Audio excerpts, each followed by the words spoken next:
Volume 16, Prologue, Holing Up at School, starting with swimsuits, melt _the asphalt. It was December 7th in Academy City's District 7. However, the digital temperature display on a building wall was stuck at 55 degrees Celsius. It was something like an empty cicada skin at this point, so who could say how much further the temperature had risen? The intense heat wave made it feel like being trapped in a stone stove full of residual heat. Kamachi Toma and his classmates had been thrown out into that scorching hell that was just about causing the asphalt roads to ooze. Pant, pant. They gasped for breath and wiped sweat from their brows, but they were not wearing their school uniforms. Any sticklers for the rules who had tried to do that had collapsed from heatstroke before the first day was over. All of the boys and girls were wearing their choice of swimsuit to avoid trapping in any heat. They currently stood on the rooftop of one of the countless multi-tenant buildings lining the street. They did not even think about casually walking along the ground. Anyone who touched the ground would die. This is no joke, damn it. A heavy sensation pressed down on their backs. They were carrying 50-kilogram weights, which was like carrying a small girl around. Those weights were the mineral water left in a large drugstore. All of the visible shelves had long since been wiped out, but in the back office, they had found a few Daruma doll-like plastic tanks for the water dispenser. That might seem like more than enough water for a single person, but even a home bathtub could hold 200 kilograms. This was far from enough to hydrate the entire school they were using for shelter. It was entirely inadequate, but they could not give up trying either. Far below, the direct sunlight had heated the road like a stone stove and the wind turbines were sparking. There were a few cracks in the road and the fire hydrants had broken, but not even a single drop of water was flowing out anymore. The roadside trees had turned brown due to something other than the winter season. It was all about the heat. That had ruined everything. Whether it used gasoline or mercury, a car was useless if its battery did not work. Ditto for the new acrobikes. The unmanned devices like cleaning robots were also no help. Fukio Siri, a classmate with long black hair and an exposed forehead, and giant breasts, similarly wiped away sweat next to Kamachi. Even a well-regulated and excellent student like her had lost the second round of the north wind and the sun. She currently wore her own personal black bikini and she wore a wool scarf and gloves over that. There was of course a reason for that strange combination. While Kamachi and the other boys carried the incredibly heavy water, the girls had to work to secure a route for them. We'll be using the ladder to reach the next building. We'll reach a major road after that, so we'll have to use a tightrope. Not again. This is so dangerous. Just so you know, they use ladders to cross crevasses on Everest. Even if these were short multi-tenant buildings, they were still 4 or 5 stories tall. The class was spreading out a folding ladder and using that to cross between buildings. And that was while carrying 50 kilograms of water. This was why Fukios and the other girls were wearing gloves and scarves. It was over 55 degrees Celsius. A comedian's hot water bath was only in the realm of 50 degrees. And the metal parts were even worse after absorbing the heat. They could not touch them bare-handed for extended periods, so they needed the kind of gloves used to hold pots. The scarves were used to carry the ladder over their shoulders. Most of them wore sandals with straps. Sneakers or boots would have been more convenient, but not when it was this hot. Poorly ventilated shoes would quickly fill with sweat and their feet would soon be moist with athlete's foot. In all honesty, Kamachi could not get used to crossing the crevasses no matter how many times he did it. "Let's get going," said Fukios. "One at a time. And be careful. Damn it. If only we had a sturdier bridge. If we choose the safest routes, we might run across an ambush of people after that water you're carrying." Kamachi, who wore a swimsuit that looked like shorts, glared bitterly up at the sun which had become a deadly weapon. The world had changed in just 3 days. A ridiculously unnatural heat wave had attacked Academy City and all of the electricity and plumbing had been knocked out almost too easily. The city had a set of values that generally made class divisions based on academic ability and income, but that had collapsed and something else had risen to take its place. Simply put, water and shade. At this point, people could easily start fighting over those things like they were stacks of cash or gold bars. We don't know what's happened to the other schools since the heat took out all the electronics and network lines, but we should count ourselves lucky that we haven't dried up yet, said Fukios. Do you think there are schools that really did run out of water and dry up? I don't want to think about it. Anyway, I'll be going across first. When crossing the crevasses, one would send the lighter people first to confirm the other side was safe. In this case, that was the girls who were not carrying water. They crossed the ladder from building to building. It was less than 5 meters long, but balancing on 2 feet and walking across like with a normal bridge or tightrope would be a deadly mistake. They naturally got down on all fours and grabbed on with their hands and legs to slowly crawl across. This was a serious situation with lives on the line, but Fukios ended up sticking up the soft but contained inside her black bikini bottom. On top of that, the heat meant there was plenty of sweat dripping down her inner thighs, so it made for quite a juicy scene. Aogami Pierce put on a serious expression as he carried another of the spare water dispenser bottles. I'm sorry, Kami-in. I don't think I can hide it while wearing a swimsuit. Cough, cough. Bear with it, boy. I doubt those girls would understand our struggle. The two of them did their best to look away from the seduction before their eyes, but that brought the scorching surface into view. The colorless shimmering of a mirage rose from the asphalt, which was getting a little melty in the intense heat. Do you think there are even more of them now? Who knows? I don't feel like counting them.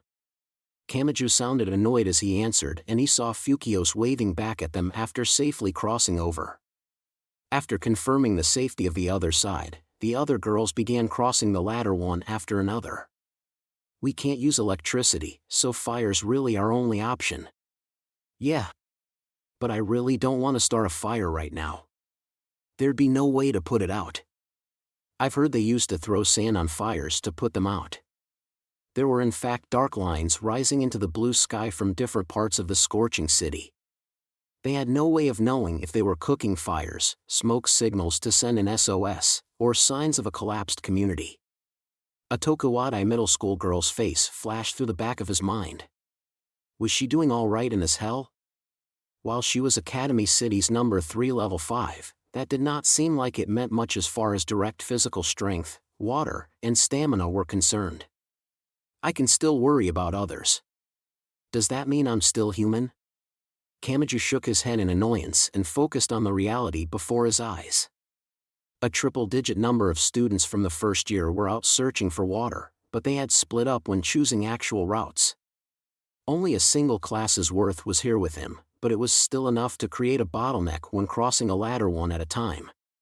Kamachi and Aogami Pierce both leaned forward onto the horizontal ladder and attempted to crawl across.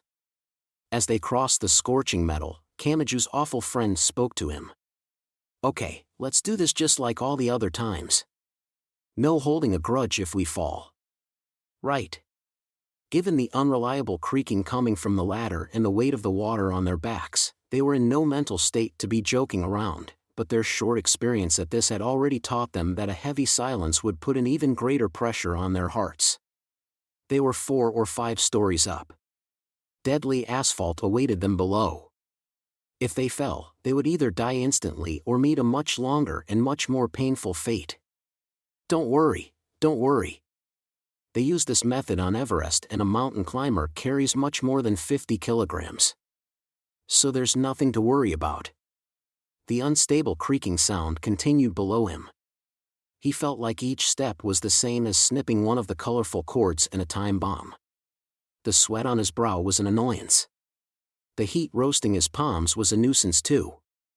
Every drop of water was precious, but his hands and feet were soaked and he felt like he was going to slip off at any time. The sweat got in his eyelids. The scene around him blurred as if he was growing teary-eyed. But in this unstable situation, he could not wipe it away with the back of his hand. A vague emptiness filled his mind as he relied only on the sensation coming from his hands to slowly guide him across the 5 meters from hell. Kamachi. It's okay now. You made it across. Fukio shouted something into his ear, so he breathed out the excess of oxygen filling his lungs. He ignored the burning heat as he collapsed onto his side. He used his entire body to let in the stability of solid ground. Pant, pant.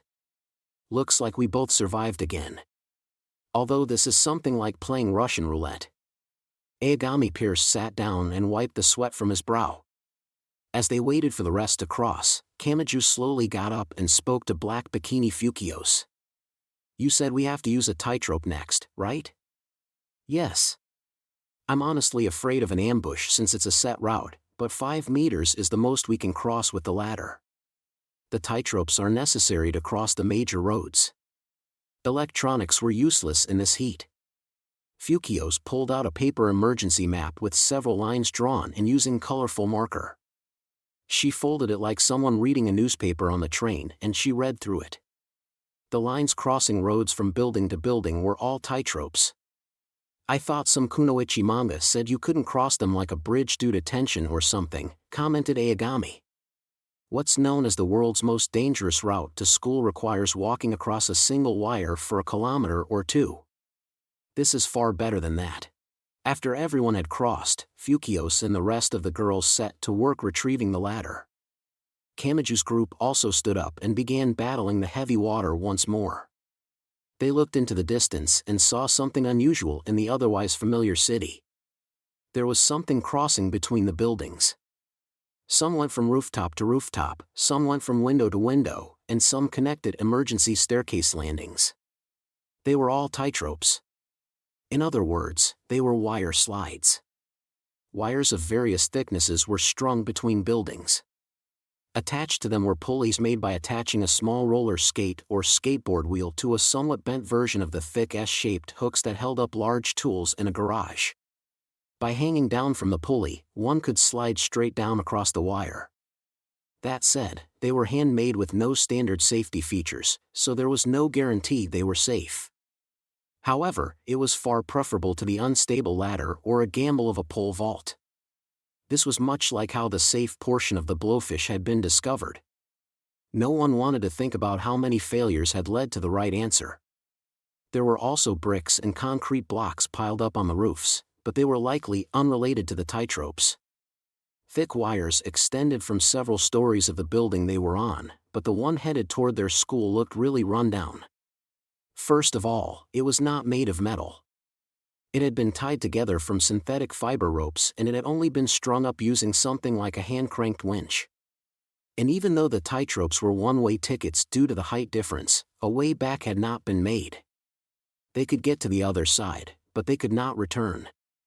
They would have to search for another route if it came to that. Wait, they just used a gas-powered launcher or something to fire the rope to the other side.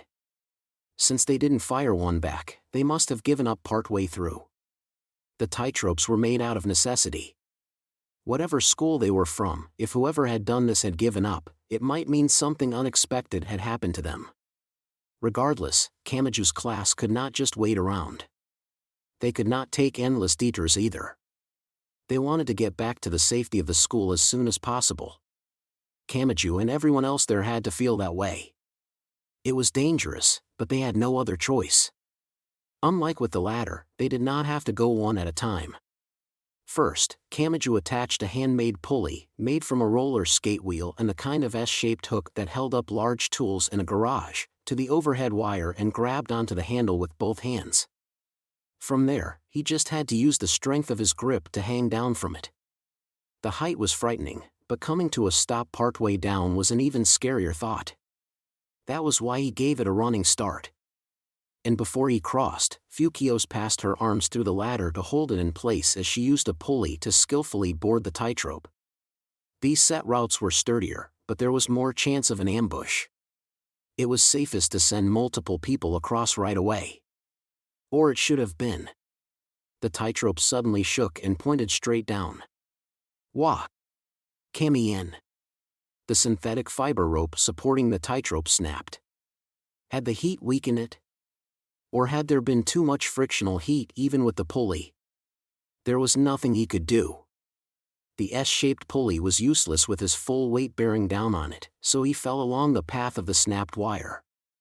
He ran into Fukios, who was also on the tightrope. Knowing it would burn his palm, he grabbed the wire and used his other hand to grab the black bikini girl's hand before she was thrown off. They swung like a giant pendulum rather than falling straight down. But that was lucky because their momentum was transferred to the horizontal vector and they at least avoided dying on impact. Kamachi and Fukios fell and rolled along the scorching ground. Ghhh. Fortunately, they were thrown onto a dried-out flower bed instead of the road. Thanks to that, they avoided having the asphalt tear at their exposed skin like a file. Kamachi held Fukios in one arm and slapped her cheek. "Hey, are you okay, Fukios? We're still alive." Ah.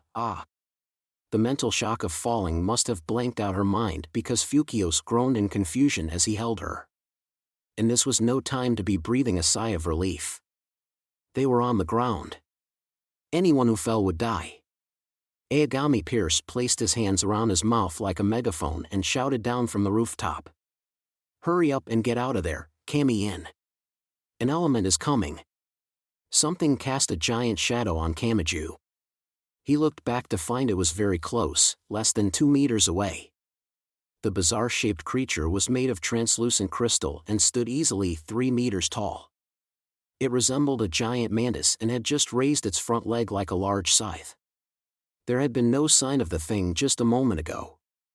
And due to their translucent bodily structure, the elements tended to take the shape of plants or animals that used some form of mimicry. In this case, it was a Class 1 flower mantis. Fukios CEE. He immediately shoved away the girl in his arms. The force of the push sent him in the opposite direction just as the dreadful strike swung down at them. The dried flower bed the dazed boy and girl had occupied was mercilessly sliced in two as the translucent scythe stabbed as deep as the concrete foundation. Something like a red will-o'-the-wisp burned in the center of its transparent chest. A fire element. That's standard but dangerous. The other scythe came with a color. It glowed with the orange of a blast furnace. With the low roar of a fire consuming oxygen, cruel flames wrapped around the attack. Fire with the stickiness of heavy oil burst out in a half circle. Without Imagine Breaker in his right hand, he would have been turned to ashes.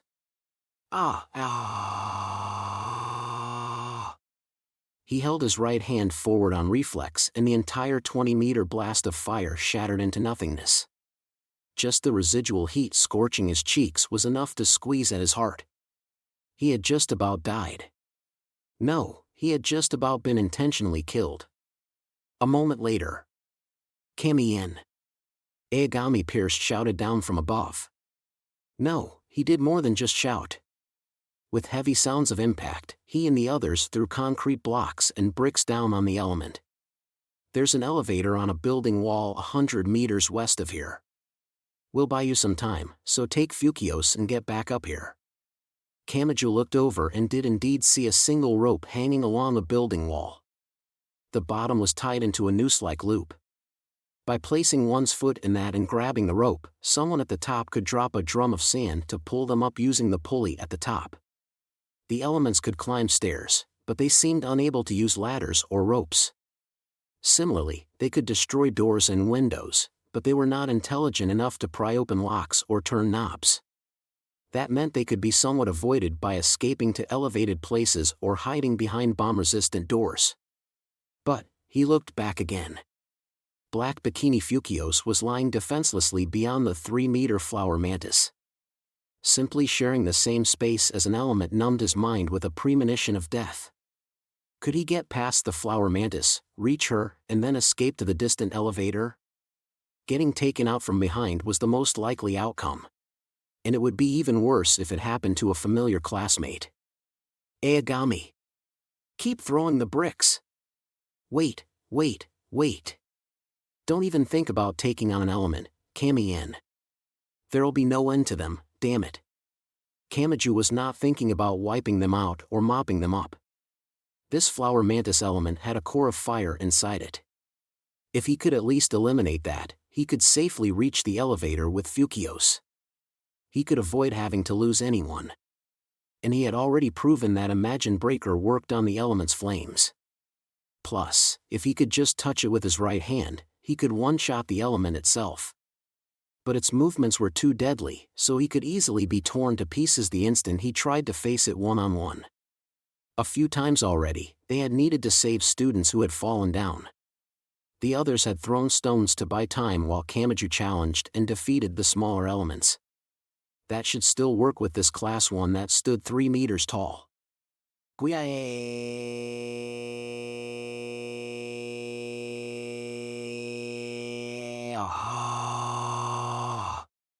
To keep the fear from pinning his feet to the ground, Kamachi roared at the top of his lungs like hammer throwers did to release the limiters in their brains. He ran toward the translucent flower mantis. He did not care how pathetic it made him look. As long as he could touch it somewhere, the element would stop, as if its battery had died. But that was when the flower mantis's surface shimmered like a mirage. No, that was not what happened. The scenery would shimmer when an element was moving while blending into the background. They were translucent to begin with, and they specialized in mimicry. That meant the shimmering was not caused by the flower mantis launching an attack. It came from something in front of it. There was another one. Kamachi. Wait. As she sat on the scorching asphalt, Fukios gave a panicked and wide-eyed shout. But it was too late. Kamachi Toma had set his sights on the flower mantis and rushed forward, so he could not change direction now. And it was a class 2. At twice the size of the flower mantis, the 6-meter element had a diamond-shaped shell and giant pincers. It was modeled after a Hishigani crab. And this element did not hold back on using its greatest weapon. It was more like a body blow than a blade. The tip of its giant pincer slammed into the center of Kamachi Toma's gut. There was nothing he could do. He coughed up blood instead of air. He felt the liquid rising deep in his throat as he was thrown backwards with twice his forward momentum. He could not sense the fall and the impact of collision. His limbs and even his eyeballs were convulsing, and he had no idea where he was or even which way was up. His back felt wet, but was that due to the water dispenser tank breaking from the impact, or was it simply his own blood? The rest came in bits and pieces. His mind was filled with the stench and taste of blood, Fukios Siri's scream, a downpour of flash grenades and smoke screens made from bottles as they were thrown down from the rooftop, a voice calling his name while slapping his cheeks over and over, the sensation of being dragged, and the floating sensation of the pulley elevator. Kamachi. Snap out of it, Kamachi. He had been carried to some rooftop or another. Fukios Siri seemed to be the one calling his name. That knowledge was enough for him to smile a little even as his body's convulsions continued. Thank goodness, he thought. He was relieved to know her scream had not been due to the element getting her too. He was glad for that good news at least. Wait, don't get that satisfied look on your face. We're not even close to being done here yet. This isn't over. Stay focused, Kamachi. You have to. It was not quite accurate to say her voice was growing more distant. It would be more accurate to say the massive sound was striking his eardrums, but its meaning was not reaching his brain. It was like a classmate's words vanishing into the general chatter of the class as a whole. After that, Kamachi realized something. So that's it, he thought as a possibility occurred to him. Could this be outside the real timeline? Is my life flashing before my eyes? Am I lying in bed and desperately thinking back over my most recent memories? Between the lines, one Hamazura Shurage had been heading out early in the morning of late. Even he had trouble believing it was to go jogging. But this was not an admirable attempt to regain as much of his health as he could after wearing it down with alcohol and cigarettes. And it certainly had nothing at all to do with Takatsubo Riku, his girlfriend in a pink track suit, flatly telling him he was starting to get a gut. He had washed his hands of skill out, but he still had not the slightest idea what to do with the time that had freed up. This may have been something meant to fill that gap inside him. And he was fully aware that someone on the straight and narrow would say he should go to school if he had really had a change of heart. For better or for worse, he had built up his leg muscles and his stamina, or he felt like he had. Out of the 23 districts, District 7 had the greatest area. If he could stick to his own pace, he could run a full circuit of that district without taking a break. Or he should have been able to. Damn it, what is with this heat? He did not even make it 500 meters. His feet slowed to a stop and he felt woozy. Was this heat stroke or sleep deprivation? He had been woken in the middle of the night by a weird explosion in the area.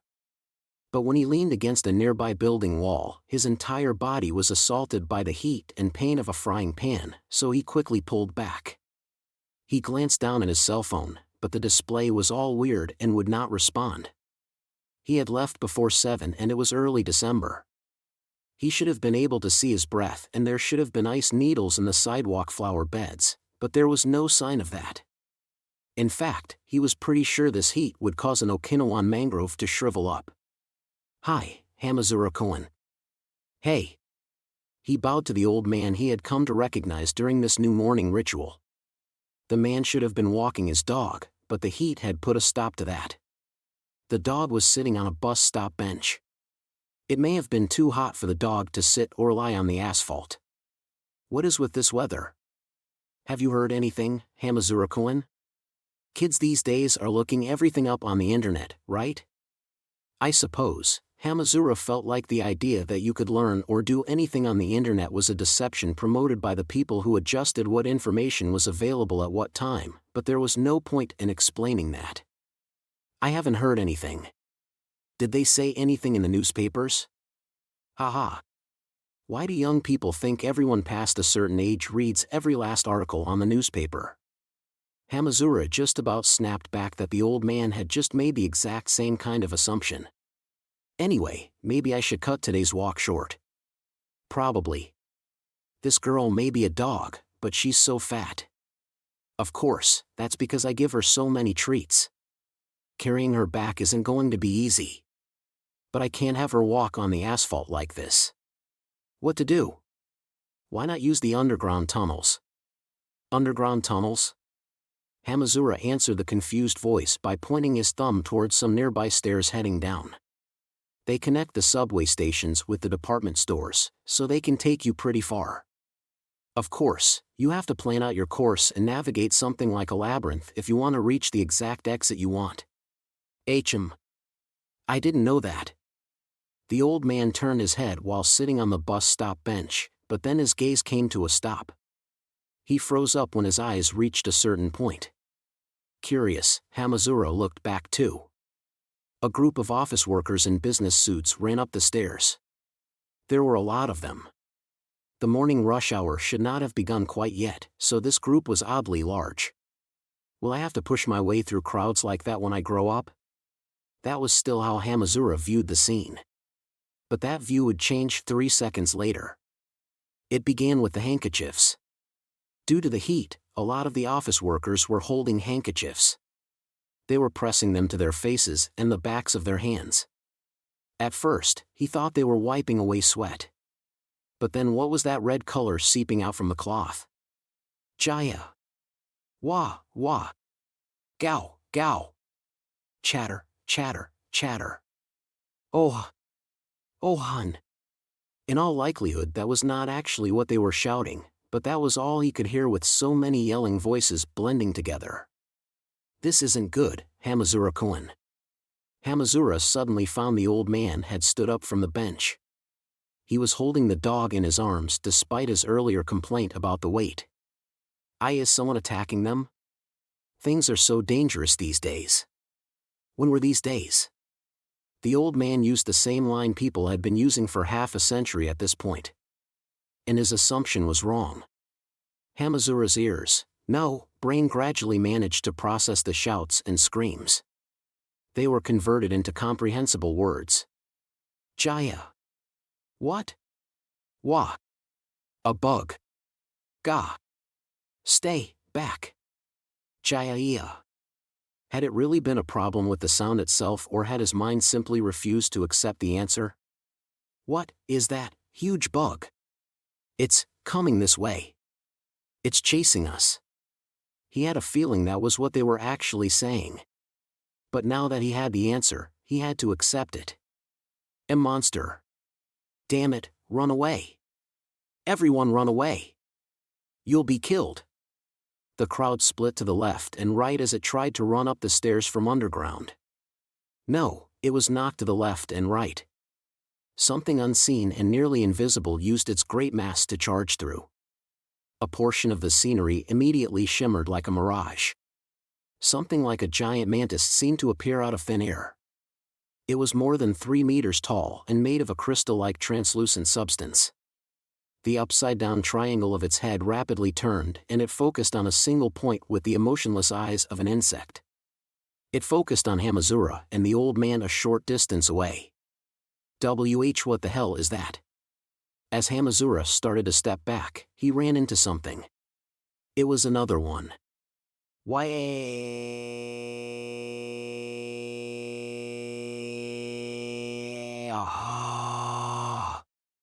As soon as he screamed and dove to the ground with all his might, a gust of wind swept by. His balls shriveled up when he belatedly realized that was the swinging of a scythe larger than a Japanese sword. Shit. This is even worse than running into a crocodile or a bear, he thought, with no clue if that nature knowledge was accurate or not. This was no time to worry about the frying pan heat of the asphalt. He continued rolling to get as far away as possible. And then... Hamazura-kun. The old man's pathetic voice reached his ears. Concerned, he looked over from the ground and saw the old man being pulled away by a ferocious force. But instead of the mysterious crystal mantis, it was the dog's leash tugging him away. I get the feeling that old man's gonna survive another 100 years. With that comment, Hamazura hopped up from the ground. Shit. He ran as fast as his feet would take him in an attempt to get as far away as possible from the crystal mantises and flood of officer workers. Oh, god damn it.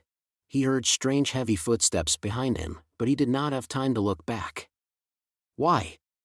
Why do they always have to come after me? Volume 16, Chapter 1, Securing Safety in the Scorching Heat, Water_Hunt. Part 1 Gua. Instead of lying on a bed, Kamijutoma felt more like he was reaching both hands up from the bottom of a full bathtub. The voices and sounds around him were muffled and oddly distorted, like there was a thick layer of water between them and him. His vision was just a strange array of colors as voices reached him from the surrounding chatter. We have a reading, but it's weak. Give him another countershock. You're kidding, right? We're lucky this car battery still worked after expanding so much from the heat. If we keep this up, Kamian might explode, but we know he'll die if we don't do anything. Stand back. With a tremendous shock, Kamiju's entire body formed an arch. A scorching heat started in his heart and spread to every part of his body. It felt like having silk wadding removed from his throat. His pointy-haired head finally left the phantom bathtub and he could breathe oxygen into his own lungs. Cough, ack. What? This is the infirmary? When he shook his unsteady head and looked around, he saw Fukios in her black bikini and Aogami Pierce in his swim trunks. Frighteningly enough, teary-eyed Fukios held large crocodile clips in her hands. The cables were connected to a car battery that had swelled out like a black melon. You've got to be kidding me. I'm not an eco-friendly hybrid, do you? Have any idea? How worried we were. You don't get to just quit while you're ahead. Gaia. I get that you're feeling emotional, but let go of the clips before hugging me. Kamiju just about set sail for Nirvana once more, but he somehow avoided becoming an electric roast. They had somehow survived. He and Fukios were both safe. In that case, he knew what to worry about first. What happened to the water? That was when a modest knock came to the infirmary door. After the door cracked open, the jumpy bunny and a glasses boy poked their heads in. They belonged to the student council of the school from which Kamiju and the others were borrowing classrooms after losing their own school. They also must have succumbed to the heat because the small jumpy bunny was facing this crisis in a frilly pink one-piece and the glasses boy had for some reason chosen a Speedo. They were holding a few 500 milliliters bottles. We've already distributed the water to everyone. This is your share. Don't tell anyone, but you all get just a bit more since you put in the most work. Kamachi sighed and slowly got up from the bed. He grimaced as a dull pain ran through his bandaged lower stomach and Aogami Pierce frantically called out to him. Hey, Kami-en, I'm fine. I can't hog a bed in such a nice place forever. The people taken out by heatstroke are all inside the stuffy gym, right? I can't waste this space on myself. That was why Tsukuyami Komo, Yamakawa Iho, and the rest of the teachers were not here. They would want to put an end to the students' dangerous behavior, but they had their hands full taking care of the sick and could not patrol the school building very well. If they did not focus on those in the gym, some of them really could lose their lives at any moment. Kamachi looked around again. The room was only dimly lit, but not just because the LED lights on the ceiling had no power. All of the outside windows were covered with impromptu barricades. They were not entirely sure that just piling up desks and chairs was enough to keep those elements out if they made a serious attack, but it was better than nothing. Kamachi borrowed one of the label-less plastic bottles the student council was carrying. How many liters of water do you need in a day again? If the sports drink ads are to be believed, about 2 to 3 liters. The glasses boy could only smile bitterly as he answered. Kamachi shook his head and walked out into the hall. All of the windows here were covered too and barricades blocked off the hallway here and there. Boys and girls from the same school were leaning against the walls and passing time amidst the great heat however they could. No one had any real ambition, so it looked like a scene from a field hospital. However, the barricades were not perfect. There were gaps in places and they allowed a view out, just like a castle's arrow slits.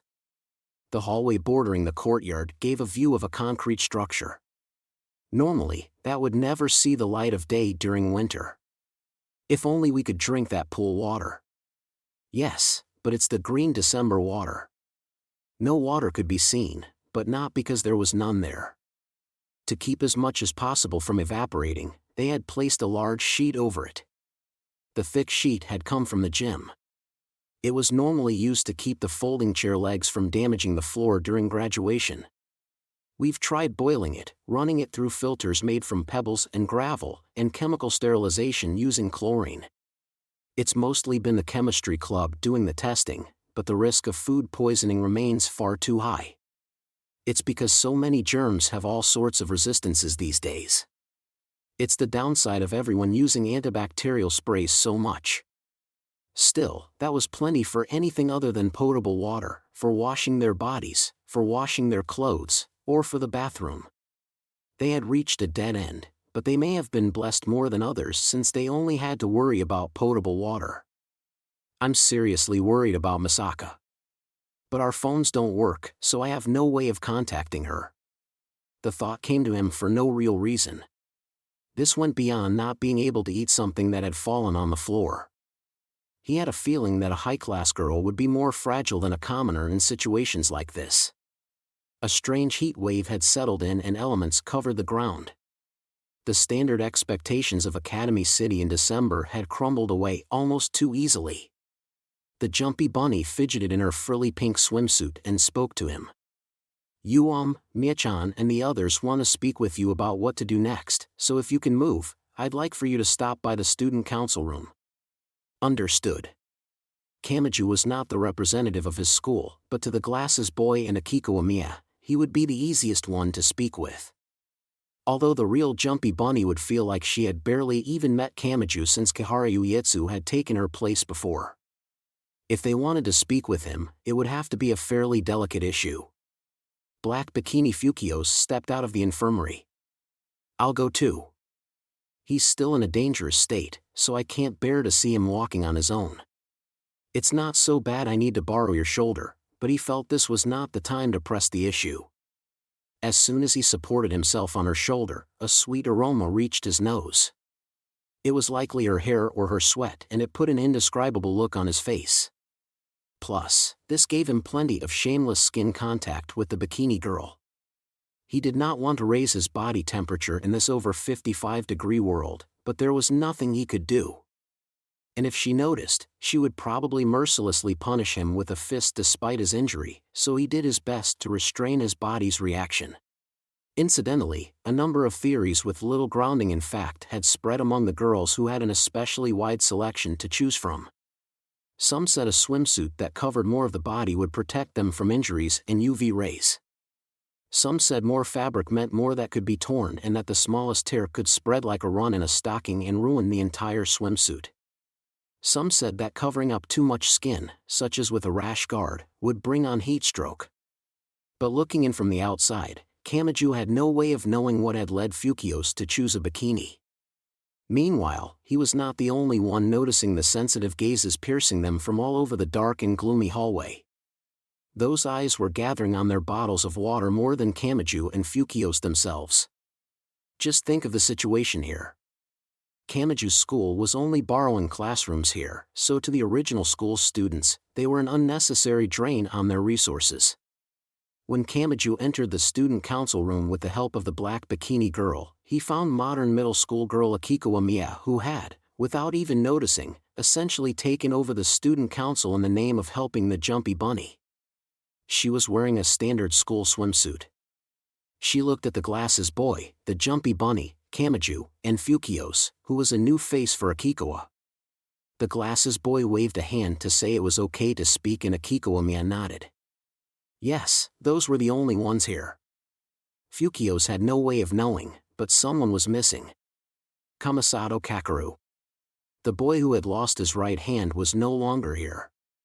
The heat wave was melting the asphalt and the mysterious elements had appeared. It had created enough of a panic that all the normal assumptions crumbled away. Without cell phones or the internet, they could not communicate with anyone. It was possible Kamasato was running around in this chaos and he may have ended up taking shelter in another school. But what if that was not the case? Is this your doing too? Kamachi had no proof of that. But it was true that boy had been best positioned to destroy some sanctuaries. Speculation may have been meaningless. He needed to focus on overcoming the obstacle before his eyes. And modern middle school girl Akiko Amiya was most familiar with that hurdle since she was managing the shelter and all of its problems. After gathering the people she could trust, she got right to the point. We don't have enough water. Do you have any idea how much danger we put ourselves in? And now we're out of smoke screens and flash grenades for emergency evacuation. Fukios. Kamachi called the name of the classmate lending him her shoulder as she shouted in anger. That's because I screwed up. It isn't her fault. The student council was doing a lot of paperwork to preserve the peace of this small world known as a shelter. That was absolutely necessary, but a certain division had appeared between the students here. The shelter contained students from 2 different schools. It was technically 3 since the original school was a middle and high school, so one school protected the building while the other went out to secure water.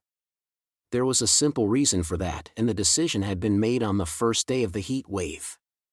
Kamachi's school had arrived later, so the original students could have found it unfair if the new students simply received the same resources as everyone else. To avoid any needless conflict as the shelter split in 2, Kamachi's school had needed to prove their worth. They had needed to venture into the dangerous outside and gather valuable water to become an indispensable cog in the machine. But Fukios gave the student council members a look of blatant distrust. We're putting ourselves in danger to achieve equality. If you think that's established a hierarchy and that we'll just do whatever you want, you've got this entire thing backwards. We've reported everything honestly. If we had wanted to, we could have consumed most of the water we found and insisted we'd only found a little bit. Of course. Akiko immediately nodded. She had no intention of objecting to that. But at the same time. But if we're worn down little by little, there's a risk of that mistaken hierarchy setting into everyone's minds.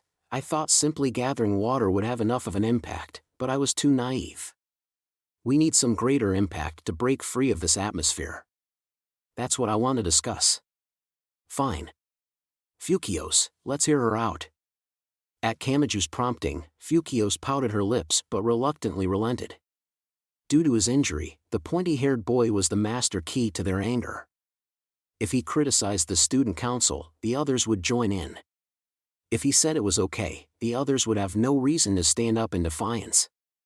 Sorry. Akikawa bowed in apology and spread a large piece of paper out on the table. It seemed to be a diagram of the middle and high school. What's this? I don't know how Academy City as a whole will settle this, but I think waiting is all we can do for now. Simply put, we can't move from here. Now, what we need most is water. And I mean more than just gathering a few days' worth when we need it. If we can get so much that we're practically swimming in water, then, Kamaju-san, I think your school would be seen as heroes. The modern middle school girl's index finger tapped a part of the diagram. It was a rectangular area separated from the school building. The pool, HM? It's an outdoor pool in December, so it's full of moss and bug carcasses. And all the resistant bacteria makes it a real gamble. But if we could drink this water, the situation would completely change. But didn't Four Eyes say you tried a number of things, but you couldn't get rid of those resistant bacteria and the risk of food poisoning remained? Well, all of our attempts were pretty amateurish. Akikawa was quite blunt. She may have been the type of person to completely change hobbies and to quit something without a second thought when it came to it.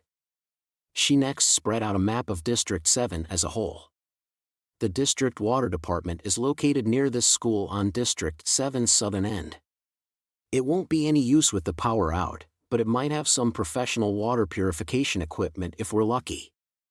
If we can find the culture medium for the tanks of organic microbes that consume bacteria, that is, a special sort of mud, it should make short work of everything, including those resistant bacteria. Kamaju and Fukios exchanged a glance at close range. Akikawa pointed with her thumb at the thick stack of documents covered in labels that she had pulled from the library since the electronics had been rendered useless by the heat. The entire student council investigated it. We will of course run some tests with a test tube and microscope first, but it shouldn't be a problem. Once the microbes eat the resistant bacteria, we can use chlorine, boiling, and a filter for good measure. Then we should be able to drink all the pool water. Just mud? All you want us to bring is mud? Yes. Of course, it will take quite a bit of it for the purification microbes to cover the entire 50-meter pool, so it should be similar to the previous water hunts. However, warned Akikawa Mie, this will of course require going outside. And while this will resolve our current water problems, it is also a surprise event meant to set your school up as heroes. We can't help you until this is complete. Is that okay with you? Fukios did not wait even a second. She spoke up while lending her shoulder to the pointy-haired boy who seriously may have had a hole in his gut. Give us a second to discuss this. Of course. With a confused hey, Kamaju was dragged out of the student council room by Fukios. The black-haired forehead girl crossed her arms and leaned against the door as if to seal the others inside the room. Is it possible they made up a convenient story to send us to our deaths and reduce the strain on their resources? She isn't that shrewd. The thought might have occurred to her, but she wouldn't succumb to emotion and go through with it. Sorry, but I don't know their student council that well. That's fine. Kamaju spread his arms and turned his palms toward Fukios. Fukios, you stay behind on the next water hunt. We were always volunteering, so you don't have to go. Just don't raise your hand and that's that. Kamaju. I'm going. What other choice do I have? If this shelter splits apart, we'll be the ones that are driven out. They're a middle and high school, so they have us outnumbered 2-1 and we don't stand a chance when it comes to academics or powers development. If it comes to a serious conflict, the group of failed students will be wiped out in no time. And even if we manage to put up a fight, we would only trip each other up and doom us both. There's no way we can actually win. Have you forgotten your heart actually stopped? Whatever we choose, you're the first one that needs to stay behind. Perhaps. But Kamaju shook his head. This is about more than just the school for me. It's about Index, Athanas, And the calico cat too. Those freeloaders from my dorm are a drain on the resources here. I have to repay them for accepting those 3. So I can't run away. It's like a family issue. I brought this on myself, so you don't need to worry about it, Fukios. Oh. Honestly. His black bikini classmate scratched at her head and screamed. And after a large sigh, she rudely jabbed her finger right in front of his nose. Fine, I'll go with you just this once. It's true nothing could be better than solving both our water problem and the power balance between schools all at once. But I still think this all sounds a little too convenient. Kamachi honestly felt he had a good friend in her. So he reached for the fingertip jabbing toward him and shook hands with the classmate who was always looking out for him. When Fukios pouted her lips and stepped away from the door, the jumpy bunny peeked out. So what will you be doing? We'll do it, answered Kamachi. But if it's supposed to be a surprise, we'll have to do it in secret. It'll take some time to plan it out without your school finding out and to get started while hiding what we're up to. Fukios cut in with a lower tone than when speaking to Kamachi. Her voice had softened somewhat, but she could not entirely rid herself of mistrust. We will also need to construct a route to the water department since we can't exactly go for a carefree hike across the ground. No one will go along with this if we can't explain how this helps us. I'd like to know more about those microbes that girl was talking about. I'm basically going to be running an infomercial where people pay with their lives, so I'd like to memorize as much about the product as I can in the limited time available. Half a day. Fukios raised her index finger. The preparations will take at least that long. That's fine, right? We brought back enough water for at least today. And risked our lives doing so. Why yes. The jumpy bunny nodded a few times while shrinking down like a turtle ducking into its shell. Of course. Of course. Please do all the preparation you need. We can't leave here even if we wanted to, so we can't help you. We can't head out to rescue you either. If we did, it would ruin your heroic legend. So please tell us if you need anything before that. We'll help in any way we can. Fukios seemed taken aback. The other school could not leave here even if they wanted to. If they gave a helping hand, it would establish the hierarchy between schools and apply decisive pressure to Kamachi's school. She may not have thought of that possibility until now. With a light sigh, Kamachi placed a hand on the jumpy bunny's head. He thought this might be getting too friendly, but there was something he wanted to say. It'll be okay. Don't worry. We'll end all this here. Once we can drink the pool water, we can get through this. After that, we just have to wait for the important people with their paintings on the wall to solve the fundamental problem. That's why we have the, what were they called again? You know, that high-paid board of directors. Yes, the jumpy bunny nodded and watched Kamachi and Fukios walk away from the student council room. After descending the stairs and moving out of view, Fukios' shoulders drooped in exhaustion. Do you think I was too hard on them? Maybe I've gotten a little too on edge. Ideally, you would tell them that. True enough, said his black-haired forehead classmate. Kamachi, I'll draw out some routes to the water department on the map. I want a few different options in case we run into something unexpected. You look into the specs of the water purification microbes. It would be best to lay the groundwork for gathering volunteers all at once instead of doing it bit by bit. Hit them with a ton of information at once and they won't be able to scrutinize it as carefully. We're going to be relying on each other out there, so I don't want to deceive them. You're the one that said this is like running an infomercial where people pay with their lives. Saying they'll only be accepting calls up to half an hour after the broadcast is pretty much the same thing. We need to hurry them along. A single foolhardy individual could not gather all the mud they needed from the water department's purification tank. They would need a certain level of manpower for that. And this was after Kamachi's heart had been stopped, so a mood of fear could set in if they spent too long debating this. This will end it all. No, we will end it. So we need to do whatever it takes. Right. Kamachi nodded and took a large step away from Fukios. Half a day later means after midnight. We'll be fighting the heat in the middle of the night. The most important thing for you might be getting a nap to regain as much strength as you can. Before that, I want to rid myself of some regrets, that way I can focus on this final battle. Part 2. Oh, it's Toma. As she raised her voice in excitement, Index's small body was contained in a white one-piece swimsuit. She may have wanted to maintain some pride as a nun because she still wore her usual hood. That said, she would have collapsed from the heat otherwise.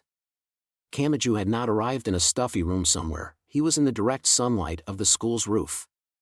Wait, why do you have bandages around your stomach? Did you get hurt again? It's nothing out of the ordinary. Don't worry about it. He was lucky he could still stand on his own 2 feet and walk around. In this hell of over 55 degrees, that felt like a talent in and of itself. You don't have to work out here, you know? The direct sunlight was their enemy, but it was also a protector.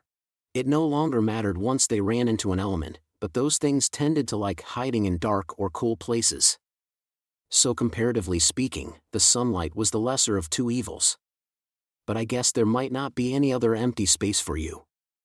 The gym had become an emergency clinic filled with the people who had collapsed from heatstroke, and the school's classrooms were filled with supplies and the students themselves, so there was no space for working with anything relatively large. The scorching concrete must have been too hot for her bare skin because Index was sitting on one of the mattresses used for the vaulting box. Home carpentry tools were scattered around her. A few other small groups had formed and they were combating plywood and metal pipes. It looked a lot like the preparations for the Daihasizai or the Ikihana-ransai, but they were constructing barricades to protect themselves from the elements and the tightropes used to cross between buildings. The wire slides used wires as skinny as one's little finger, but by weaving in copper wire braids or pickpocket prevention wires, something handmade was good enough. An uneven thickness could create lumps which could bring them to a sudden stop between buildings, so they had to be careful. The calico cat was stretched out on its back on the mattress. Its body looked unnaturally long. And even though that pet cat was always chasing her, palm-sized magic god Athanas was placing a folded handkerchief on the cat's forehead. Cursed cat beast, did you think everyone would spoil you if you lay there looking so cute? And this change from your usual excessive energy has me worried because I can't predict what you're going to do. Despite her complaints, she did not stop looking after the cat. And a distant look filled Kamachi's eyes. Why do you actually look more normal in a bikini, Athanas? Because you are trying to judge a god by human standards. Her arrogance did not seem to have changed. That said, it was a relief knowing she was her normal self even in this intense heat wave. By the way, what are you making, Index? That isn't like the other barricades. Yeah, I'm making what was asked of me. For some reason, Index puffed her chest out proudly while seated. When Kamachi saw the beads of sweat on her neck dripping into her swimsuit, it filled him with a somewhat sinful feeling. Oblivious, Index continued speaking. Heh. This is a secret weapon. It's a secret, so you'll have to wait to learn what it is. Really? This will make your fight a lot easier, Toma. Index was battling with something. It was made from several metal pipes and synthetic fiber fabric. It was not a parasol or a tent. He could not seem to figure out how it was used. Then someone else walked over. It was Black Bikini Fukios, whose skin had a somewhat alluring shine. She had likely just put on some sunblock cream. So this is where you went? Fukios, aren't you supposed to be staring at that map? I'm gathering the supplies we need. That was all she said. She then looked down at Index fiddling with the mysterious secret weapon on the mattress. This girl couldn't do anything at first, but she's a quick learner. You just have to show her once and she memorizes the whole thing, so it doesn't take much effort. It's helped a lot with the construction work I need. Well, she does have a perfect memory, thought Kamachi. It may have helped that Index was using old-fashioned wrenches and screwdrivers instead of power tools. I made the secret weapon. Good girl, good girl. Fukios patted the silver-haired nun's head. Did that mean Fukios had drawn out the plans for this and it was not something Index had thought up? Or was there no real rhyme or reason behind it? The proud look on Index's face suggested it had some meaning. At the very least, it was better than fighting the pressure of simply being in the way in these harsh circumstances. Everyone wanted to be useful. Everyone wanted a place where they belonged. The mysterious elements were wandering the surface during this unnatural heat wave. Kamachi once more knew he had to protect this place even if he had no fundamental solution and even if they could only hole up here. This was no time for a conflict with the other people sheltering in the same school. To bring them all together, he had to overcome the biggest hurdle, water. This will end it. The two of them must have gotten along well because Index and Fukios were smiling as they chatted. The sight filled Kamachi with silent determination. We won't need to worry about whether we belong here and we won't have to fear being kicked out. We'll have the leeway needed to accept everyone like normal. The only way to do that is to get to the water department and bring back that water purification microbe mud. Then we'll have a pool full of water. What is it, Toma? Nothing. He shook his head and intentionally smiled. It's nothing. Heading outside was scary. No one knew how long those handmade tightropes would last and he did not have it in him to face those giant, translucent, and mimic-loving elements. But that fear was exactly why he had to do it. He had to improve the worsening situation as much as possible so they would not run out of strength before reaching the final moment. While speaking with Index and Athanas, Black Bikini Fukios still seemed to suspect the latter was speaking through ventriloquism, but Kamachi felt some of the weight leave his stomach for the first time in a while. The things he had to protect at all costs were not a burden. Discovering that gave him great strength. He parted ways with Index who still had work to do and he started back indoors. Swimsuit Aogami Pierce, a sight no one had asked for, was staring off into the distance near the door. You just feel a need to protect them, don't you? I know what you mean. Yeah. Anyone our age would pick a fight with the world for some swimsuit girls. I was wrong to ever think I agreed with you. Part 3. Kamachi asked the question of the classmate next to him. Hey, Aogami. Yeah?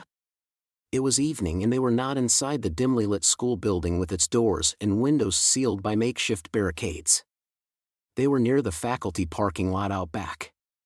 The trash dump for the middle and high school was nearby and the incinerator that had caused so much trouble a few days before was still sliced in two.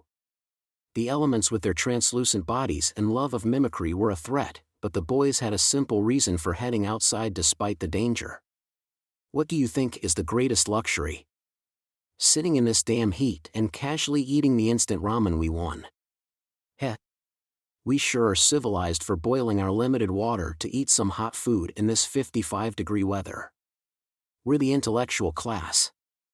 Simply put, they were cooking.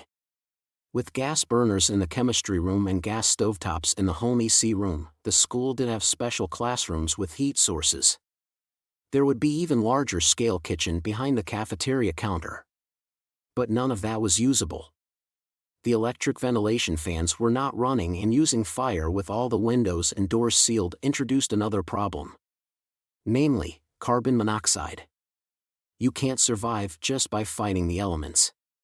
Everyone's doing their best to stay alive. Kamachi breathed a heavy sigh. Damn it. I'm feeling the joy of life from a 5-pack clearance item. There aren't any vegetables or even an egg. Why am I so easily swayed? At least you have an appetite. Lose that and you'll be in the gym before long. The best areas were outside, but the students were generally limited to the elevated spaces like the rooftop and emergency staircase landings to avoid the elements. Most of the students would use binoculars to check for elements out the hallway windows. If they saw an opening, they would head out into the dangerous outdoors to cook and fill their stomachs. Of course, if there was any hint of danger, they had to drop everything and run back inside.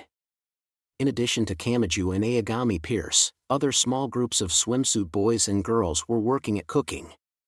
Luckily, the elements either had no hunger or had inhuman senses of taste and smell because the smell of cooking did not attract them.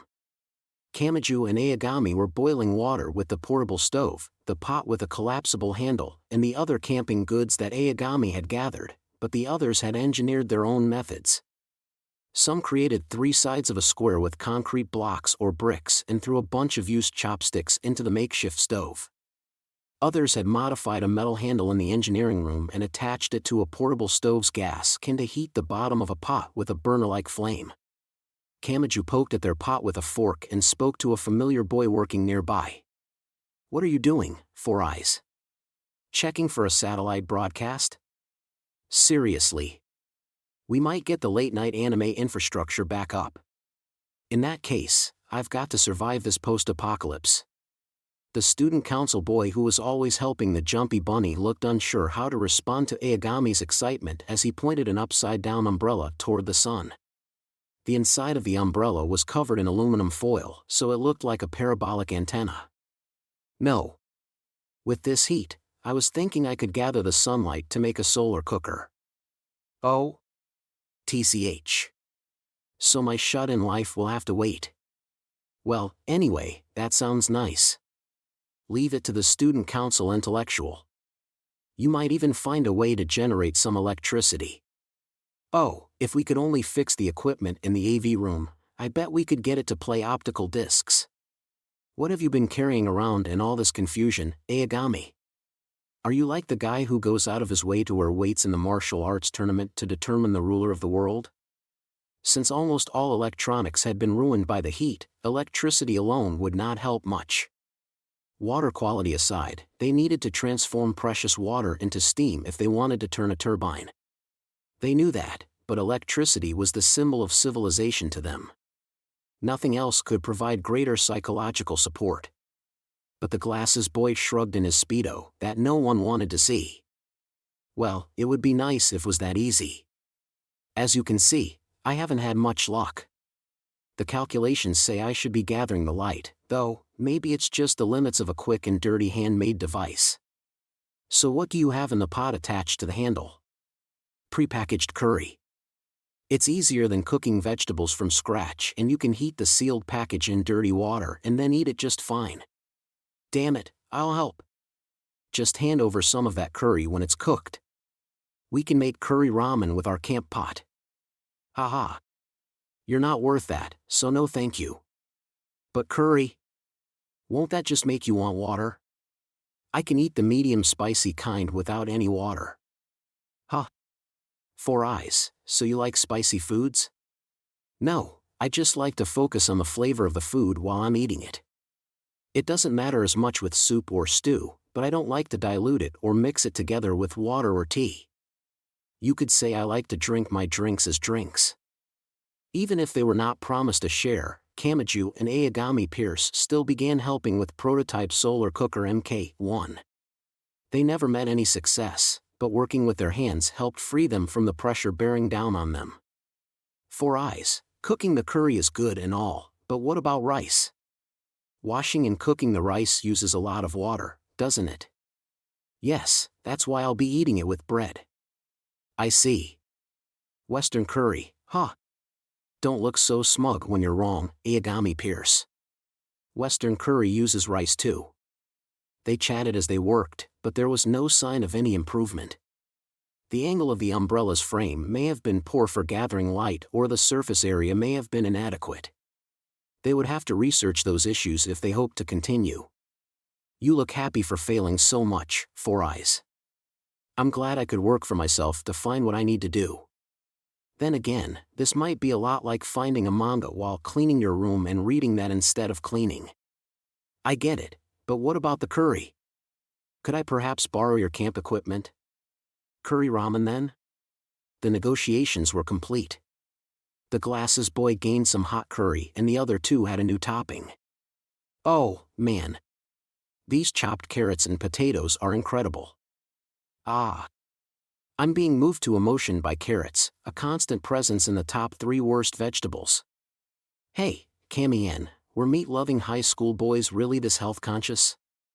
Carrots are an indispensable part of fried rice and white stew, aren't they? Besides, Kamachi-san is a well-balanced modern man who loves tofu and seaweed. Come to think of it, When did we get so good at this? At what?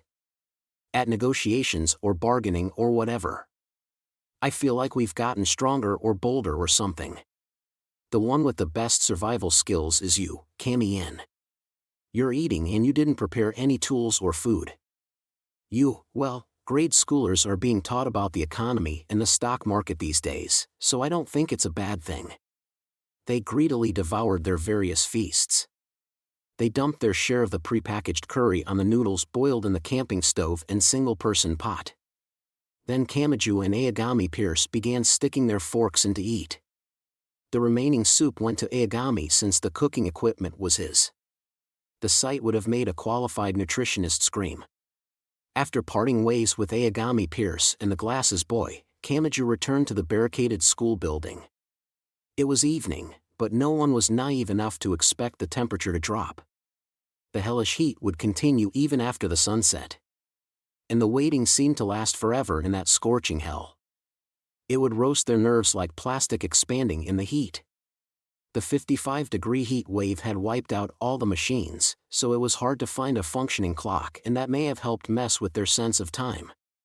That may have been why the principal and vice principal had gathered a lot of attention for their old-fashioned hand-wound wristwatches. If I borrowed one of those watches, I bet I could make a sundial. But Kamiju felt he was better off than the others. At the very least, the end was in sight for him. He had a goal. That was the water department and the purification microbes. That alone meant a lot. Anyone's mind would raise the white flag if they had to suffer through the never-ending heat while everything seemed stuck in an infinite loop. And as he thought about that, someone called out to him. "Hey!" A boy was slumped against the dim hallway's wall like a corpse. Thanks to that, Kamiju had entirely overlooked his presence. And he did not recognize the boy. The boy had several plastic bottles lined up on the floor. They were the stereotypical 500 milliliters size. If they were behind a glass door in a convenience store, they would have been full of ice-cold soda. But there was no sign of that here. The labels had been removed and they were full of dried sand, presumably dug up from a sandbox. Need a water filter? With one of these, you can turn even the muddiest water into pure drinking water. I'm willing to part with one for just a bottle's worth of water. You hear that? Just one. One bottle's worth and you can get as much water as you want. A good deal, don't you think? Kamiju ignored him. This was just like a questionable infopreneur advertisement claiming their half-hour class could teach you the investment techniques needed to become a millionaire. If they actually had those techniques, they would not need to sell them to others. They could just use the techniques themselves. That meant they were making their money some other way. Those things were almost always fake. A bunch of plastic sheets were fluttering in the scorching wind while hanging up in the front schoolyard like drying laundry. By laying those out over the ground, the moisture evaporated from the dirt would supposedly gather on them as drops of water. However, the schoolyard was already dried and cracked. No one knew who owned those anymore, but someone had definitely traded a water bottle for one and then cried over being deceived. I just hope Masako wasn't tricked too. Just as he thought that, a few boys descended the stairs. Their build was about the same as Kamiju's, but they were probably from the other school. Almost all the boys wore blue swim trunks, but the designs were subtly different. The boys were laughing as they spoke to each other. Anyway, I heard him out since he had 3 bottles of water, but what do you think he wanted? My swimsuit. He wanted me to sell it to him. What the hell? Why would you want a guy's swimsuit? And a used one too. Don't get caught up in the details. And does that mean you'd buy a girl's swimsuit? I didn't say that. Realistically though, you think he wanted to pretend to be from our school? I mean, their school is in a pretty sad state. Kamiju passed by the laughing boys. And one of them blatantly bumped into his shoulder in the process. Sigh. Was this a post-apocalyptic world? And this was just a trial run. Did they think this commotion would last for a decade or a century? Did they not realize that their lack of restraint during the emergency would only get them beat up the second standard law and order returned? What am I supposed to do until nightfall? I feel like I'm trapped in a locker that's being cooked from the outside and it's going to drive me insane. Maybe I should look for something I can help with like Index is doing. That had to be why violence was not running rampant even though the environment could hardly be worse. People's hearts would succumb to the pressure if they did not focus on some productive and hands-on work. It was unclear whether all of the students heading out on the dangerous water hunts were really doing so for the efficiency and logic of needing water. Kamachi recalled the glasses boy who had enjoyed fiddling with the solar cooker that may or may not have actually been useful. So should I head to the Jumpy Bunny's student council, or, as he was wandering around in thought, he saw someone moving around in an empty classroom with barricaded windows. It was Kamakawa-senpai. That free spirit was an upperclassman at Kamachi's school, but it was a little unclear when she actually went to class. She had shoulder-length black hair with the bangs held up by a headband. The mature girl never forgot to have a daring smile on her face. He could not imagine what kind of life she lived. To a high school boy like him, she seemed to live in an entirely different world, just like college girls or female teachers. "Oh," said the busty upperclassman when she noticed him. However, for some reason, she was wearing a work apron and nothing else. At first, Kamachi did not know how to react. He considered the possibility that he was hallucinating after succumbing to heat stroke. "Hey, what's with that wide-eyed look? Is it that weird to see me in something other than my uniform?" "Oh, no, the hallucination is talking to me now." "No, wait. This is no hallucination. But that means she's wearing a naked apron at school. That's pretty dangerous in an entirely different way. What, are you feeling sexually frustrated? Well, I guess I can't blame you in this situation."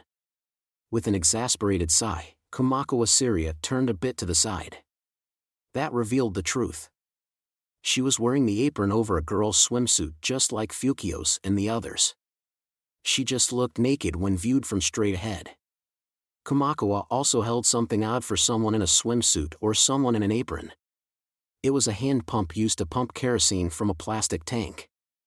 The sight only filled his mind with pointless trivia like the fact that the original inventor had developed it to transfer soy sauce instead of kerosene.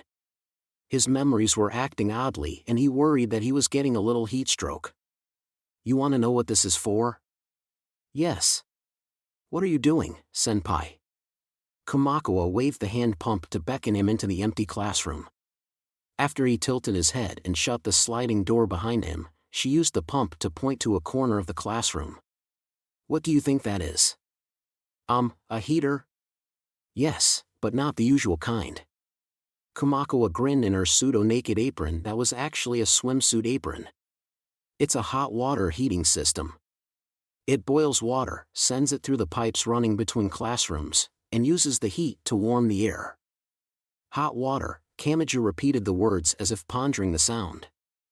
"Ah. So you've caught on." "Yes, there's water inside here. The device is useless with the power out, so it isn't even boiling."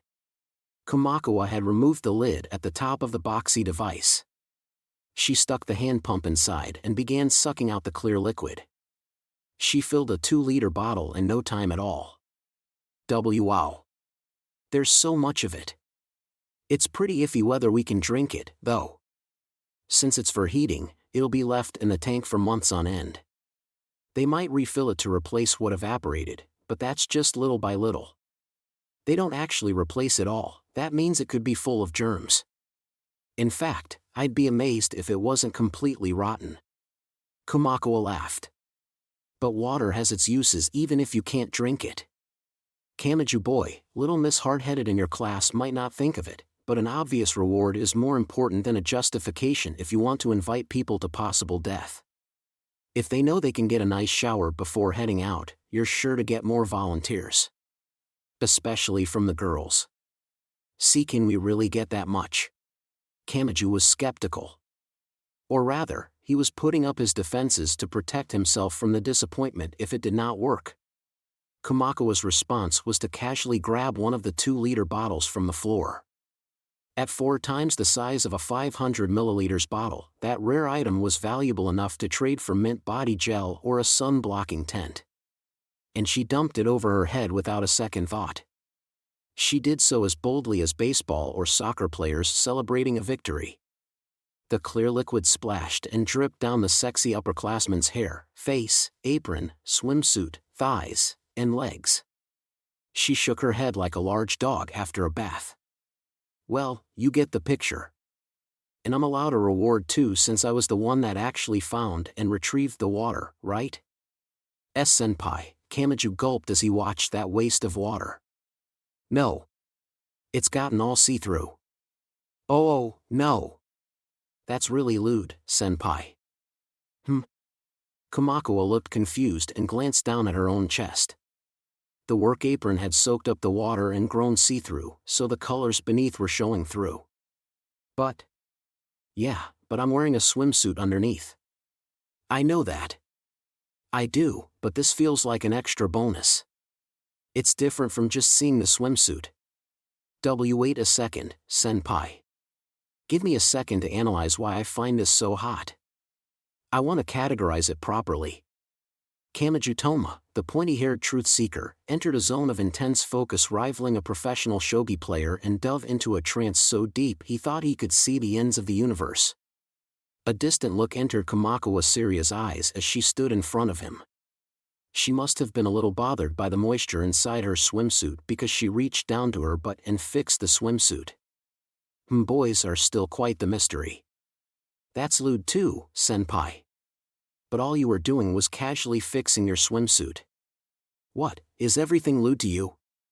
Oh, I get it. It isn't the actual phenomena or actions before my eyes. Maybe it's you yourself that's lewd. Kamachi opened his eyes with such force that one could almost hear a weird sound effect. That was what led Kamakura to raise the light hand pump in preparation to attack.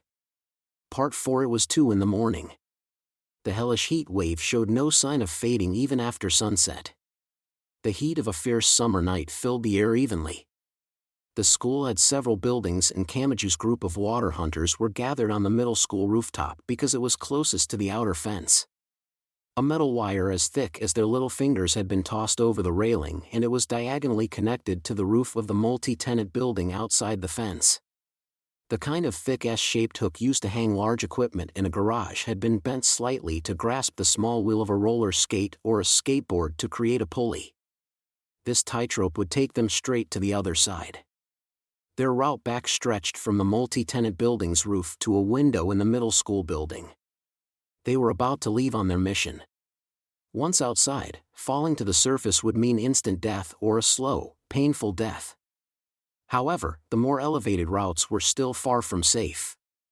Kamachi, Fukios, Aogami Pierce, and other girls and boys wearing swimsuits, gloves, and scarves were gathered with a single middle school girl from another school entirely. It was Akiko Amiya. She too wore a swimsuit, but she lacked the gloves and scarf meant for touching heated metal. In a way, she was unequipped and defenseless. She gave a deep bow to Kamachi and the others. Thank you. We're counting on you here. Sure thing. This water is a pretty urgent matter for us too. Kamachi and the others waved without looking back and then jumped out into the dark sky. They first slid down the tightrope to reach the neighboring multi-tenant building. They then moved to another tightrope that took them to the emergency staircase partway up the wall of another building. For light, they had wrapped bandages around the ends of bats and sprinkled on ethanol disinfectant for primitive torches. They were afraid to produce their own light with countless elements lurking around them and they thought they would burn their own hands while holding the torch and S-shaped pulley at the same time, but they could easily fall to their deaths if they tried to navigate these dark elevated places while blind. The power was out and the LED lights were dead, so the city was frighteningly dark. They felt like the world was covered in thick ink, but they saw similar flickering light sources in the distance. With torch in hand, Kamachi set foot on the emergency staircase landing and finally had it in him to focus on his surroundings. What is that? Students from another school? He briefly thought of a high-class Tokuwadai middle school girl. He was pretty sure she lived in District 7 too. But Fukios was more skeptical. I'm not so sure. At this distance, those have to be more like flamethrowers than torches. The height is odd too. That's probably fire being blasted up from the ground. In other words, those were fire elements. They had not done any detailed research on those life forms, but they seemed to like mimicry. That meant they did not normally draw attention to themselves. If they were spraying fire like that, then they may have been in battle. But with what? Were the elements fighting each other or were they attacking humans? This is no time to go find out. But there might be elements that lure people out like this. If they use mimicry, it means they're smart enough to take advantage how we'll react to what we see. So you're saying those are like football fish that use light to lure in their prey? It would be one thing if this was right after the heat wave started, but we're 72 hours in now. How stupid would someone have to be to directly take on the elements at this point? Now that she mentioned it, that did seem odd. It was the standard answer, but perhaps it was strange to find the standard in such non-standard circumstances. Also, the elements preferred dark and cool places. That meant they were generally nocturnal. Unless they had a definite goal worth exposing themselves to such a threat, no one would set foot on the surface at night. The boiling heat remained even without direct sunlight, so nothing was gained by heading out at this time. Not to mention that Kamachi's group could not take a direct route to reach whoever or whatever this was. They would have to use the roundabout route supplied by the irregularly placed titropes, and there might not even be a titrope leading there. Anyway, Fukios, what happened to that ladder? You know, the one to cross between buildings. We don't need it this time. We're using this instead. Fukios indicated the long object on her back. It was wrapped in a synthetic fiber material instead of showing exposed metal. Is that the thing Index was working on during the day? You'll see soon enough. Kamachi looked confused and he carried one of the spare water dispenser bottles they had acquired before. It was the size of a large Daruma doll. It was light now, but it would be a hellish burden on the back once it was full of mud. After climbing to the top of the emergency stairs on the outside wall, they were on a roof twice the height of the previous one. From there, they passed over a few more buildings. Kamachi had no idea where the water department was since he never had to think about it, but according to Fukios, who had planned their route, it was not far away. It's only about 500 meters as the crow flies. As the crow flies, huh?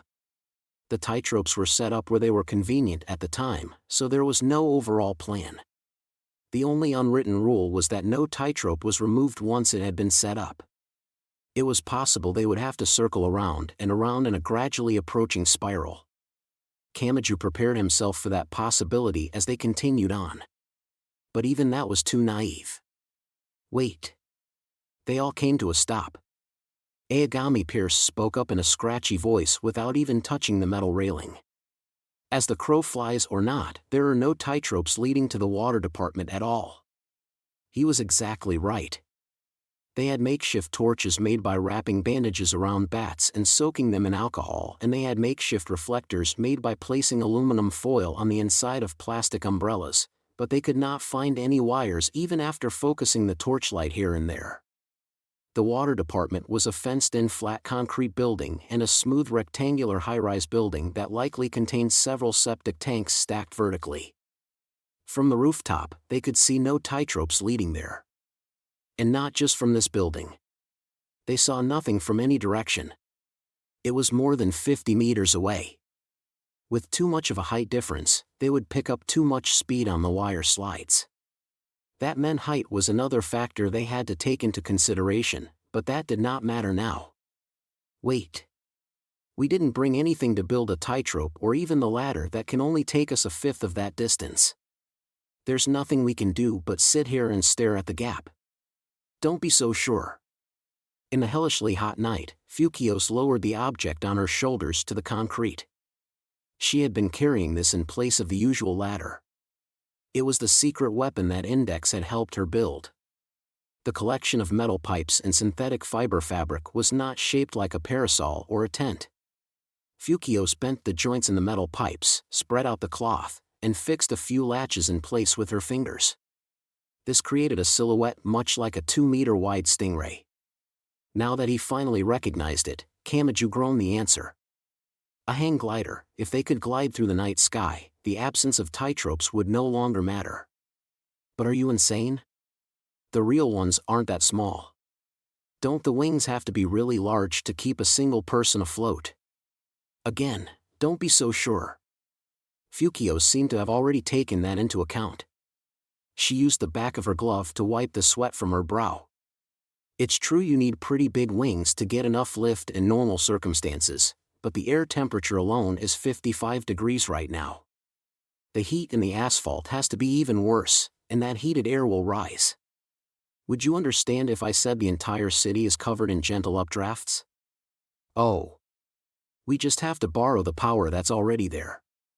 And that means we can shrink this down to a portable size. The intense heat wave was more than just a nuisance. They could use that greatest obstacle to continue forward. Even ignoring the specific method of ignoring the terrain as they flew through the sky, the way of thinking alone seemed like a huge breakthrough. It was like the light of an exit found after wandering through a cave after being buried alive. Then Fukio sighed. We couldn't make enough for everyone, so we'll have to ride them 2 at a time. Sorry if that leaves anyone out, but you can stand watch here. So I may not like it, but let's go, Kamachi. Wait. Wah. As the other girls spread out similar hang gliders, swimsuit Fukios grabbed the horizontal metal bar and began to run, as if to show how it was done. This was too much for Kamachi, who was forced along with her. He tossed the bat and bandage torch aside, grabbed the bar, and moved his legs so he would not be dragged along. The metal railing on the edge of the roof was right in front of them. Before reaching it, his body floated up. The soles of his shoes softly stroked the railing and his mind went blank with the same strange floating sensation as when riding a roller coaster. We're flying. We're really flying. We've caught the updraft more than the wind. If my calculations are correct, we can continue flying indefinitely. If so, that was amazing. They had been so restricted by the terrain and the elements, but this would allow them to travel so much further. In fact, it was possible they could even escape outside Academy City. But as he thought about that, a question occurred to Kamachi. Then why did we bother using the titropes like normal to get this far? We could have flown straight from the school rooftop. Instead of just gliding downward, they could actually ascend like this, so they should have been able to do anything. But as Fukio sweated in her black bikini next to him, he had a feeling not all of that sweat came from the heat. In fact, she was clearly doing her best not to look him in the eye. Then she made a confession in a nearly inaudible whisper. With the constant updrafts everywhere, we can go up, but we don't really have a way of going down. Why?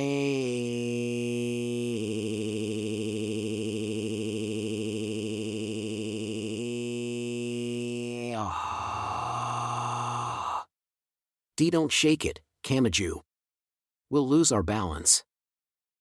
That means, So this was like tying a giant balloon to our waists and floating up into the sky. Not even the Prewright brothers' inventors were this bad.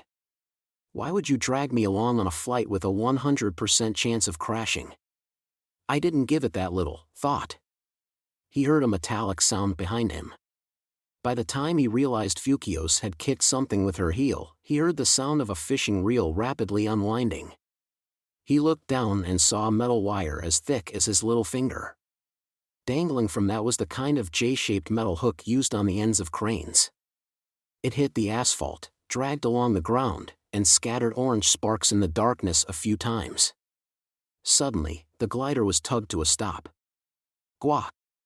Don't let go, Kamachi. That was just the brake catching. They had been sewn to the spot when the hook had caught on a buffer stop or a guardrail on the surface. Using Kamachi's balloon analogy, this was like a string tied to a tree branch. Wait a minute. Then this is more like being tied to a giant kite than riding an airplane. Isn't that more from the world of comedy than from historical dramas? If we survive this, we can submit our names for a world record. And this will hardly be a comedy if we kept going and then fell. In other words, they could keep flying indefinitely, but if they went any further than this, they could no longer descend safely. Once the glider passed the wire's height, they could no longer use the brake. Afraid of the inevitable fall to their deaths, they would be forced to continue rising with the glider. But what do we do now?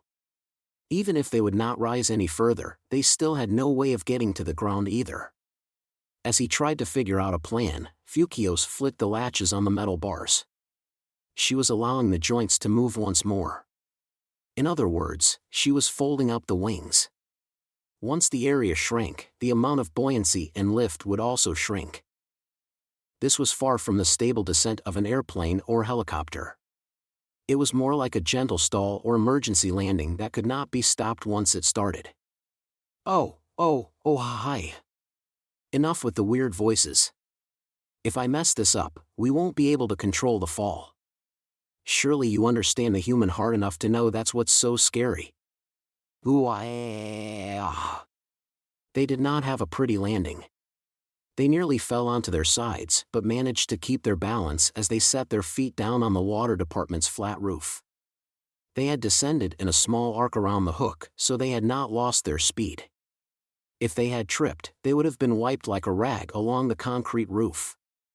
After being tossed around, they managed to get rid of their speed by crashing through a clothes-drying rack likely used by the workers.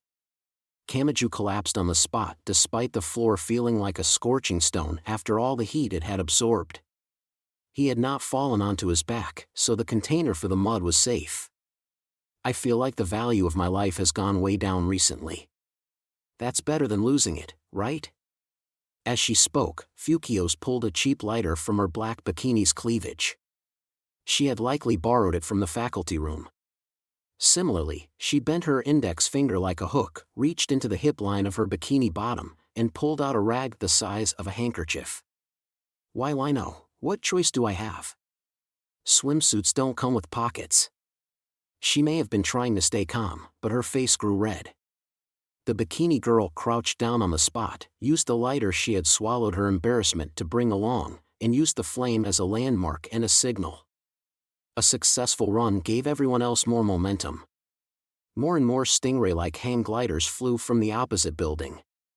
Fukios grabbed a long pole from the clothes-drying platform they had crashed through and tossed it to Kamachi.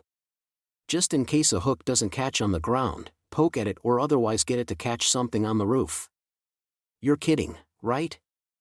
I'll be killed if one of those heavy hooks hits me in the head. I'm more worried about someone dropping the wire too early and crashing into the ground. He could not stop the squeezing at his heart from this unpracticed challenge, but none of his classmates' flights ended in disaster.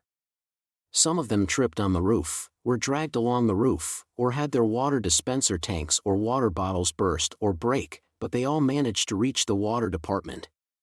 We'll have to do this at least once more on the way back, won't we? And it will be even harder to balance with the water purification microbe mud on our backs. Oh, no. I'll have to numb my heart by focusing on the dream of the swimsuit girl next to me feeling her heart pounding thanks to the suspension bridge effect or something. Faced with the difference between the modern strong-willed girls and that Mormo vision, Kamachi reflexively silenced Aogami Pierce with a smack to the head. The water department's rooftop door was locked, but they managed by working together. When Kamachi and 4 or 5 other boys kicked in unison, the door bent and the metal lock burst off. It was dark inside the door and some cool air drifted out. Living in a world of 55 degrees may have thrown off their senses. It may have still been above 40 degrees in the digital world and it may have been hotter than a bath. But Kamachi felt a shiver run through his entire body. It was a shiver of protest over this unexpected luxury suddenly arriving with no warning. What is this? What's going on? Whether we can drink it or not, there might still be some water in here. Maybe the evaporation heat is lowering the temperature? They combined first aid bandages and ethanol with the clothes-drying poles to create torches. It may have been to divide up who was carrying what, but the girls kept pulling all the supplies from their swimsuits and Kamachi was unsure how to react. As they walked through the water department with their makeshift lights, they found the hallway floor was unnaturally damp. Oh, the heat must have taken out the more easily melted parts of the sprinklers. What a waste. Since they had been traveling from building to building, they had pretty quickly thought to check the water storage tanks on the roofs, but the tanks had all been empty due to malfunctioning sprinkler systems. The systems were there to prevent the buildings from burning down, so they were not made to preserve water. Kamachi felt dizzied by the price of that luxury. Instead of lamenting this lost bonus prize, let's get to the water purification microbes. If those water tanks are also empty and the mud is dry and cracked, we're in real trouble. The water department had 2 buildings, a flat one and a tall one. The microbes would be in the purification building with tanks stacked vertically. Kamachi and the others followed the passageway in that direction. On the way, the temperature continued lowering. For an instant, Kamachi had a vision of everything dumped on the ground and their plan ruined. But that was not the case. Oh, Aogami Pierce could not help but react out loud. There were no internal walls dividing up the floor. A large square hole took up the entire area of the building. It was more than 5 meters deep and 40 meters long and wide. It looked like a pool with the water removed, but there were still some puddles at the bottom. And the uneven distribution of puddles was proof that it was not flat concrete at the bottom. There was a layer of brown mud there. If the information Akiko Amiya and the others had gathered was accurate, that was the culture medium for the water purification microbes. We're saved. It's really there, rejoiced Aogami Pierce. If we scoop up the mud from those wet parts, an entire pool full of water is ours. We might really make it. They checked around tank and found a metal ladder for maintenance along the wall. They touched it and found it was almost painfully cool. It reminded them of an ice-cold glass of soda. It was time for the boys to get to work. They climbed down the ladder with their water dispenser tanks, water bottles, gas cans, and any other empty container they had found. Their feet sank ankle-deep even in the parts that had looked dry. That meant the mud was still alive. Filled with joy, they began scooping the mud into the containers with both hands. Ha! The more they filled the containers, the harder it would be climb back up the ladder. But they forgot all about that and Kamachi found he was laughing. Ah ha ha ha ha ha. Ha ha ha ha ha ha ha ha ha. His throat was dry and every drop of sweat was a waste, but he forgot all about that and even let tears well up in his eyes. Now that they had made it this far, they would be all right. They had won the bet. That incredible sense of relief washed over his body. Not even a high-class Tokuwadai middle school girl given the VIP treatment at a casino on an overseas trip would feel this excited. They had risked their lives and would return with what it took to save so many others' lives. Only the commoners like them could make such a large gamble without thinking about the risks. Some of his classmates collapsed onto their sides in the mud. Some rolled onto their backs and laughed like idiots despite the containers of mud on their backs. The cool sensation of the mud must have felt nice. We're saved. With the weight of the water dispenser bottle on his back, Kamachi forced down his endless urge to laugh. The mud was heavier than water. It was heavier than a girl. But it did not feel like a burden. He was carrying salvation on his back. We can survive now. We can protect our school. Everything's finally going to get better. We've switched over to a new set of rails. Kamachi dragged his muddy body over, grabbed the ladder with his slippery hands, and clenched his teeth as he climbed. With each rung, he felt joy grow in his heart until he thought his chest would burst. He felt like he had grabbed the spider's thread dangling down into hell. When he passed the final rung and threw himself safely onto the floor, it almost seemed too easy. Black Bikini Fukios crouched down to get closer to him and spoke. Good job, Kamachi. Maybe we should have found a rope and pulled the containers up. Like a game of tug-of-war. Don't be ridiculous. That's like adding an elevator to the top of Everest. You'll understand if you do it yourself. Don't take away the joy of living. The way Kamachi laughed may have seemed creepy under normal circumstances, but Fukios narrowed her eyes and smiled back. Aogami Pierce and the other boys climbed the ladder one by one, looking like muddy zombies. They were all exhausted, but they were grinning like idiots. They looked like had just climbed a great mountain. Let's get back. Let's return everything to normal. It makes me sick just to think about heading back out into that heat. It might be best to get going before we get any more accustomed to this. As they discussed what to do, Kamachi and the others started toward the passageway to the other building. The water department was no further use to them. The only challenge left was the gliders. They had no idea if they could maintain their balance with the heavy mud on their backs, but as long as they could do that, they just had to slide down the wires back to school. Or so they thought.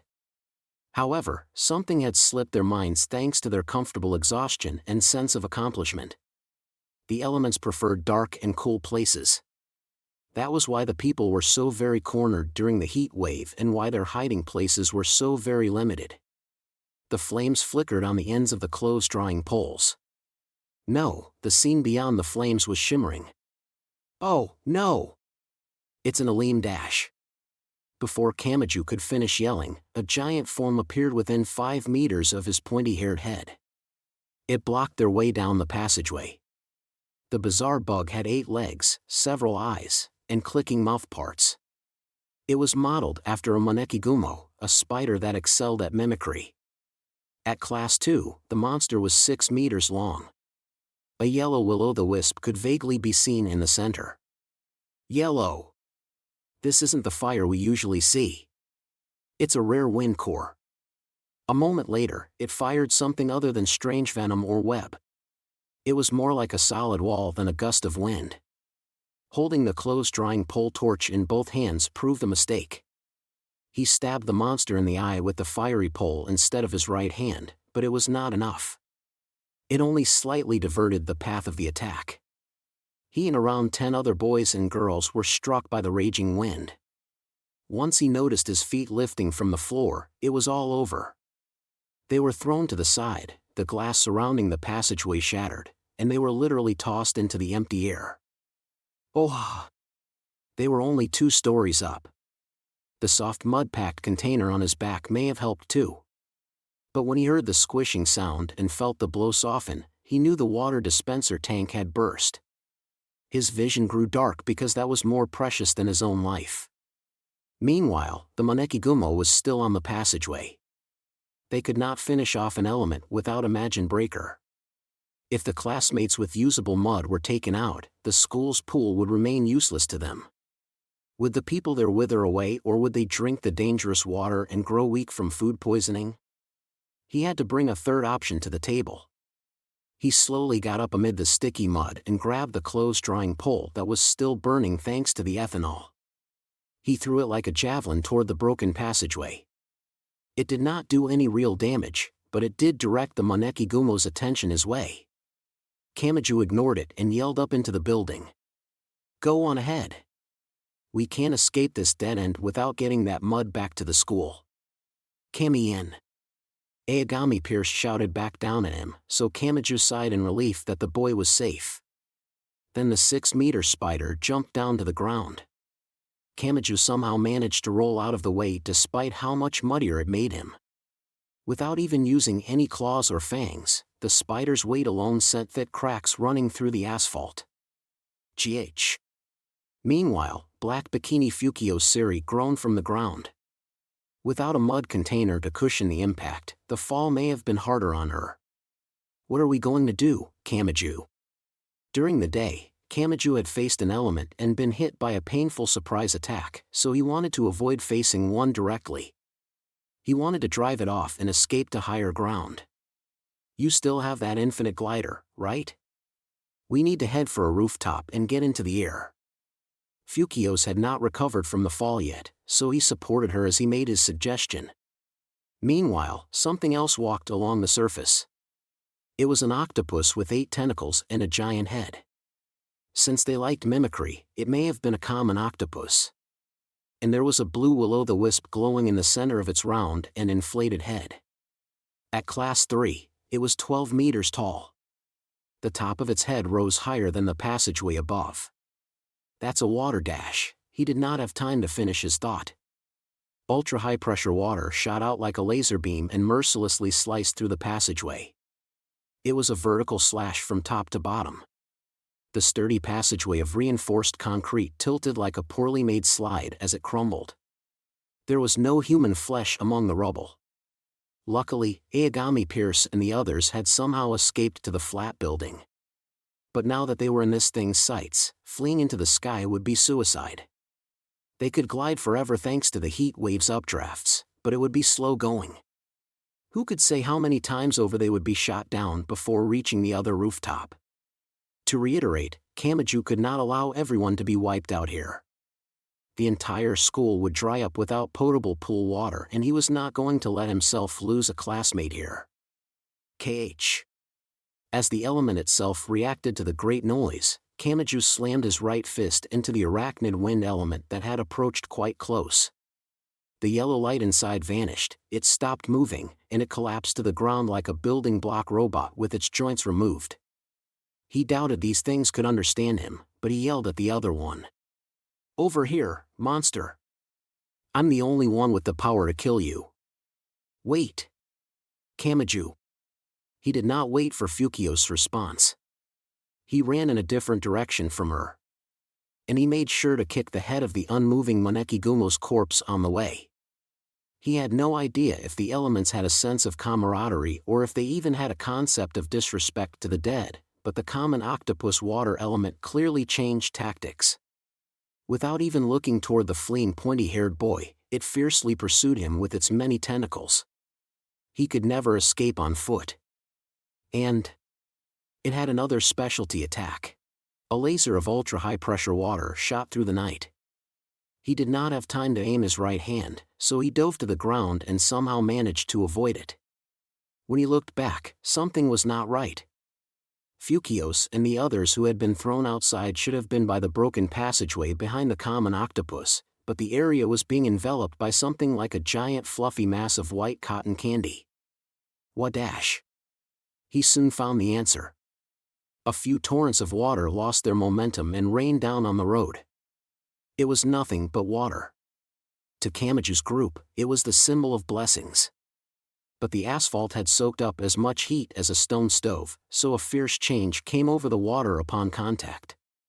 In the blink of an eye, the liquid became white steam and spread out across the entire area.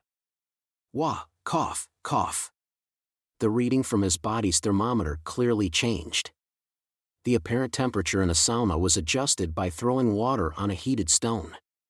The actual air temperature did not change, but gases and liquids could change the heat on the skin and one's rate of exhaustion. Their stamina would quickly be worn away with the water being scattered so indiscriminately. The common octopus's greatest strength was not its anti-air cannon. By scattering steam over a wide area, it wore down people's stamina and created a smokescreen. Then its powerful and speedy attacks could finish them off. But even before that, the common octopus's giant body burst through its own wall of steam as it approached. Its tentacles were thicker than steel beams and they reached out to grab and twist apart the boy's body.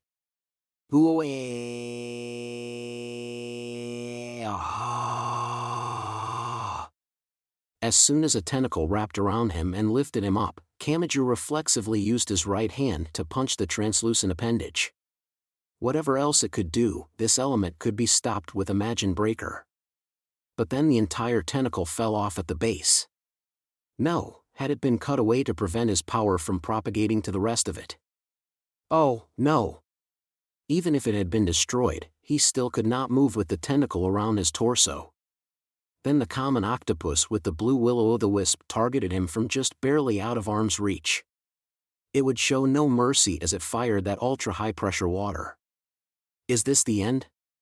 Was Fukiyo's group all right inside all that steam? Was Aogami Pierce's group okay inside the flat building? Would they get the water purification microbe mud back to the school to secure the pool water? Would everyone at the school be okay? Would Index and Athanas be okay? Nothing was certain. He clenched his teeth. And at that very moment, a great number of lights dropped from overhead and pierced the Class 3 common octopus almost too easily. Kamachi had no idea what had happened. It almost looked like a precision-guided bombing with accuracy down to a few dozen centimeters. The common octopus's giant body shattered like glass and the tentacle binding Kamachi's torso was torn to pieces. The boy was thrown to the scorching asphalt, but he could not get up and simply stared up into the night sky while lying on his back. The curtain of steam had been blown away and the moon was visible. A strange form cut by overhead as if to slice through that bright heavenly object. What is that? It flew in a straight line. It flew in something like an invasion route while launching a great downpour of attacks. Some looked like metal shells and others looked like laser beams. The attacks had to be targeting the other elements on the ground. Despite the intense explosions, there was no sign of the building collapsing. The heat wave should have brought down all the next-generation electronic weapons that Anti-Skill used. But that was not what surprised Kamachi the most.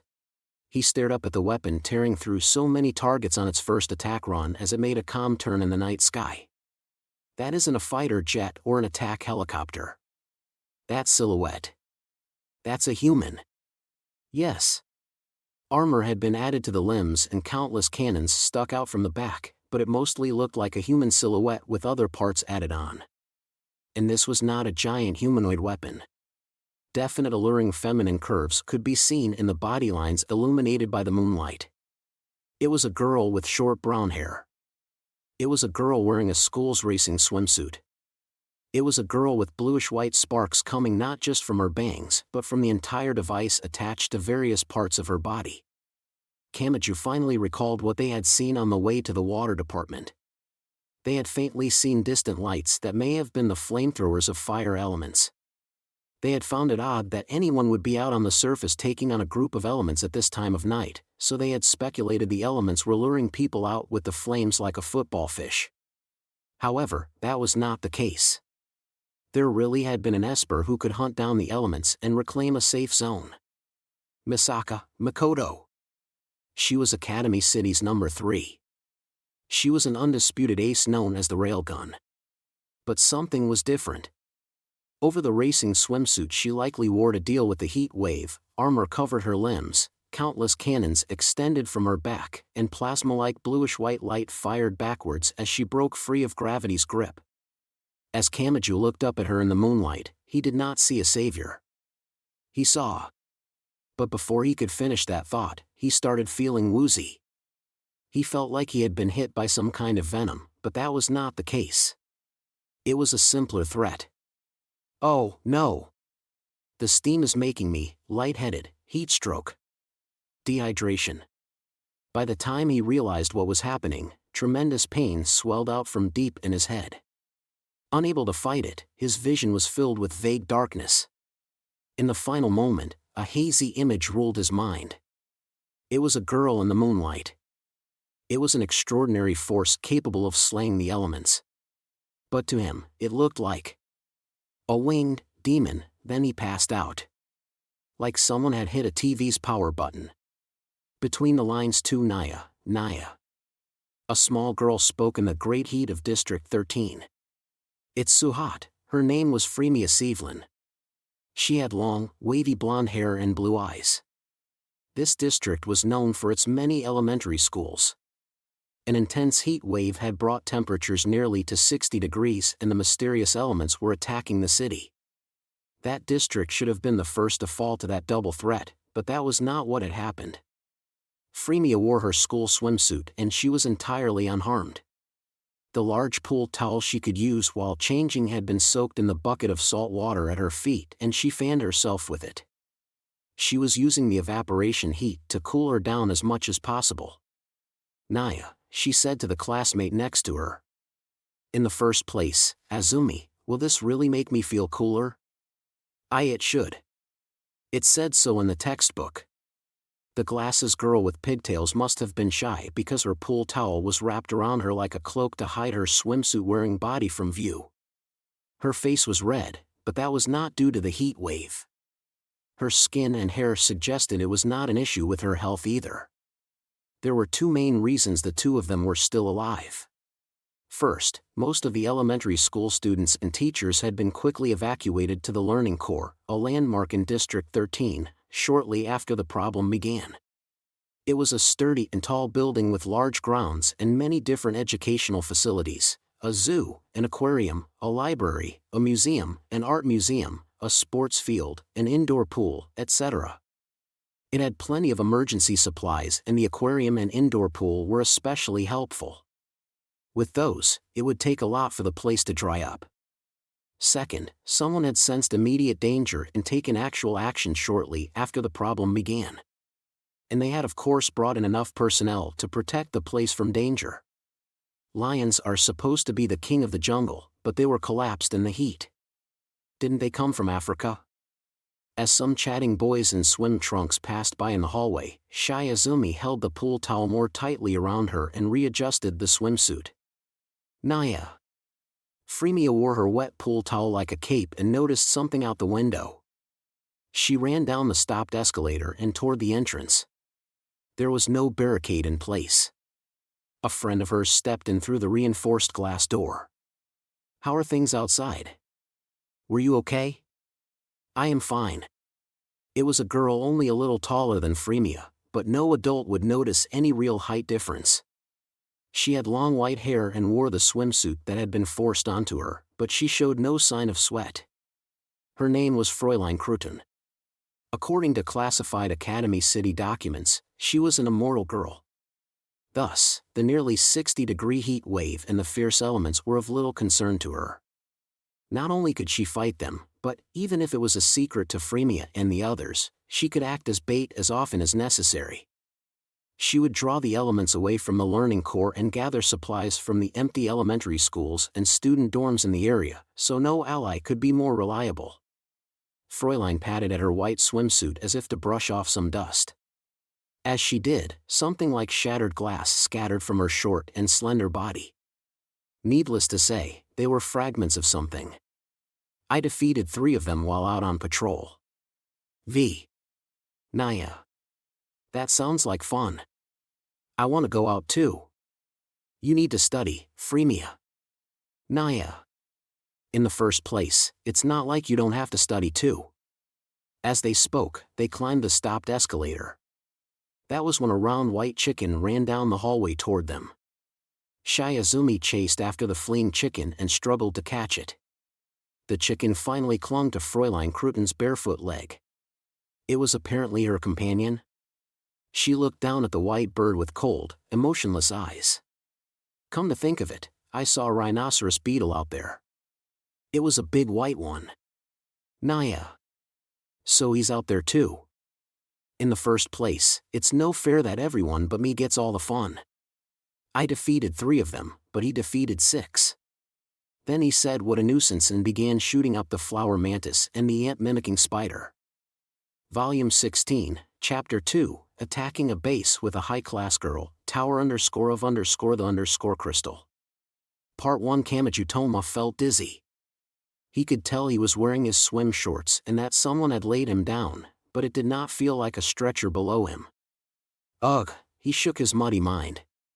He felt a scorching heat on his chest, stomach, and everything else.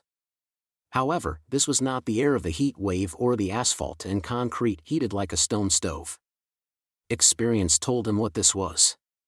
The slippery sensation surrounding him was a liquid. In a hellish 55 degrees, a bottle of water would rise to a temperature 10 degrees higher than a hot bath. That thought rapidly brought his focus back to reality. Water? Someone was using valuable water? And not to drink but to pour over his body? Ah. He panicked and tried to get up, but his body refused to listen. When his senses finally caught up, he found himself on a rooftop in the late-night darkness. He was lying on his back and the high-class Tokuwadai middle school girl named Misaka Makoto was sitting nearby and peering down at his face. She wore a racing swimsuit and poured a clear 2-liter bottle of water over him. "Sisi-man, don't move. And what were you all even doing here? You're covered in mud." "And Misaka?"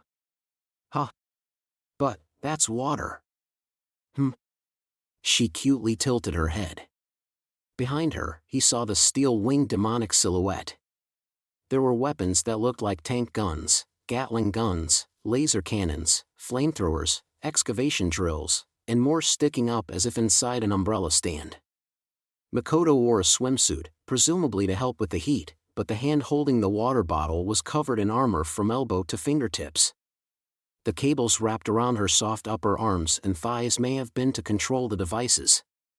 Kamachi had no idea what to make of this. What? What in the world is that? Oh, you haven't seen this version yet, have you? Just after her casual reply, a light appeared in the late-night darkness. It was not a street light or a flashlight. Just like a firework, it was a blue light made from burning a thin piece of metal. When Makoto saw it, she set down the water bottle and brushed up her sweat-soaked bangs with her armored hand. Oops. Wait just a second. A moment later, one of the feathers making up the wings, i.e. a tank gun, produced a frightening explosive roar. The blast was powerful enough to send Kamachi rolling along the rooftop just after he started to sit up. A shell flew in an orange arc toward the distant point of light fired into the air and it fell through the gaps in the dark buildings. There was a flash of light, a short delay, and a thunderous roar. The phenomenon reminded Kamachi of a lightning strike, but it was actually a shell landing and exploding. A new green light flashed. It was most likely a flare. Hit confirmed. Destruction complete. After checking the color of the light, Makoto recited those two quick phrases in a sing-song voice. Sorry about that. I'm not obligated to do so, but I like to help defeat the elements when I see a request for assistance. I'd like to know if Waharu-san and Satan-san are okay, but finding them hasn't been easy. So to help protect anyone I know, I've been working to eliminate as many of the elements as possible in this area. So, how much had I told you? Kamachi had no words. He still did not know what that was Misaka Makoto was wearing, but was this how different the world was when the number 3 railgun, one of Academy City's 7 level 5s, was around? They had been so afraid of even running across a single element that they had risked their lives sliding down wires strung between buildings, so this was simply too different. There was so much he wanted to ask. He stated his first question while working his dizzy head and managing to move his arms and legs enough to get up. Where are the others? What happened to Fukios and Aogami Pierce? Do you really think I can answer you when you name people I've never met and even use a nickname for one of them? Who are you talking about? My classmates. They were attacked by the elements at the water department. Makoto tilted her head like she was watching a quiz show on TV. I'm really not sure. I did slaughter all of the elements in that area, so I doubt there's any reason to worry about their safety. They probably returned to their base. She casually mentioned an unthinkable word, but he doubted she was lying. He recalled the steel-winged demon flying through the night sky and the elements being turned to Swiss cheese after looking like such a hopeless obstacle. This girl could pull that off. This was not one-on-one hand-to-hand combat where either side could die. Countless shells had rained down and wiped them all out with no friendly fire damage whatsoever. Kamachi finally breathed a sigh of relief. Fukios and Aogami Pierce had safely returned to the school. And with the water purification microbe mud from the water department. Once they could drink the pool full of water, the shelter's strained atmosphere would vanish. They could hole up there until this was all over without Index, Athanas, or the others getting caught in any unnecessary conflict. They were safe. They had been saved. Kamachi had been collected by Makoto and taken here because they had decided to leave him behind in the confusion, but he did not feel shocked or angry. He was just glad that the situation was headed in a positive direction. Oh, right. I need to contact them. Hey, Misaka. What building is this? Do you know which way to my school? Oh, your school? I stopped by it earlier, but it had collapsed into rubble. Kamachi felt his throat instantly dry up. He felt like an invisible hand was squeezing at his heart. What had happened while he slept? Had the elements made a major attack? Was everyone in the school okay? So many thoughts spiraled around in his head, but there weren't even any real barricades up. There obviously weren't any normal lights on, but there wasn't any from fires either. Were you really hiding there? It didn't look like it would be much help. Oh. That was right. He had forgotten. The magic god known as the High Priest had partially destroyed his school, so they were borrowing empty classrooms at the Jumpy Bunny school. But Makoto was unaware of that. They were talking about two different schools, so she had gone to the wrong place. He scratched at his bangs. Anyway, can you tell me where we are? I need to get back and let them know I'm all right. Sorry, but no. Makoto readily rejected the idea. Your heat stroke is a lot worse than you think. Do you know what time it is? No. Around 4 in the morning? His cell phone did not work, so he had no clock at hand. He gave a guess based on the fact that they had left for the water department at around 2 in the morning. But Makoto shook her head. It's already past 6. You're kidding. How long was I out? That isn't your fault, but do you see how weak you are? I tried giving you water and placing a wet towel on you, but it isn't enough. That means I'll have to take you somewhere with more specialized equipment, even if it's supposed to be girls only. I don't know where you were hiding before, but if it doesn't have the equipment to heal you, I'm not taking you back there. Come with me. If you want to let them know you're all right, you need to make sure you really are all right first. But... He leaned forward, but that was enough to make him dizzy. He started to fall forward, so Makoto gently grabbed his shoulders with her armored hands and supported him. She then whispered in his ear. And based on what we're planning, it might be best for your friends if you come with us. You might end up saving them. What? What was she talking about? Kamachi blinked his eyes in confusion, but she said nothing more. The racing swimsuit girl looked around while supporting his body. It's almost time for sunrise. Let's get back. We can talk more once you have your strength back. Wait, wa. Kamachi Toma cried out hysterically. Makoto circled behind him and passed her arms below his arms to grab a hold of him. It was a lot like the safety bars on a roller coaster. A moment later, they took flight. The steel-winged demon took its true form. It only took an instant. Truly in only an instant, Kamachi's view changed to something like a search engine's map app or satellite service. He guessed they were 100 or 200 meters up. He started feeling silly for thinking of the wires between buildings as elevated. How does it feel? Quietly asked Misaka Makoto as bluish-white light erupted from the boosters attached around her round hips. Kamachi answered honestly as she held him in her arms with his unsupported legs dangling down. I'm a little distracted by this really strong feminine scent and the soft sensation squishing against the back of my head. Oh, I get it. You're wearing a swimsuit, aren't you? Stop wobbling, Misaka. And if you let go, I'll fall to my death. DDD, don't make it sound like I'm some kind of pervert walking around town in a swimsuit. You gave in to the heat too, didn't you? A boiling heat still filled the night and the city down below was dark. The power was dead and the city had ceased to function. But at the same time, there were unsteady flickering light sources. If they were not coming from fire elements, then they were fires started by humans. This was not over yet. And the number of lights was surprisingly high. He belatedly realized just how many other people were out there building barricades and fighting against the heat wave and the elements. He felt his tear ducts loosening. He felt like a lost child finding his mother after wandering through an unfamiliar city. Some blue flashing lights appeared here and there. Cover your ears and open your mouth. This is going to be a little loud. After Makoto's comment, the steel-winged demon changed course. They took a zigzagging route between the blue lights, the arms on her back squirmed, and a great number of shells and beams shot toward the surface. A single stray shot could have caused a major disaster. But Makoto did not miss. The shots weaved perfectly through the gaps between buildings and exterminated the elements walking on the surface. Green lights were added where the blue lights had appeared earlier. Hit confirmed. Destruction complete. All done. What's that glittering over there? It looks like some flashlights on the surface. Those are fluorescent lights. That's probably a trash dump. So, not street lights? Should we go check them out? Don't worry. If they aren't moving around in someone's hand, I seriously doubt there's anyone there. Wait, does that mean you haven't figured it out? Well, it is true most places have switched to LED lights for energy conservation or whatever.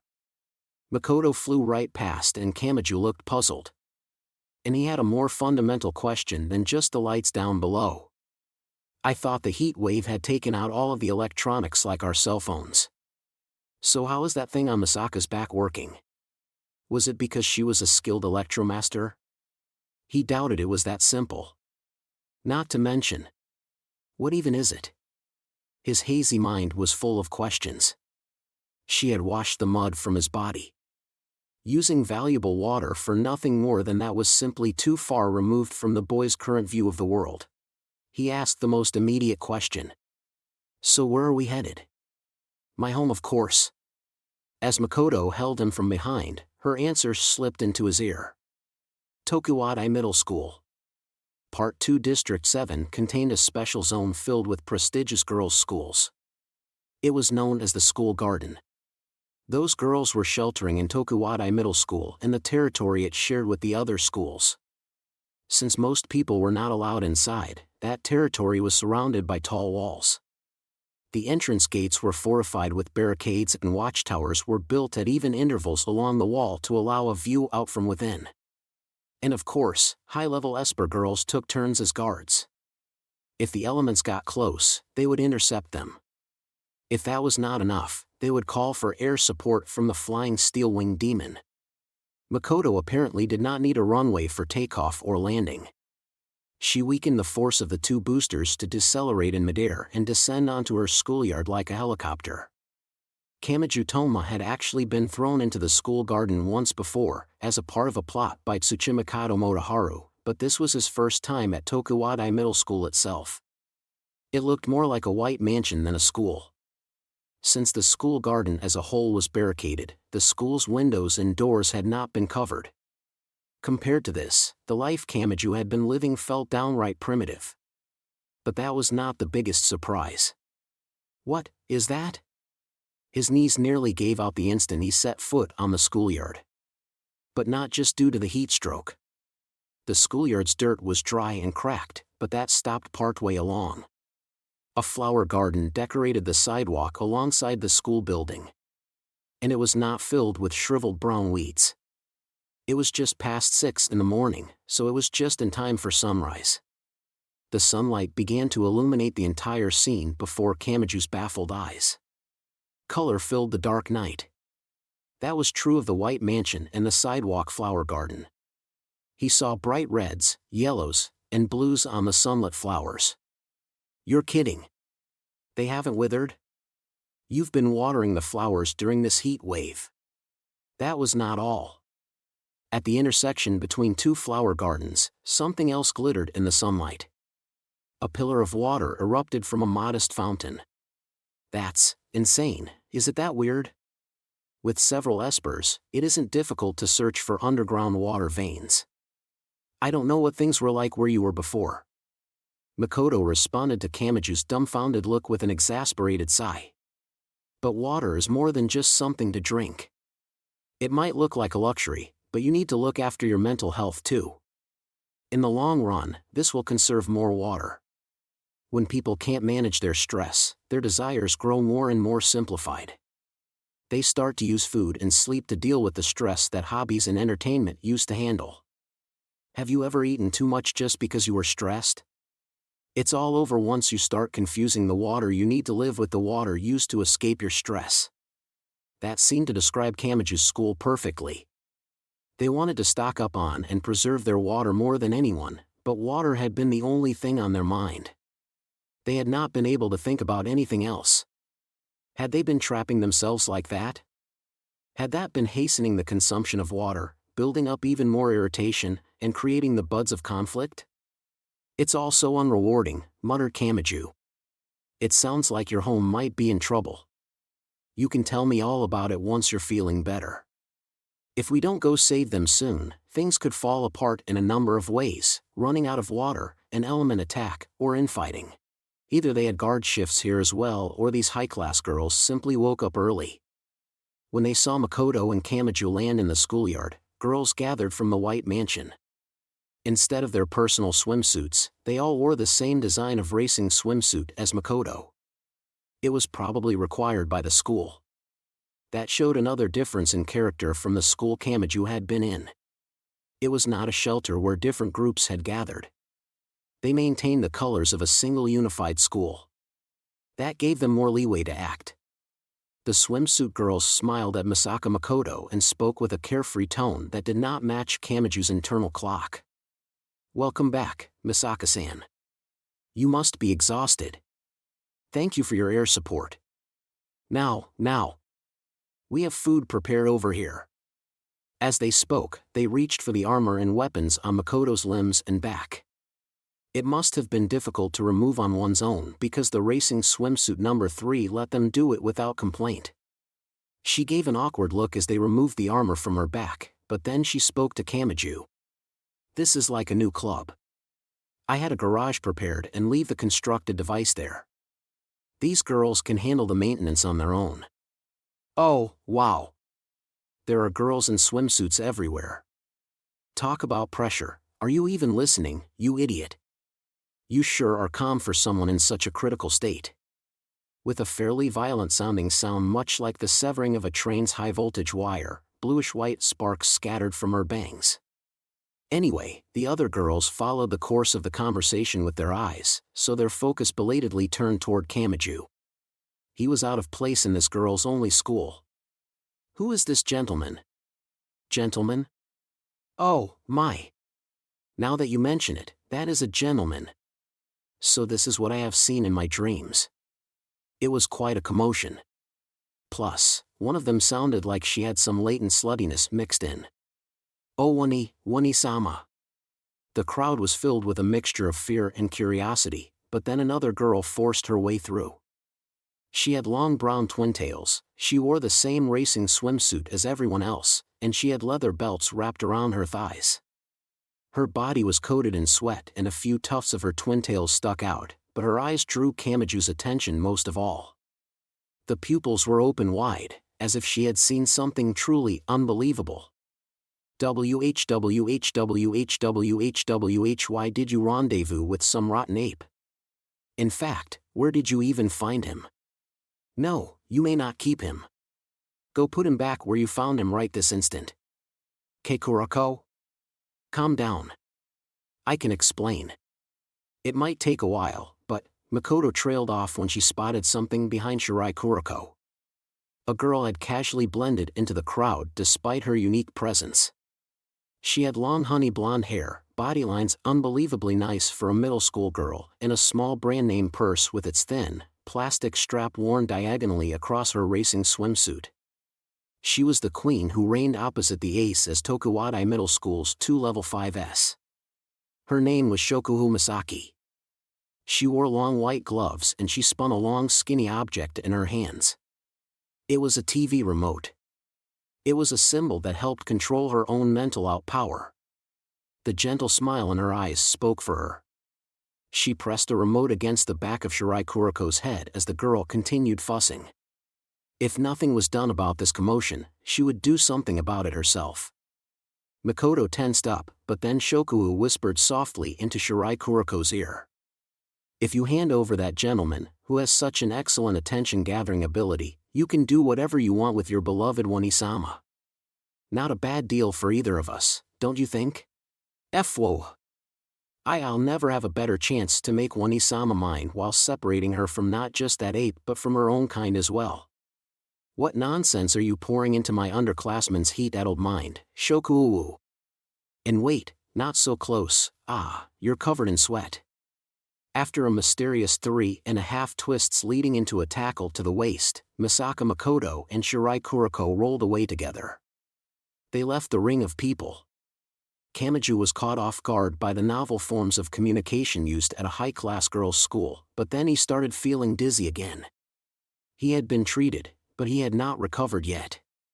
Without Makoto's shoulder for support, he would succumb to his own body weight before long. But just as he was about to collapse to the side, another girl gently supported him.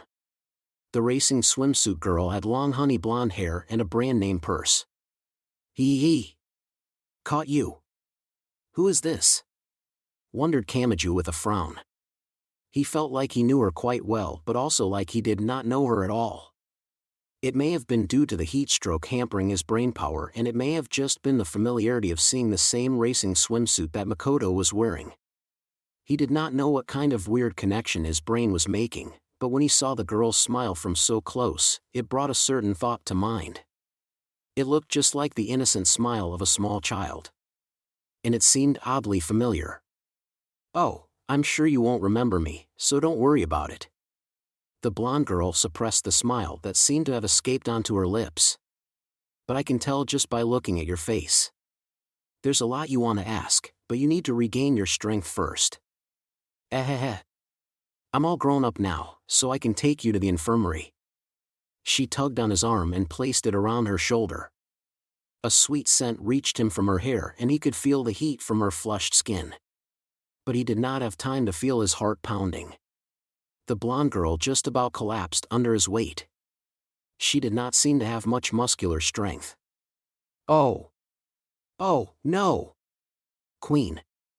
A girl with splendid ringlet curls reached in from the side like a helper, but Shokuhu held out her empty hand to stop her. I appreciate the thought. But, please, can you let me do this on my own?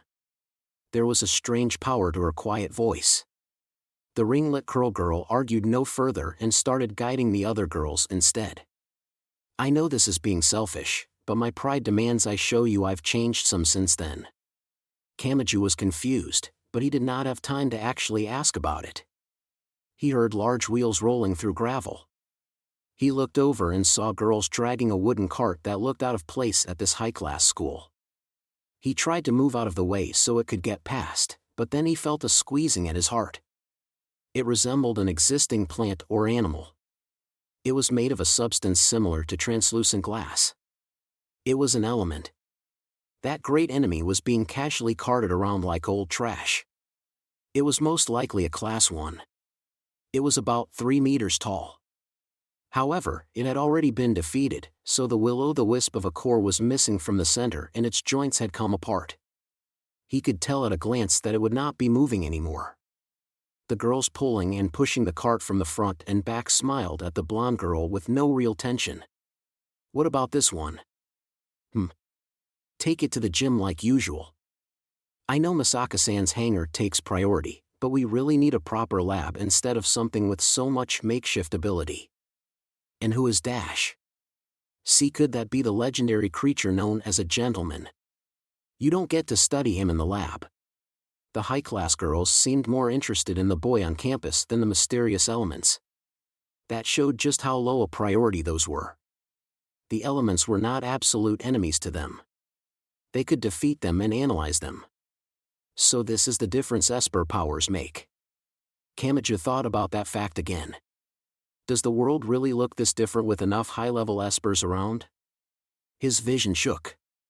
He was in the early morning schoolyard, but his vision blinked in and out like a dying fluorescent light. Oh, no, he thought. Something was breaking. He was losing his support. He was going to fall. But just before he did, there's nothing to worry about. He had not said a word, but a gentle voice reached him. It was the mysterious blonde girl who was struggling so hard to lend him her shoulder. It's true some people are more suited to some things than others, but that doesn't mean you can't try your hand at something you aren't suited to. You know that very well, don't you? He once more asked himself who she was. He was fairly certain she was not someone who knew him well enough to practically read his mind like this, but if you feel like taking that sort of challenge, I'll stick with you as many times as it takes. She breathed a somewhat sorrowful sigh. Then the blonde girl continued with a bright smile. I doubt you'll remember, but that doesn't mean I can't try, right? Part 3. He had fallen asleep. In an infirmary that smelled of disinfectant, Kamachi sat up in the bed and froze in place. Covering his face with his hands did not change reality. The sun had already risen high into the sky. It was probably around midday. He wanted to let Index and Athanas know he was okay, He wanted to know if Aogami Pierce and Fukio Siri were okay, and he wanted to know if the water purification microbe mud had resolved the potable water problem. And yet he was stuck here. Not even this place had the air conditioning back up and the infirmary was wrapped in boiling heat, but there was one devilish tool here. Damn it. How can something as simple as a water pillow steal away Kamiju-san's soul so easily? I'm so shallow I want to die. But how is this even remotely fair, dammy idiot? Not only was the pillow filled with water, but it had some kind of chemical inside too. It maintained the chill of a canned drink straight out of the fridge, and it had a somewhat minty smell. The girl with honey blonde hair sat on the round chair next to the bed, crossed her long slender legs, and cooled her forehead with a liquid-filled plastic bag like the ones used for the goldfish one at goldfish scooping. She giggled. The human mind has trouble fighting the most primitive desires, so it's nothing to be ashamed of. And you must have been very tired. I gave in. I gave in to my desires. Wah! Kamiju felt somewhat defiled, but he oddly felt no desire to quickly take any kind of action to make up for oversleeping. According to Makoto, all of the elements around the water department had been wiped out, so Aogami Pierce, Fukio Siri, and the others would be fine as long as they had not hung around for no real reason.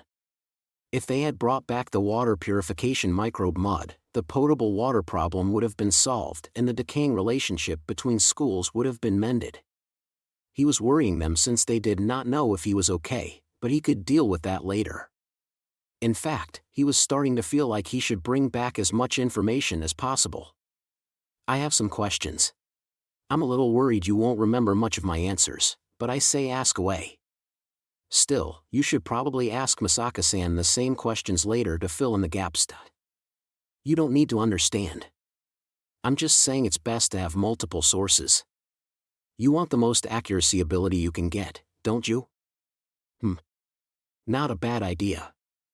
Are middle school girls really this calm these days? I mean, you just seem so different from Misaka. You're more like a big sister. Heh. Something must have struck her as funny because the mature-looking girl started laughing. Ha-ha. Eh-ha-ha-ha-ha-ha-ha. Yes, yes, yes. That's what I want from you. I'm not the same girl I was back then. And I won't let you say these common breasts disqualify me from providing the support of a young woman.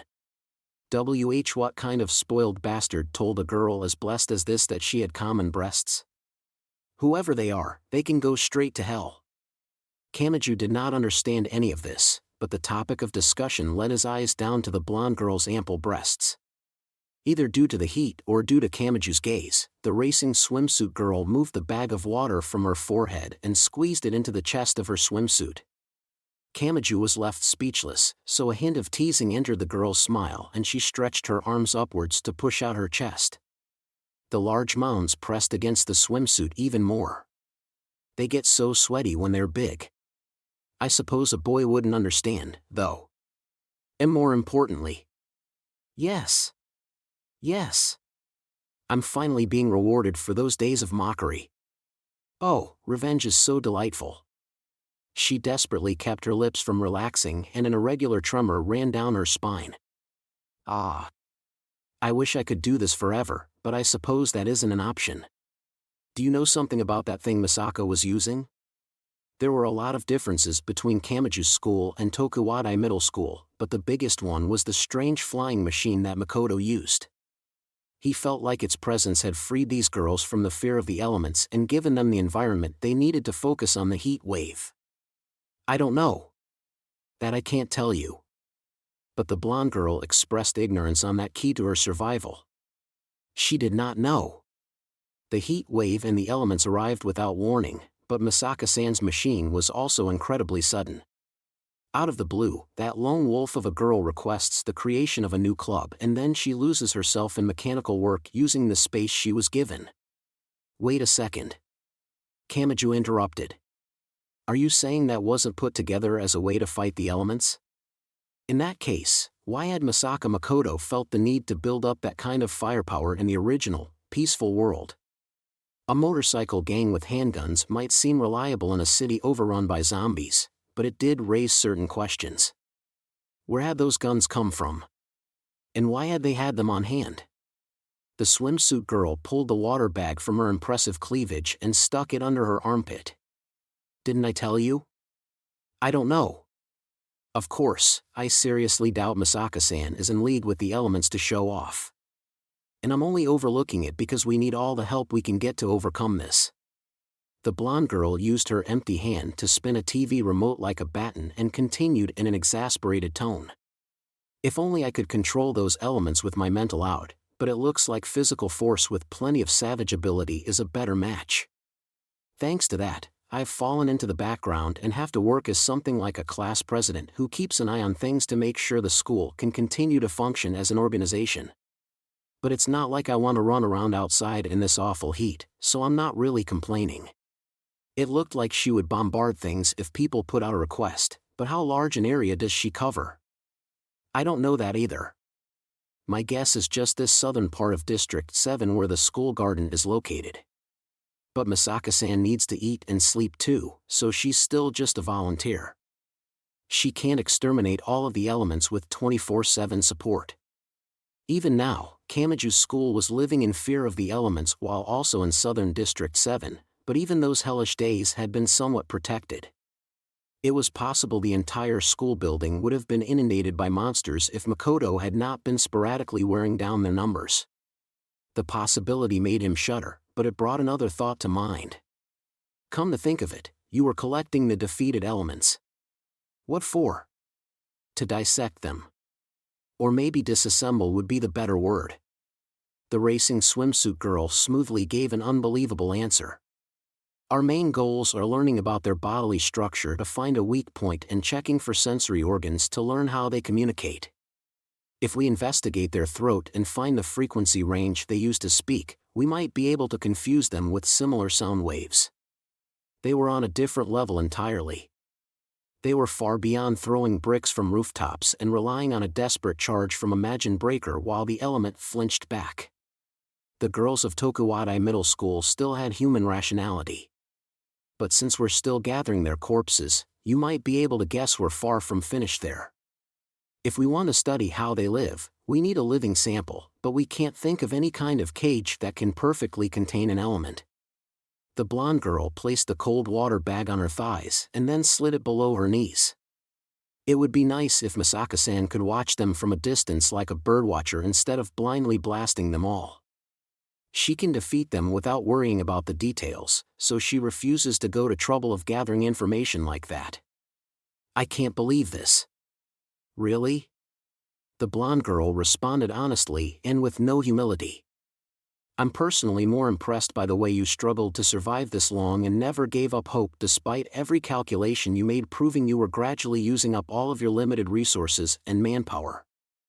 I mean, we're doing this because we know we can. If we had everything taken from us, I'm not too confident we would be able to crawl back up from the bottom. We're not all that great. He did not decorate his response either. While being worn down by the heat wave and the elements, Kamaju's group had taken a step down the path of bandits. It was all to get water and water-purifying microbes.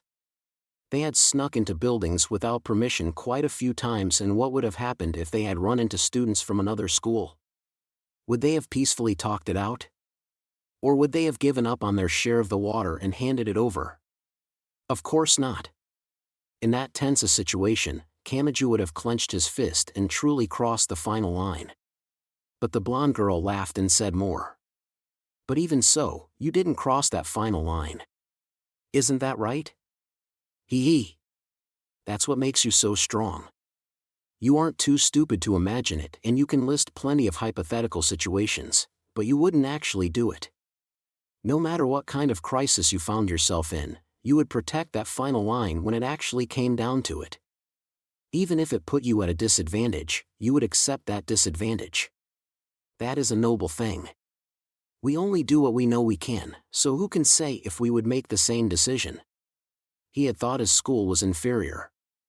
He had thought they were inhuman and shameful. But was he allowed to be proud of those few days of desperately working with the others to stay alive? Of course you are. Being alive is a noble thing in and of itself. The blonde girl seemed to be peering into his eyes as she spoke. Her voice had an odd strength it had lacked before.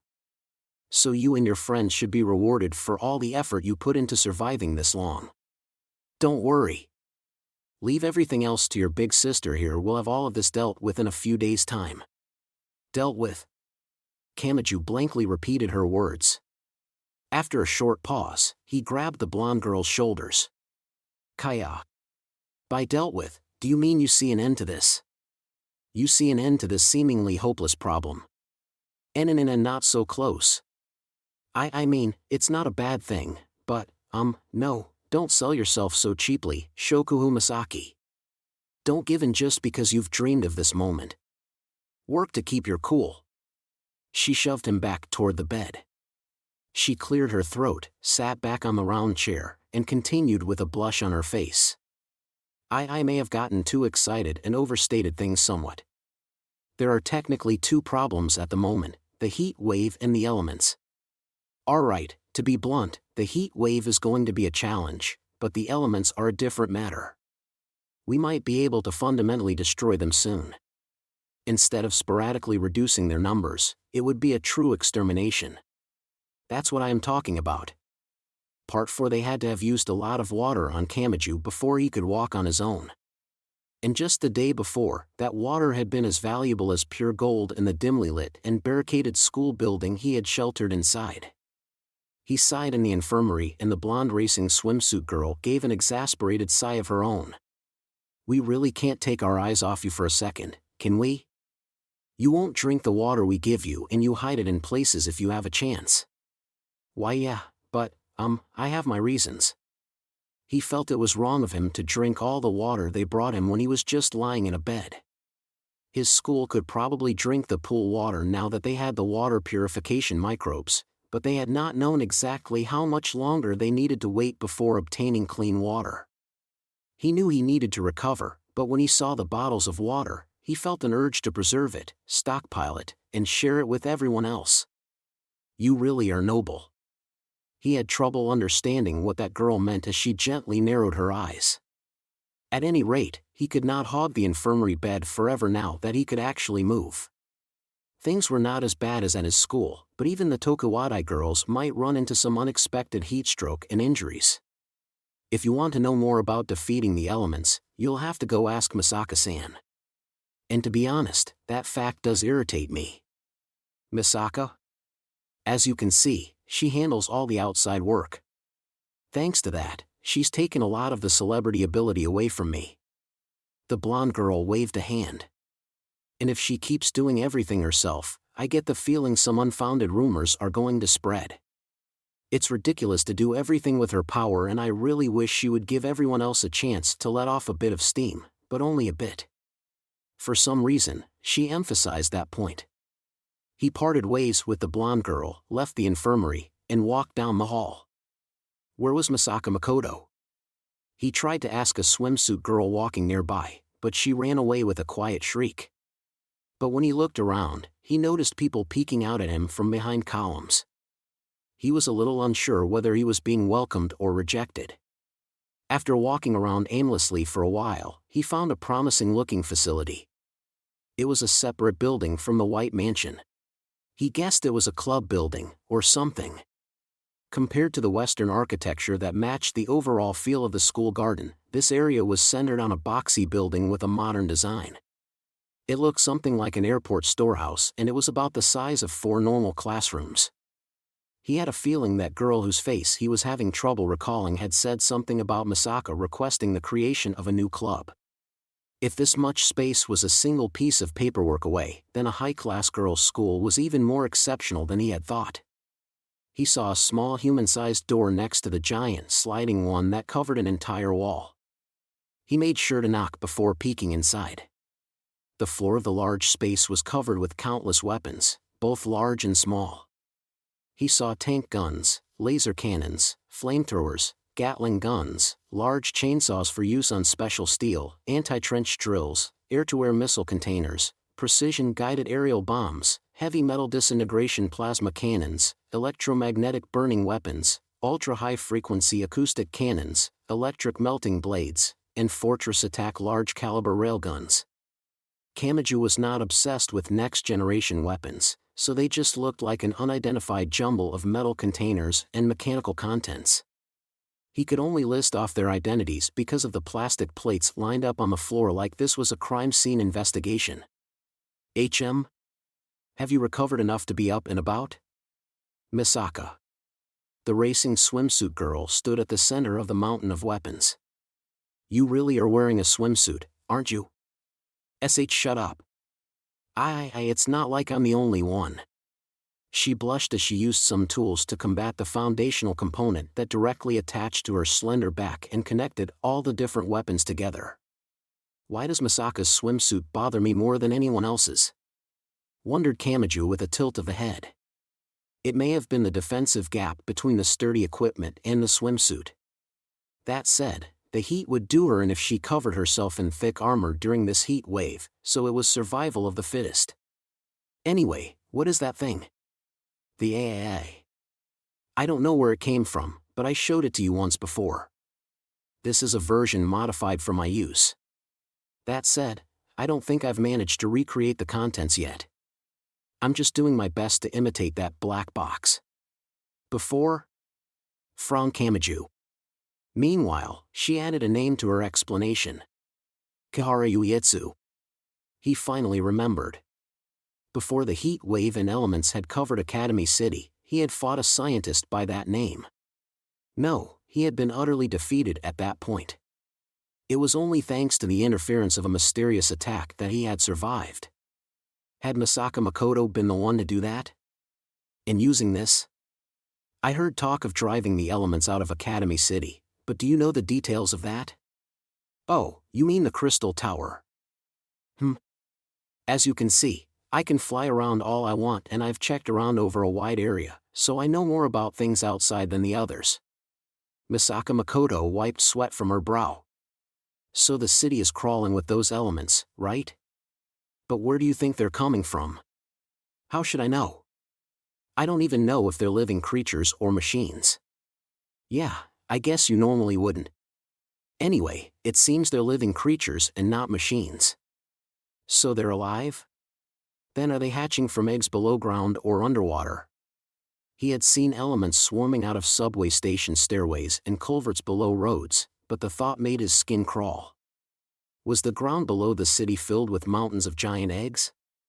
But Makoto shook her head. No. They're coming from there. He had no idea what she meant. For some reason, she was pointing straight up. And then she continued.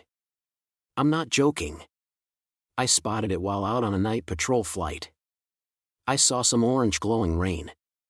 They descend from the sky like shooting stars when no one's looking. Are you serious? Very. Although I don't know if they're really coming from space or if they're born on Earth, fly up into space, and drop back down again. This was getting absurd.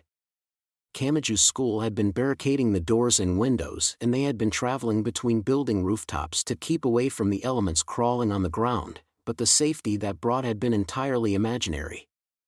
The odds may have been as low as being hit by lightning or a meteor, but it had been possible an element could fall on top of them while on the roof or inside their barricades. Two-dimensional defenses alone were meaningless.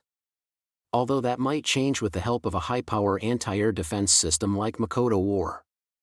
Makoto herself gave an exasperated sigh. It might sound impossible to wipe them out when they fall endlessly from the sky like raindrops, but there is one thing we might be able to do. And that is? Dropping the elements from space is easier said than done. If their angle of entry into the atmosphere is even slightly off, they'll be deflected outward or burned up. And it's even harder to constantly pinpoint just Academy City in western Tokyo out of the entire planet. They would need guidance from the surface. Wait. You mean? Yes. There's something in the center of Academy City guiding the countless elements waiting up in space. That crystal tower is intermittently sending an optical signal into the heavens. Part 5. They had entered the space of time between early afternoon and the beginning of evening. Misaka Makoto and Shokuhu Masaki had gathered in the same dining hall. and the pointy-haired boy named Kamachi was sitting uncomfortably across a round table from them. To get right to the point, for sitting next to each other, the two girls did not look very friendly, and the blonde racing swimsuit girl looked upset as she rested her head on her hand and opened her mouth to speak. "You had that much time and you never got further than that in your explanation? Are you that bad with words, Misaka-san?" Shut up. It took some time to get him up to speed on the more basic information. He'll just forget if I explain it, so try to do a better job. They had a simple reason for being here. Kamaju's stomach had growled during the explanation in the hangar. Misaka Makoto had said she would give him something to eat and then dragged him to the dining hall, but there they had run into the blonde girl elegantly sipping on some iced tea. "Water is so valuable, but you're making it into tea here?" "It's partially the remnants of a safety measure. We know we don't have to boil it anymore, but we still find ourselves making it into tea." Was there any logic to it or not? "We don't know how many crystal towers there are in Academy City, but since we can't seem to find something so large, there can't be many of them. At most, I'd say less than 10. And at the least, there of course might just be the one." Racing swimsuit Misaka Makoto pushed aside the blonde girl's coaster and spread out a map on the table. It was a detailed map of District 7, and colorful markers had drawn a large X and a few arrows leading to it. Meanwhile, the blonde girl scooted her chair over to follow the coaster. It looked like an obedient act at first, but they were sitting at a round table. Moving around its perimeter would take her to the pointy-haired idiot. "Shokuo, I'm trying to have a serious discussion here. How selfish can you be? You're the one that drove me away and left me with no choice but to give up my spot." "I'm sorry, Kamaji-san. Things might be cramped at such a small table, but try to put up with it. I'm not sure why you need to move your chair right up against mine." And, Kamaji-san? Did I tell you my name?" The blonde girl's eyes widened in surprise at first, but then they narrowed slightly. "You really are good at tugging at my heartstrings with even the most trivial comment. You haven't changed at all." Kamaji tilted his head, but then Makoto interrupted. "Stop. Back on topic." Yes. The blonde girl responded instead of Kamaji. She slightly pulled back the shoulder she had been leaning up against his. Makoto cleared her throat. "Okay, how much had I told you?" "Oh, are you an incarnation of worldly thoughts? Is the immediate crisis less important than some pointlessly large bags of fat? Come on, try to remember. Take this seriously." Oh. You were talking about the Crystal Tower, right? Much better." Makoto breathed out through her nose. "No one knows when it got there. In fact, we've even started saying it grew there. But if we take it out, the situation should change dramatically. So, if it's like an antenna to guide them, will destroying it stop the elements from coming here?" Kamaji honestly had trouble understanding how difficult it was to throw a stone from space and have it accurately fall in a specific city. He just assumed it was too difficult to pull off without any practice. The blonde girl giggled. "Do you want the actual equations?" "Shut up. Shove those in front of my face in this god-awful heat and my head really will boil." He had no idea how many elements were waiting up above, but reducing their odds of successfully dropping into the city by a factor of 1,000 or 10,000 would indeed change things quite a bit. "I'm a little afraid they'd fall somewhere other than Academy City and cause some damage. If you look at the actual equations, please just give me the final answer." "The atmosphere is incredibly powerful," simply stated Makoto. "If they attempt an entry without any guidance from the surface, they'll either be deflected by the atmosphere or burn up on the way down. People aren't aware of it, but an unbelievable amount of pebble-sized debris falls toward the Earth on a daily basis. So if they destroyed the Crystal Tower, they could overcome the current crisis. They apparently did not know how many there were in all, but they would gain nothing by ignoring the one they knew about. It's just about in the center of District 7, which is about 5 kilometers north of here. I don't know if it was lucky or not that it grew inside a domed stadium. It looks like it broke through from below." "Ugh. It did sound more like something that had grown than something that had been built. He could not think of any reason for someone to intentionally place it there.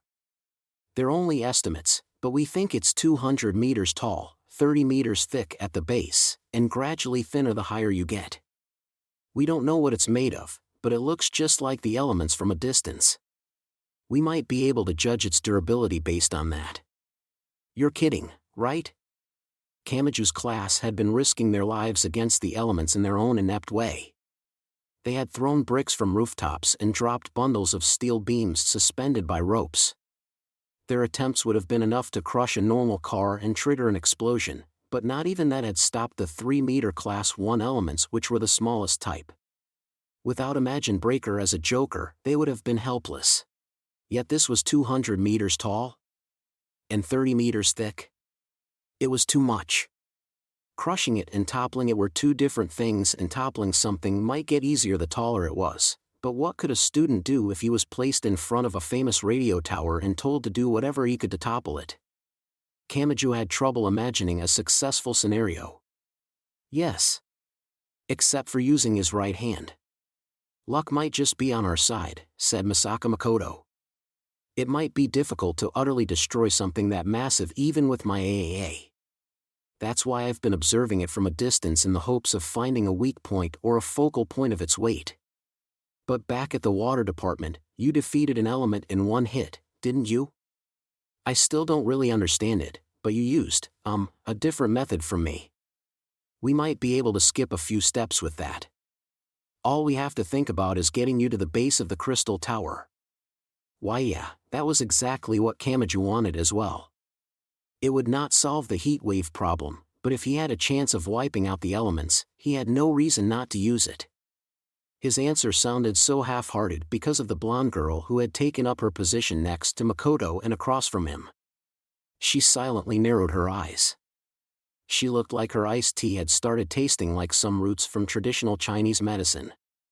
My school had its hands too full to even think about it, but if the elements are gone, it might reduce the claustrophobic feeling. Being able to walk along the ground to search for water and food is bound to make a difference. In fact, we wouldn't have to stay at school. Without the elements, we might be able to make our base in an underground mall or some other cooler place out of the way of the sunlight.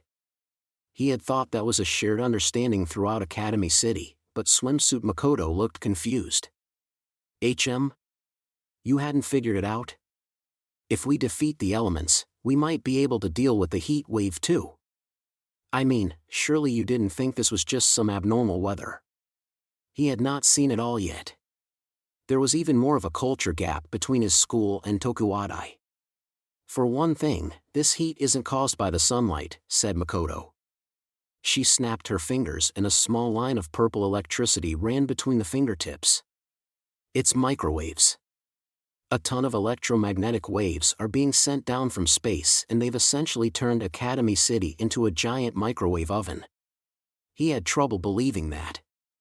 It was more than just residual heat keeping the temperature up during the night. And in reverse, but a moment later, Kamaju began shivering in his swimsuit. The sweaty and boiling hell of 55-degree heat left him, and the forgotten December chill mercilessly attacked his bare skin. Wah, ah, achoo! Well, you get the picture. If I use my power to divert the electromagnetic waves, the heat quickly withdraws. It doesn't work as well everywhere, though, since the asphalt and such have absorbed so much heat. As she said that, the abnormal temperature, or was that the proper temperature, left him and he was thrown back into the scorching heat. But if I was constantly diverting my powers to apply that heat-resistant coat, I'd wear myself out in no time. That's why I put up with the heat and focus my energy on using the AAA. Are you serious? Now that he had felt the change for himself, Kamaju had no choice but to accept it. But he felt like he had seen signs of this here and there. For example, the solar cooker wasn't working. And the fluorescent lights at the trash dump. Right. New or broken, fluorescent lights will still emit light if they're exposed to powerful electromagnetic waves. There were experiments where people threw them in a microwave oven. And this is powerful enough to bring all of Academy City up to nearly 60 degrees. It's hardly surprising we're seeing that happening. Although it isn't that noticeable thanks to the recent change to LED lights. Honestly, said the blonde girl. And LED lights emit all that blue light that's bad for your eyes, so I'd rather they didn't use them in a place of learning. Until now, the heat wave had been a demonic presence wearing away their lives and lifespans. But the terms electromagnetic waves and microwaves made Kamachi tremble for a different reason. He did not have a phobia of electromagnetic waves, but he still did not enjoy the thought of all his body's moisture being constantly vibrated by some outside force. The properly shielded hospitals and labs may have actually escaped the heat wave altogether. Of course, the elements seem to target those cool and dark places first, so that might not be a good thing. So it's from space again? Right. I can't figure out why whoever it is would be bombarding us with so many microwaves. For a time, we thought it might be the element's power source, but based on the corpses we've collected and opened up, they don't seem to have any organs to receive that power. Then is it just to make us suffer? Perhaps. The heat wave is outdoors and the elements are in the cool dark indoors, so it does seem like a nice division of the threat. But why were the elements even attacking Academy City in the first place? Kamachi could not find an answer to the most basic question. Anyway, we really have seen some hope. Your presence here makes a huge difference in the path to the Crystal Tower. We'd appreciate it if you would help. Understood. My school will be at its limit soon and I can't just sit around eating your food while everyone's in trouble. If the heat wave and the elements come from the same source, we might be able to stop it all by toppling that Crystal Tower. I definitely need to go with you. Okay. Then let's get ready as soon as dash. Makoto clenched a fist and lightly punched her own palm, but then... Oh, dear, Misaka-san. You have a nosebleed. You can get excited around a gentleman if you want, but isn't this a little much? That isn't what this is. The heat's getting to me is all. It's 20 degrees hotter than a bath, so I can't help it. Where's a tissue? Oh, here, Misaka. Use this. Makoto moved her hands around in a panic and finally took the paper napkin Kamachi had picked up from the table. For some reason, she looked away after that, so she may not have wanted to be seen stuffing something into her nose. I've seen a lot of dehydration and heat stroke recently, but apparently it can give you a nosebleed too. Kamachi was oddly impressed. Diverting the microwaves for her demonstration may have put a bit of a burden on her. As a level 0, he had no idea what it was like, but exerting herself may have brought the blood to her head. As Kamachi circled around the table to look after Makoto, a whisper reached his ear from the side. Things seem to be progressing smoothly, but you should stay on your guard. When he looked over in confusion, the girl with a honey-sweet aroma said more.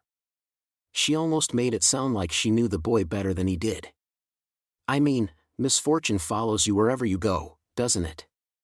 Shouldn't you be suspicious when the perfect solution just falls into your lap? Part 6. The temperature was still hellishly hot, but Kamachi felt oddly freed from the pressure that had been burning at his nerves. According to Makoto, they had a plan, but it would take some time to prepare.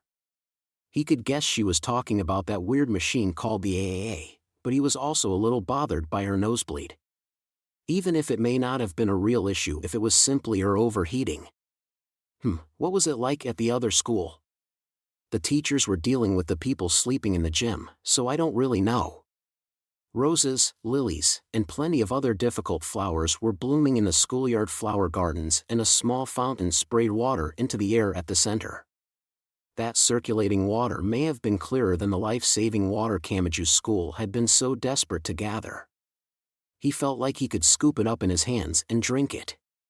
In this environment, they could use it freely. They had enough to spare. Even under the rules of this ridiculous new world, Tokuwadai managed to maintain its high-class position.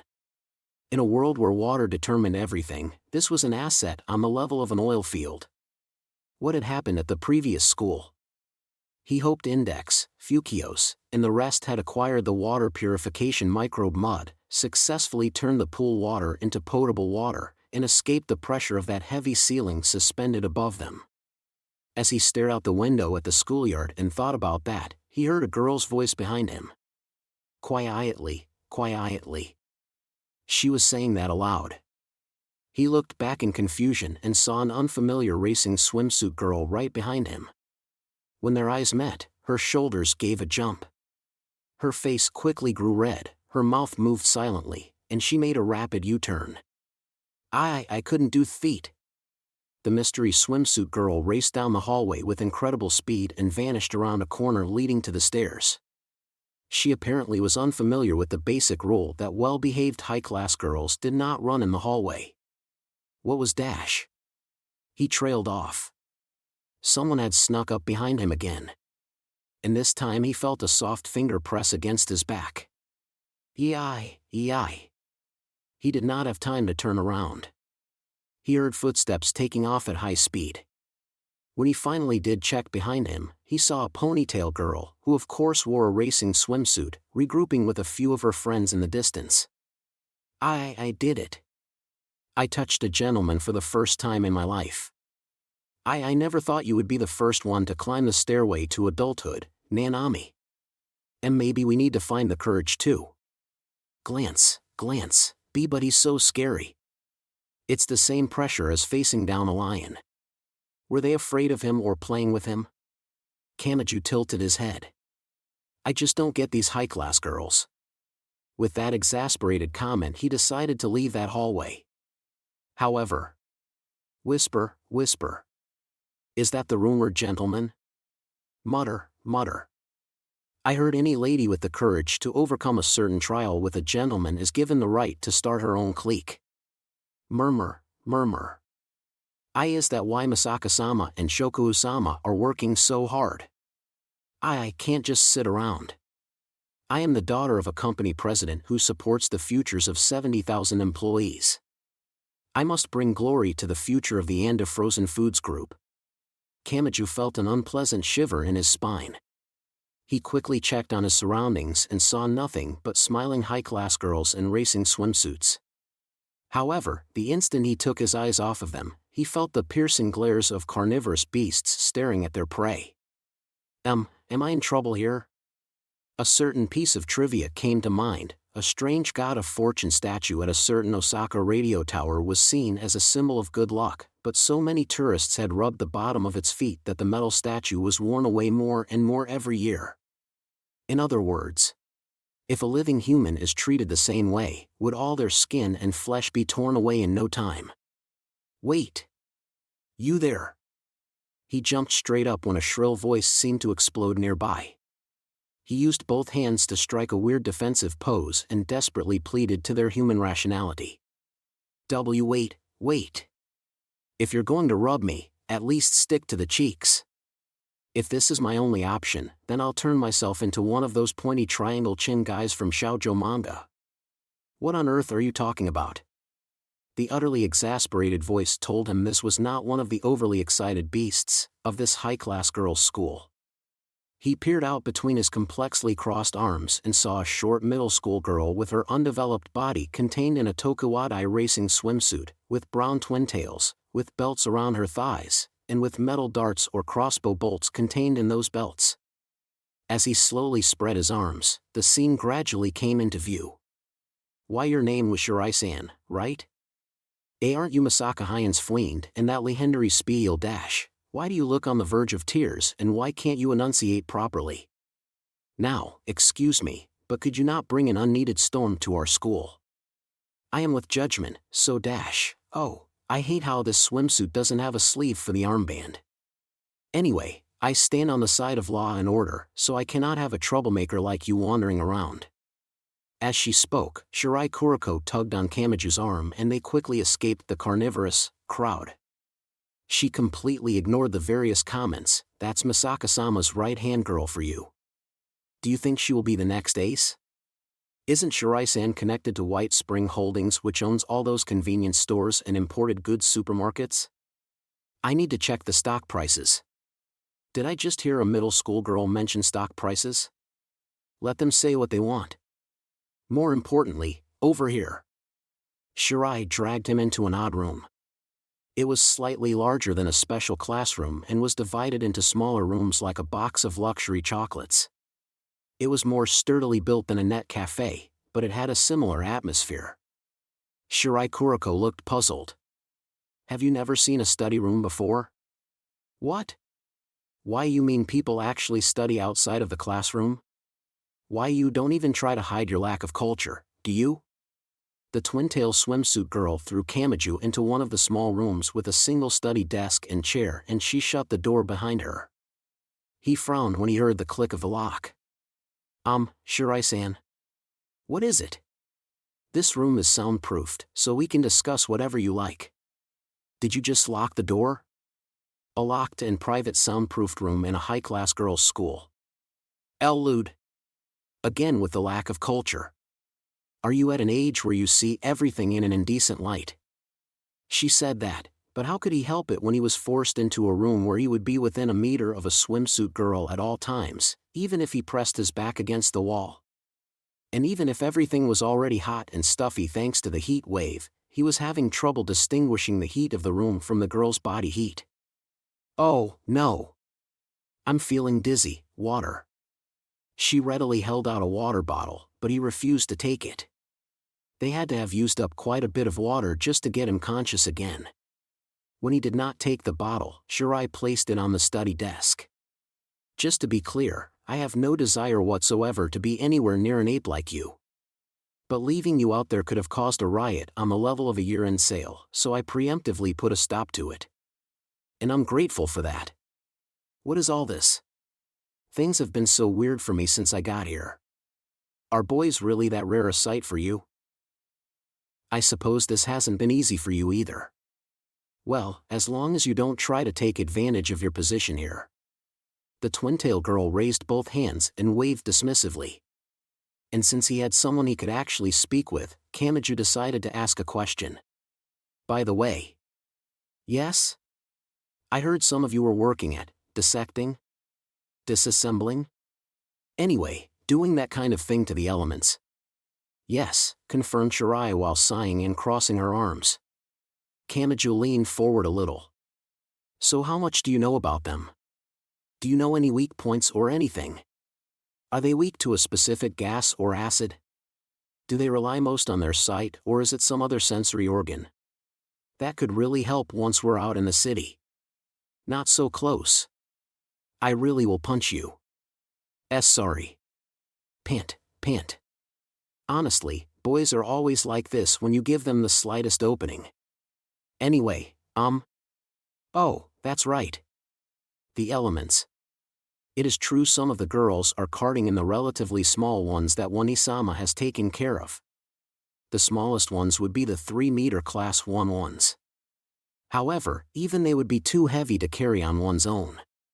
They were much bigger than a large motorcycle. However, we don't know very much. They don't seem to be using any mechanical parts. They inefficiently copy the structures of living creatures.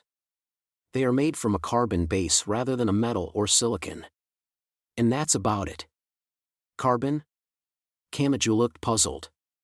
Then are those translucent things living creatures? That's hard to say. When you look at a mannequin made from a carbon material, do you call it a living creature? Well, and besides, the ones doing the so-called dissections are just a pathetic clique that doesn't want Onisama to have all the attention, so they're desperate to show any results at all. They're assuming they have some great new discovery and then going over everything to find anything at all they can announce in a newspaper or the online news. If they found a piece of corn caught between an element's teeth, they would blow it way out of proportion. It's all exaggerations, so I wouldn't trust them or expect much from them. Is that so? This may have sounded like a reaction to the heat wave and elements, but in a way, this was still somewhat rational. Kamachi's school had gone full post-apocalyptic, so a lot of them would run into trouble once the world returned to normal. Also, Shirai raised her index finger. Even if you're officially allowed to do what you want here, this is still Tokuwadai Middle School. I will make sure you obey the rules. Yes, to the letter. I must teach you just how rude it is for you to sit at the same table as Onisama. I have been skipping sleep to patrol the school and maintain peace, so please do not ruin all of my efforts. Oh, I can't believe you. That way you make that question sound so natural pisses me off more than anything. Fine then. As Wanisama's herald, I, Shirai Kuroko, shall give you a detailed lecture on the wonders of the treasure of mankind known as Mishaka Magoto. Her enunciation rapidly deteriorated. Her twin-tailed head wobbled and her swimsuit-covered back bumped into the wall. She then slid down and her small butt landed on the floor. Even now, she had an elegant way of sitting. Kamijutoma frowned but finally caught on. Oh, no! Heatstroke. Not only was the temperature so dreadfully hot, but their own body heat had increased the room temperature in this locked room. She had also said something about skipping sleep and then she had gotten herself so worked up the blood rushed to her head. Kamiju grabbed the water bottle from the desk. He had heard it was best to place it somewhere with a major blood vessel, such as the inside of the elbow, the back of the knee, or the armpit, but he doubted this would help much since it was hotter than bath water. He removed the cap, held the back of the girl's head with his other hand, and titled the water bottle so it would part her small lips, but she did not seem able to swallow it on her own. If he kept pouring, the water would flow out the corners of her lips, down her chin, and onto her swimsuit. This may have happened for a silly reason, but it was no laughing matter. It looked like he needed to carry her to the infirmary and have a teacher or health committee member look after her. Which meant, carry her on my back? Begin simulation. Every option pressed her chest against his back. If she found out, she would kill him. Like a bag of rice? It did not seem right to walk around with a swimsuit girl's butt sticking out like a bazooka at face level. He tilted his head and found the only acceptable answer. Princess Carrie? However, a sound like flapping wings came from Misaka Makoto's feet. She had dropped the AAA maintenance report she had been holding. Academy City's number 3 level 5 had seen it. Kamiju's entire body jumped as he carried something. Or rather, someone. For some reason, he was Princess carrying Shirai Kuroko. Why are you dash? Why would you dash? Why are you dash? She has heat stroke. You mean you found my underclassman unable to move or resist and decided to take advantage of it by carrying her off somewhere? Oh, no. Why do I feel such a sense of defeat? Get it together, me. Kamiju thought for a longish moment. Don't get so upset that I stole your chance to Princess carry your underclassman. And didn't I already do this back during that incident with the other teleporter? Girls' schools sure are scary. In a reaction even more reflexive than a sneeze, bluish-white sparks burst from her bangs. They quickly formed a spear. That's not what I felt defeated about. Part 7. Take this. Nice serve, Kangu-san. Kamiju heard shrill voices from the schoolyard. He glanced out the window and saw girls in racing swimsuits chasing after a ball on the tennis court. They seemed to be playing a doubles game. Now this is an incredible sight. He had grown used to curling up in a dimly lit room with barricades over the windows and doors. But which was actually healthier? Keeping up some light exercise and maintaining mental stability may have actually reduced the physical and mental drain. Of course, they could only do this because those sweating girls did not have to worry about the supply of water they were casually drinking. The next real development arrived that evening. As the only boy at the girls' school, Kamiju stood out wherever he was. He was not too fond of the girls' mixture of curiosity and fear, so he was killing time at a relatively deserted part of the hallway when racing swimsuit Makoto called out to him. Hey, Princess Carrie Abductor. I don't know why I'm being treated like some new generation of criminal, but you already shot 5 lightning spears at me. I don't know what you're so mad about, but can you please just let it go? Kamiju was half in tears, but Makoto ignored it. We've finished our discussions and I've taken care of all the elements around the school garden. It doesn't give me much of a break, but we're heading out as soon as the AA's maintenance and condition check are complete. We're headed straight for the Crystal Tower. Meaning? This could all be over tonight. Academy City's December will once more be the realm of Santa Claus and a white Christmas. That was good news. He had hoped this day would come, but it was all happening so quickly that it actually made him a little scared. You get ready too. The two of us will probably be the cornerstone of this mission. Understood. Just as she started to leave, Kamachi spoke to her back. By the way, are you doing okay? I don't mind the Princess Carrie thing. I don't mind at all. What are you talking about? I meant that nosebleed. Oh. He had tried to put it gently, but her shoulders jumped a bit. He had not been all that worried, but that may have been a disgraceful scene that a high-class girl would rather not remember. It's not a problem. I don't have anything serious like heat stroke or dehydration. I see. Then what caused it? That was the extent of their conversation. They parted ways for the time being.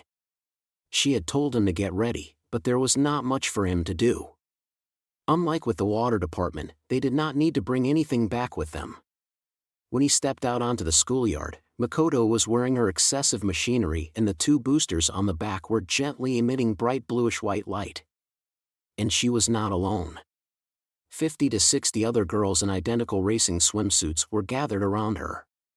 Now, let us depart for the Crystal Tower. This will be a group effort. We need to draw out our fighting spirit. The gentleman will be with us. And the sun is about to go down, heartbeat heartbeat. Kamachi only took a bottle of water from them and then looked over to Makoto. She had a troubled look of her own. Flying you straight to the Crystal Tower was an option, but we have no idea how much of a resistance the elements will put up if they notice what we're up to. Just to be safe, it would indeed be best to bring some high firepower espers with us. In general, the elements were confined to the ground and had difficulty with elevated areas, but that was only in general. At the water department, Kamachi had seen an element that could fire an ultra-high-pressure water cutter like a laser. Another group had gathered in addition to the volunteers. The blonde girl was at the center. Misaka-san, with you and the rest of our high firepower group at the Crystal Tower, our defenses back here will be a lot weaker. Don't you forget that. So don't waste any time in finishing this and getting back. I know that. The blonde girl placed both hands on another girl's shoulders from behind. It was the girl with brown twintails. Why does that ape have to be the one going with Wani-sama? As her herald, this is when I need to act as her shield. But from what I heard, I was helplessly princess carried in front of her. Oh, what a nightmare, this is all about dividing our forces up effectively. If you left too, we really would be defenseless. Now, if you don't want me to mess with your head, come over here. As everything was dyed orange in the twilight, they began their march toward the Crystal Tower. Misaka Makoto flew out ahead using the bluish-white boosters. As she shot straight across Academy City, explosive flames blossomed like overlapping flowers on the surface. All of it accurately blasted the translucent and camouflaged elements to pieces. Before, traveling 5 kilometers on a single search for water would have been suicide. But things were different now. They did not even climb onto the roofs. They were hesitant, but the group of girls set foot on the scorching asphalt and walked along with Kamachi in the lead. They walked down the man-made road that everyone had used without a second thought just a few days before. Wow, muttered Kamachi as he watched Makoto make a U-turn overhead while waving a giant tank gun a little. This was on a whole new level. The common knowledge and assumptions that Kamachi's school had built up no longer applied among these high-class girls. They walked right past the smoking remains of translucent elements. Those had been 6-meter class 2s. Kamachi's class could not have stood up to them without being prepared for a 50-50 chance of losing someone to defeat them. The scale of 5 kilometers seemed to change. Time no longer seemed to stretch out infinitely as it had during his previous risky journeys. Before, falling to the ground had seemed like the end of the line for them, but now they were walking along it just fine. The racing swimsuit girls were calmly waving and yelling into the sky. Misaka-san, you missed some in this back alley. There is no need to bother her with such a small number. How about we deal with them instead? Take this. They sounded almost carefree as they produced deafening explosions. As they held up their hands, explosive flames and ice spears filled the entrance to the alley. They did not bother checking what remained beyond the smoke. The hunters had become the hunted. Kamachi felt very glad that these girls had solved their water and food problem on their own. Fighting them over supplies would have been truly reckless. If his class had run into them at a supermarket or a drugstore, it would have been Kamachi and Aogami Pierce on the receiving end of that. Kamachi had a renewed appreciation of how well Academy City managed all these Esper children. "Oh, I remember this area," said a girl with wavy brown hair. "HM? Did you used to stop here for food after school or something?" "What? You no, I live at the dorm by the school, so I don't have many chances to leave the school garden and, Awatsuki-san." He tried to be conversational, but for some reason the girl blushed and ran away. It seemed out of place given how much firepower they had been demonstrating before. In her AAA flying machine, Makoto weakened the bluish-white plasma to slowly descend. She hovered nearby and spoke with some exasperation in her voice. "How did you end up being the biggest threat around here? I'd like to know that too. It's just those girls were saying something about remembering this area." "Oh," Makoto gave an exhausted-sounding sigh for once. "By the end of that first day when the heat wave and elements appeared, we already had our defenses set up.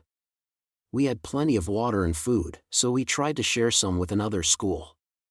We chose an elementary school that probably couldn't build up a foundation on its own. That sounds like a good thing to me." "So was that elementary school near here?" "The thing is, I haven't told the others because it would affect overall morale, but," she placed a hand on her forehead. "There was a fight over the water and food. Several schools were fighting it out with weapons and Esper powers and everything. Luckily, I noticed pretty early on. I made a quick U-turn and drove them off. I think the elementary school kids were fine, but that scared them. In the end, no one took the supplies. They all ran off. It was not a pleasant story." "Hey," asked Kamachi. "How many schools do you think have been isolated?" "I don't know.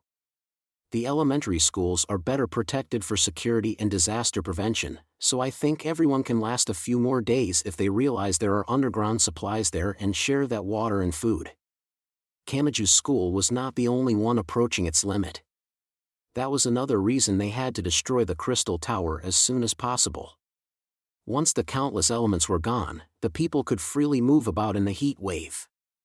They would be freed from isolation and they could work together. And I'm kind of glad we hadn't realized the elementary schools had those supplies. He did not hide that thought from himself. He could make the proper judgment now, but could he have done the same thing while surrounded by those barricades and with only darkness in the foreseeable future? And even if he had been able to, could he have stopped the others from boiling over? He was not entirely certain of that. At first, they had said they were borrowing water instead of hunting it, but he doubted anyone was calling it that anymore. Kamachi gulped as he realized just how fine a line he had been walking. But that was what naturally brought words to his lips. "We need to settle this here." "Yes. Let's end all of this." Makoto used her boosters to fly back up into the sky. They repeated the same process from there. On the urban battlefield, Makoto would use the AAA to circle through the sky and bombard any apparent elements. The girls would use their own Esper firepower to blow away any Makoto missed. They did not even need to approach the violent elements. They unilaterally annihilated those monsters from a safe distance without giving them a chance to counterattack. The group of girls had not taken any real damage. Not even the glass-like shards of the elements themselves had harmed their soft skin. "I can see it now," said a black-haired girl. He had a feeling she would blush and run away if he responded, so Kamachi silently looked in the direction she was pointing. Below the purple sky of late evening, the last hints of sunlight glittered off of a giant structure between the buildings. It was indeed a crystal tower. It looked like a roughly cut icicle stabbing upside down from the earth. It was so large he nearly lost sight of the proper scale, but it was apparently 30 meters thick and 200 meters tall, making it about the size of a radio tower. It had also apparently broken through a domed stadium from within. He climbed on top of a nearby pedestrian bridge to gain some height, and he indeed saw something like a burst and flattened airbag at the bottom. No. Wait. What is that? A heavy tremor ran through the ground and the scorching metal pedestrian bridge swayed and creaked ominously below him. He could see the smashed airbag of a domed stadium at the base of the crystal tower. But that was not all. There was something there. It was coiled around the base of the tower. The reptilian silhouette had long vertical pupils never seen on a mammal. It had 4 legs and a tail longer than the rest of its body. The second he saw it, Kamachi forgot any of this was real. The word dragon came to mind, but that did not follow the element's rules. It was probably based on a lizard or something, but Kamachi's mind jumped to a flightless dragon because of its size. The element that seemed to embrace the crystal tower was about half as long as the tower was tall. The distance may have been messing with his sense of scale, but that giant structure rivaled a radio tower at 200 meters. Half of that was 100 meters. This was different from running across a crocodile or a bear. Of course, it shocked even the proper danger signals from his mind. Class 1 was 3 meters, Class 2 was 6 meters, Class 3 was 12 meters, and they had assumed Class 4 was the largest at 24 meters. Then what was this? Didn't this skip right past a theoretical Class 5 and reach Class 6? Watch out! Be on your guard, shouted Kamachi. This is bad. This isn't like the others. The giant element that could be mistaken for a flightless dragon had a will-o'-the-wisp core in the center of its chest. It was blue, the same color as the common octopus he had seen at the water department. The light was so large he could see it clearly from this distance, and it pointed to a certain fact. Water. An instant later, a dragon-like blast of ultra-high-pressure water shot through the sky and struck Misaka Makoto. Part 8. Kamachi's mind went blank. He could not tell what was happening in the sky. The site of the collision was enveloped in an explosion of steam, so the details were obscured. What had happened to Misaka Makoto? Was she still airborne, or had she fallen? A strange chill lifted his entire stomach. Yes, he recalled that he was on the ground, where the elements ruled and death was guaranteed. His instincts told him they were no longer protected by their god of war. As the far too large lizard clung to the side off the crystal tower, its eyes wriggled around inhumanly. It was staring down at the raw meat walking defenselessly along the ground. Ah! His height from the ground did not matter. Kamachi grabbed the scorching railing and threw himself from the pedestrian bridge just as the second shot tore across Academy City. The ultra-high-pressure water cutter tore through and blew away the metal pedestrian bridge itself. He somehow managed to land, but his momentum got the better of him and he had to roll along the scorching road before shouting to the girls around him. Get inside a building. We can't let it see us. We'll be worn down bit by bit if we do. But the girls did not react much. They seemed confused and he felt no urgency from them. But Misaka-sama will take care of the elements. We don't need to worry about anything. The smooth sailing so far had backfired. They did not understand what it meant to lose to the elements. After being so perfectly protected over the past few days, they had learned nothing. And their opponent was not going to wait around. The giant lizard opened its mouth while clinging to the crystal tower.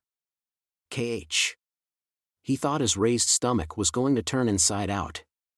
But he managed to get up and step forward. He moved in front of those racing swimsuit girls who had been completely left behind by this twisted reality. The explosive roar in his right hand just barely overlapped. An explosive blast scattered across the area, but no one lost a limb. They were still alive. But he could not let his guard down. The common octopus had used its water for more than just direct destruction. The water had been turned to steam by the heated concrete and asphalt. That thick cloud had acted as a smokescreen and sapped people of their strength like a sauna. The nearby explosion and tremor seemed to finally bring the girls back to reality. The relaxed atmosphere was replaced by one of much rawer fear. Kamachi gave his instructions again before that atmosphere could become confusion or panic. "Hurry inside. We can't stay in its line of sight." The high-class girls frantically began to move.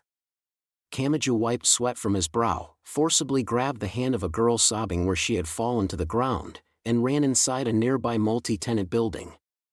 It was full of elements. 3-meter Class 1 spiders and octopuses had crowded into this dark cool spot. "Get them!" On Kamachi's shout, the sobbing girl he was pulling along by the hand almost reflexively raised her other hand. After several explosive sounds, the small elements were smashed against the wall behind them. More due to the side effects of her own attack than the elements, the girl had small rips all across her racing swimsuit. After a low and heavy rumble from outside, the entire building shook. Kamachi did not even need to check out the window. It had dropped from the crystal tower. What for? To hunt down the insolent criminals and to approach enough to see them. Like a doll without a skeletal framework, the swimsuit girl pressed her small butt against the floor as she sat back down. Kamachi thought while using the hand not holding her hand to wipe sweat from his brow. The girls had extraordinary firepower. They could instantly kill Class 1 elements on command. But it would take a lot of time to wear down the 100-meter lizard like that. And he did not want to think about how many of them would fall victim to the ultra-high-pressure water cutter in that time. In fact, if it just got close, it could knock the entire building over with a tackle. Sacrifices would be unavoidable. A one-shot kill was the only option. And since they could not contact Makoto, there was only one person who could pull it off. "Hey!"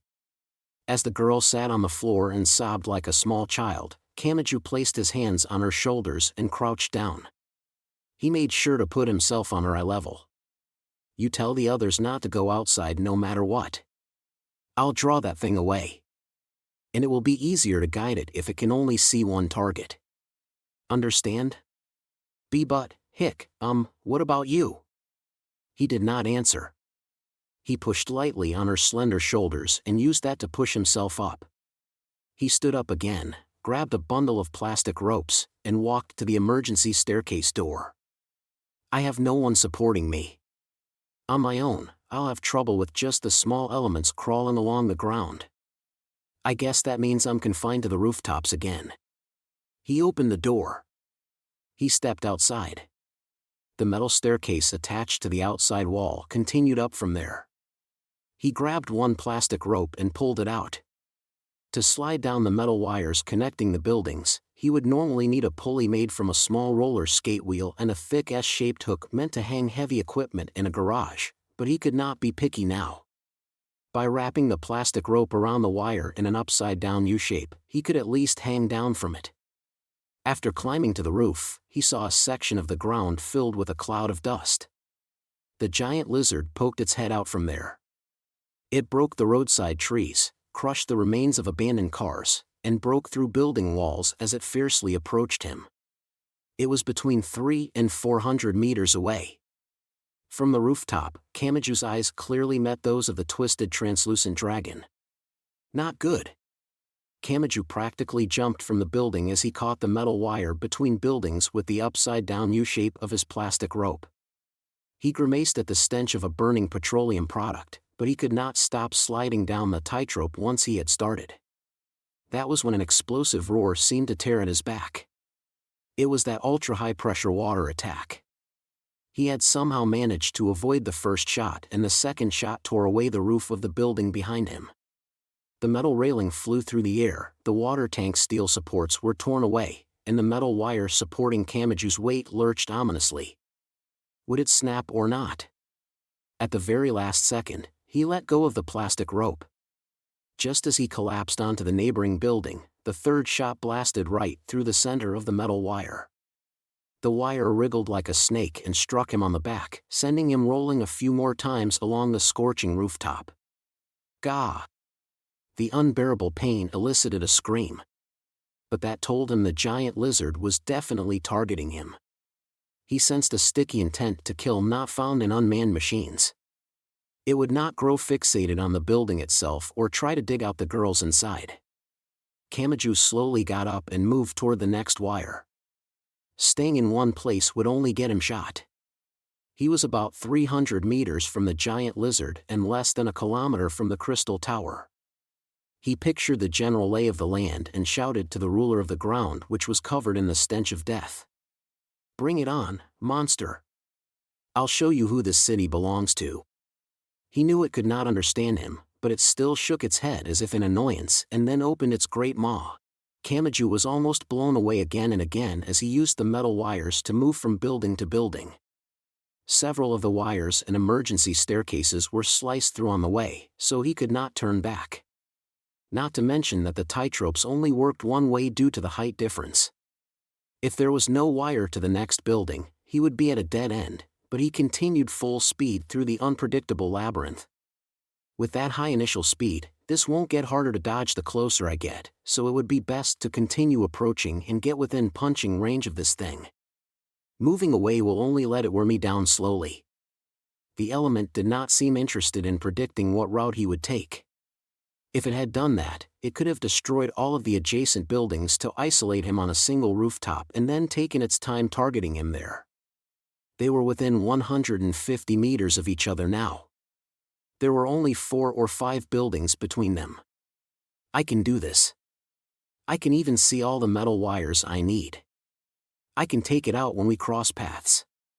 However, he had forgotten a fundamental fact. Setting up two-dimensional barricades and fleeing to the rooftops was not enough to keep elements away. Even if it was only as likely as being hit by lightning or a meteor, such a tragedy was still possible. In other words, the crystal tower could request for elements to be dropped from space. Just as Kamachi thought his victory was assured, a fiercely massive shadow passed over him. What? He forgot to wrap the plastic rope around the metal wire and stared up instead. He saw an unbelievably large mass. It rivaled the giant lizard that he saw as a flightless dragon. It was a 100-meter Class 6. Countless teeth lined the jaws, which opened wide to the left and right. It could likely bite right through not just the rooftop but the entire building he stood on, and Kamachi finally realized what it was. This incarnation of death was far too large. Crocodile. A moment later, a dreadful tremor shook the entirety of Academy City's District 7. Part 9. There was nothing he could do. Faced with this direct hit, the fear may have stopped his heart a few seconds early. But Kamachi's life did not actually end. Then what had caused the thunderous noise and shaking? The answer lay before his eyes. Several shells and lines of light were released from the ground and were mercilessly thrown right into the massive crocodile's mouth.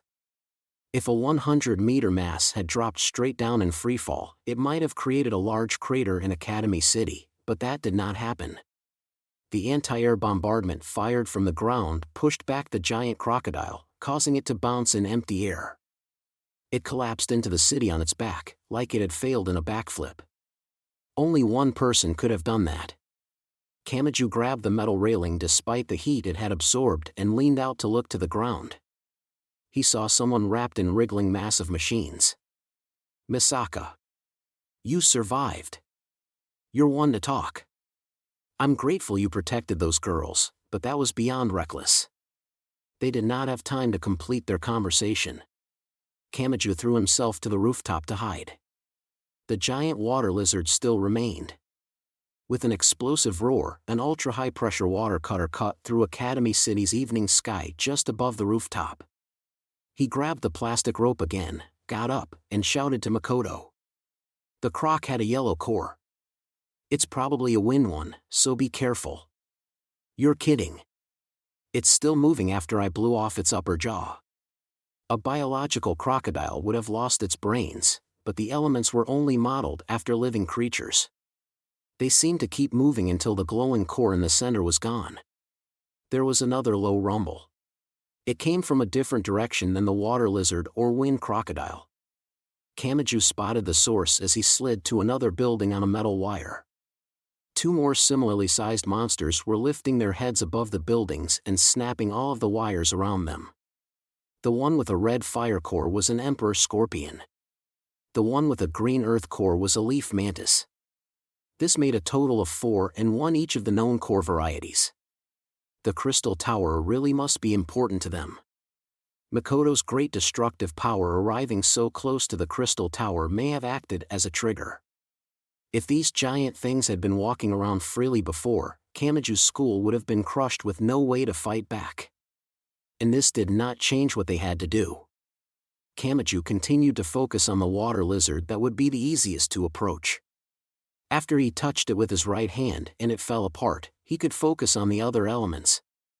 Ah! He raised his voice and placed the plastic rope in an upside-down U-shape to reach the final building on a wire that seemed about to snap already. The giant lizard had just collided with the building wall and come to a stop. It was dangerous, but if he jumped down now, he could land on its back. The dragon pulled its face from the building and swung its head straight up. It opened its large maw toward Kamaji. His throat grew dry, but something else happened a moment later. With a series of explosive roars, the equally large crocodile was blasted into the air and landed on the giant lizard's back while giving off black smoke. Needless to say, the crocodile had been thrown there by Tokuwadai Middle School's ace.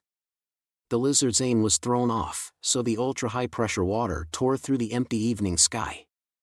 Kamaji would not be given a second or third chance at this, so he climbed over the metal railing and jumped down. This was no time to be thinking about looking cool by slamming his fist down as he fell. It was more like he accidentally touched it to support his body when he nearly slipped off. Nevertheless, it was tremendously effective. He heard cracks running through the giant lizard and its joints came apart one by one. Its giant body scattered across the road like a doll someone had forgotten to assemble. Even the giant blue will-o'-the-wisp in the center of its chest readily vanished like a candle being blown out. Then Makoto shouted up at him from the ground. "Get down!" Countless lasers burned through the air and collided with the crocodile on top of the lizard.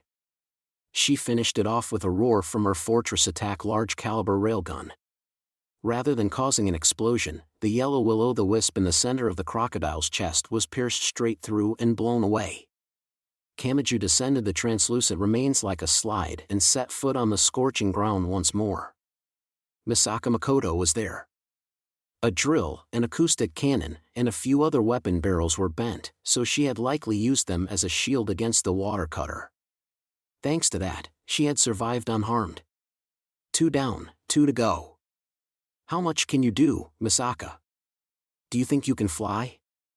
I can now that you've silenced that anti-air water cannon. Let's go. She ignited her boosters and flew in a straight line again. Kamaji had no way of keeping up with her speed, so he ran along the asphalt while watching her move ahead and fire down shells and Gatling gun rounds. Their enemy was a fire emperor scorpion and an earth leaf mantis. Unlike the water lizard, they did not seem to have any direct striking power, but Makoto could not relax. If the scorpion covered the ground in a sea of flames, the brutal heat of the updrafts would assault her entire body. If sharp-pointed pebbles were part of that, it would become a shower that tore into her soft skin. She was flying in and out at random angles to make sure they could not narrow down their aim. And while the gigantic elements were focused on the sky, Kamaji ran along the ground without producing any light or noise. He approached their feet. If Makoto was fighting with a direct exchange of blows, then Kamaji was more like a poison stinger. If they noticed him, they would trample him, but if he completed his approach, he could end this in a single blow. The Emperor Scorpion came to a sudden stop. Kamaji actually needed to run for his life to make sure he was not caught in the landslide of remains as its giant body fell apart at the joints. The leaf mantis finally seemed to notice the venomous bug creeping along the ground, but it could not swing its scythe. There was only one left now. Misaka Makoto focused her aim and an even more concentrated line of fire poured down on Academy City. The translucent silhouette was helplessly torn apart and the will-o'-the-wisp in its chest vanished. All 4 had been defeated. But they could not rest easy. Fully equipped Misaka Makoto looked up and raised her voice. More are on their way. It's 6 more of the same size. At this rate, they'll have a never-ending supply of reinforcements from space. Then what are we supposed to do? The racing swimsuit girl answered Kamaju's question by forming a gun with her right hand and pointing at the crystal tower. Blow away the beacon before they finish falling, and they'll mess up their landing. It's all a race against time. Damn it! Kamaju cursed and started running toward the gigantic landmark. Makoto had the greater speed, but she used her boosters to fly straight up instead. She likely wanted to blow away as many of them as she could before they landed and could actually fight. And if she could not make them bounce in midair like with the crocodile, their landing could create a massive crater. In fact, it was a bit of a mystery how the original lizard had arrived on the surface. They were falling from outside the atmosphere, so it took a fair bit of time even after they came into view. Kamaju was 700 to 800 meters from the crystal tower. That was approaching the limit of what he could run at full speed. The threat approaching from above squeezed at his heart, but he kept his legs, his arms, and his entire body moving to continue running. He was leaning forward nearly to the point of falling as he charged into the domed stadium. Even from outside, he could tell the gate had been blown away. This type of dome was apparently supported by the air instead of pillars, but that internal pressure may have run wild when the crystal tower had broken through from within. He stepped over the glass and twisted metal of the gate and continued on inside. The stairs down from the stands and the great size of the mound were an annoyance. Even with the crushed roof, there was still a clear area with the height of a tunnel. He ran and ran and ran and ran to reach the base of the eerie crystal tower. He clenched his right fist. With the sky blocked from view, he could not see the time limit. He had 4 meters to go, 3 meters, 2 meters, 1 meter. And then an element modeled after a longhorn beetle aimed at him from the side. It had used its translucent camouflage. The threat had been nearly invisible to human eyes. As a 3-meter Class 1, it was nothing compared to the 100-meter monsters he had defeated with Makoto, but one of its attacks could still easily take his life. Kamaju clenched his teeth and glared at the large jaws approaching so close.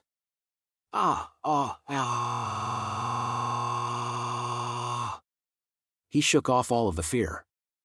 He twisted his body to direct his fist forward and slammed it into the crystal tower. The deadly jaws prepared to clamp down on his fragile torso. The very instant before they did, a tremendous number of cracks spread from his fist. The great tower had broken through the domed stadium from within, but now it crumbled almost too easily. A fragment larger than a tour bus broke through the cloth canopy and fell on the longhorn beetle. There was no more need to swing his right hand.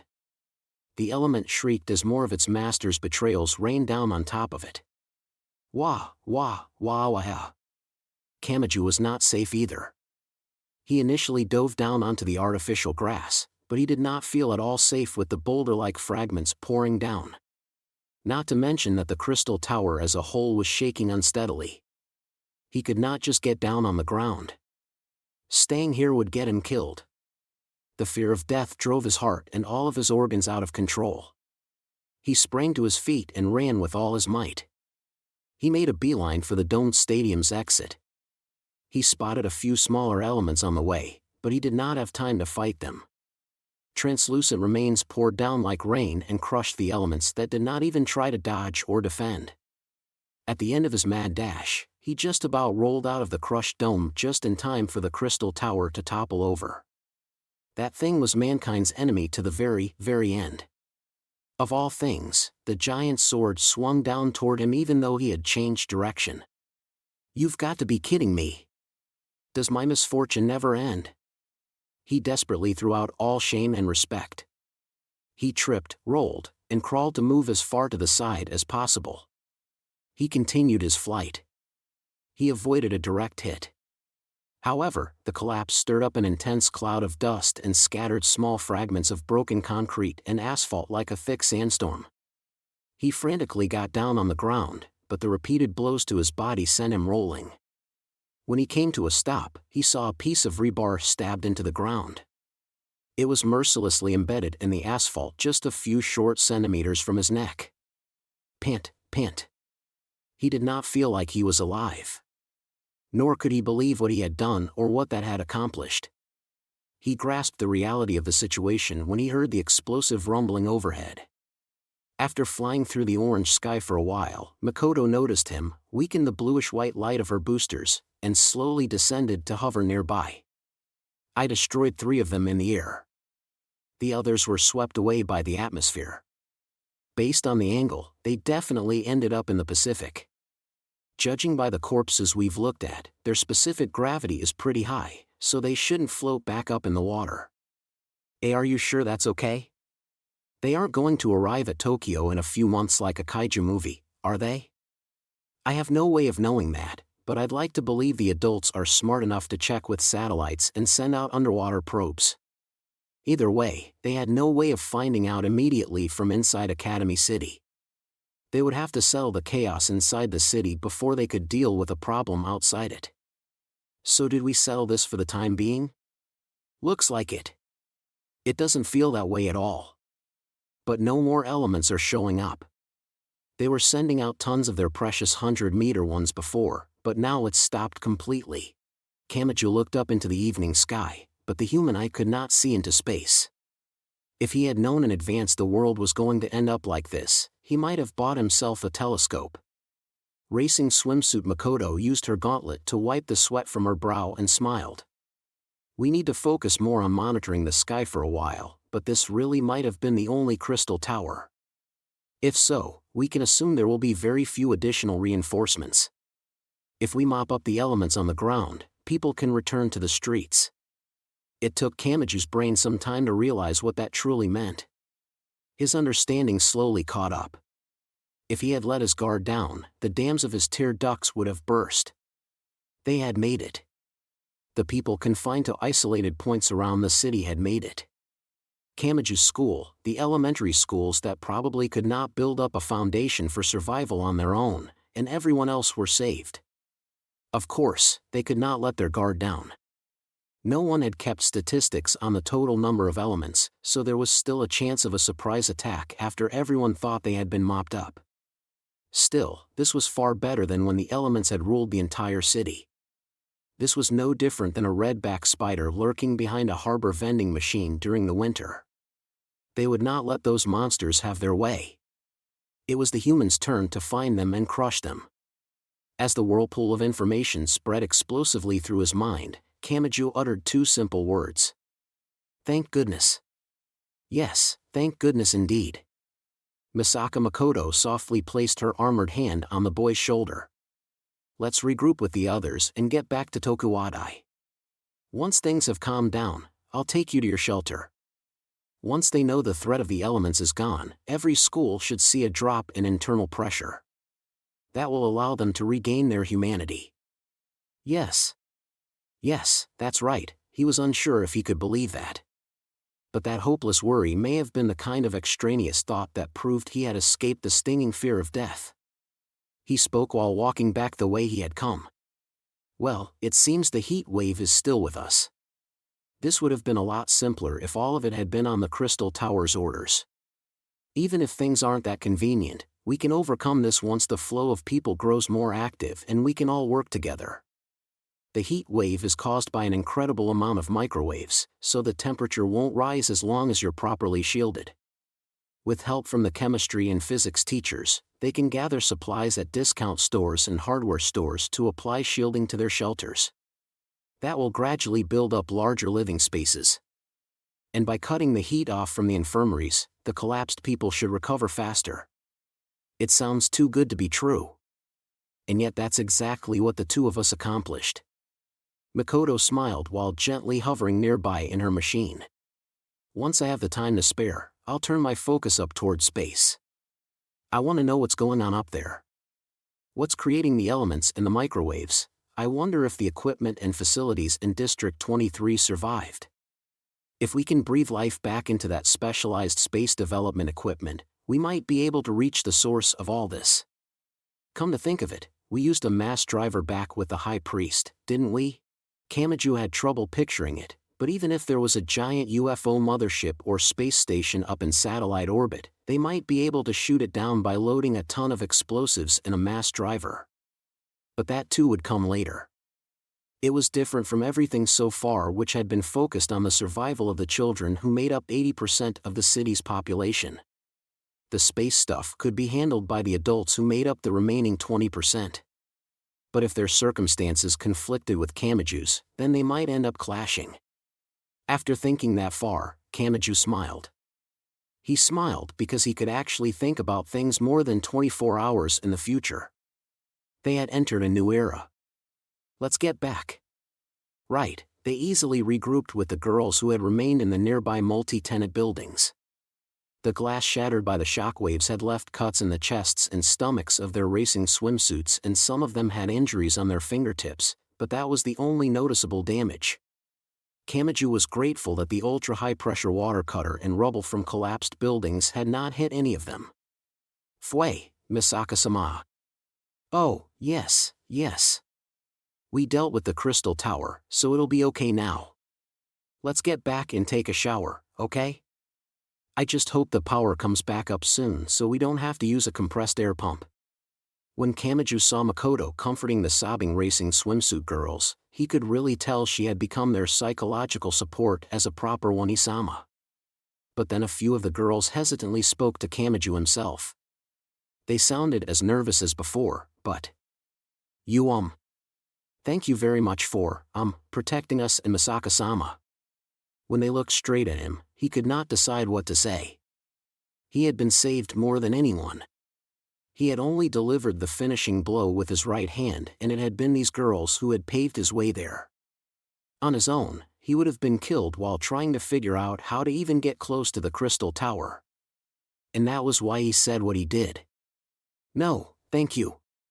He kept it short so as to not provoke too extreme a reaction, but they started shrieking in excitement as they ran back to the group of girls.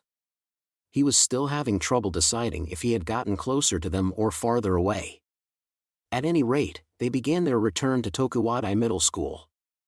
There was no guarantee the danger had passed, but they fortunately did not run into any leftover elements. However, they began to speak less and less the closer they got to the school garden. Something was not right. A tense, prickly atmosphere grew. They had toppled the crystal tower and the threat of the elements should have been gone, but the sense of death gradually grew and wrapped around Kamaji, Makoto, and the others. What is that? Someone asked. They saw a stain rising into the evening sky. It was a line of black smoke. And it came from the school garden, no, from Tokuwadai Middle School. What is that? One of them uttered a definite scream. The school garden was a special zone containing several girls-only schools, so it was surrounded by a thick wall and they had built a barricade over the entrance gate. However, that barricade had been smashed to pieces like a dump truck had crashed through it. There had been tall watchtowers inside the gate and high firepower espers should have intercepted any elements that got close. Those watchtowers were nowhere to be seen. Speechless, they climbed through the gaping hole and saw the watchtowers had fallen to the ground. They ran over when they spotted a girl groaning with her leg caught below a steel beam. It hasn't pierced her leg. She's just caught. Can we lift this steel beam somehow? I'll try to use my AAA. Once there's a gap, you pull her out. Makoto stuck a uselessly bent drill between the steel beam and the ground to forcibly secure the space they needed. Kamaji reached below the girl's arms and pulled her out. Chhhh. Her leg was bent at an odd angle, it had grown purple, and it was quite swollen. It was definitely broken. I can make a splint from some branches and plastic rope. But there's nothing I can do about internal bleeding. What do we do? I'll gather volunteers from our girls. Not all espers are about destructive power, more importantly, what in the world happened?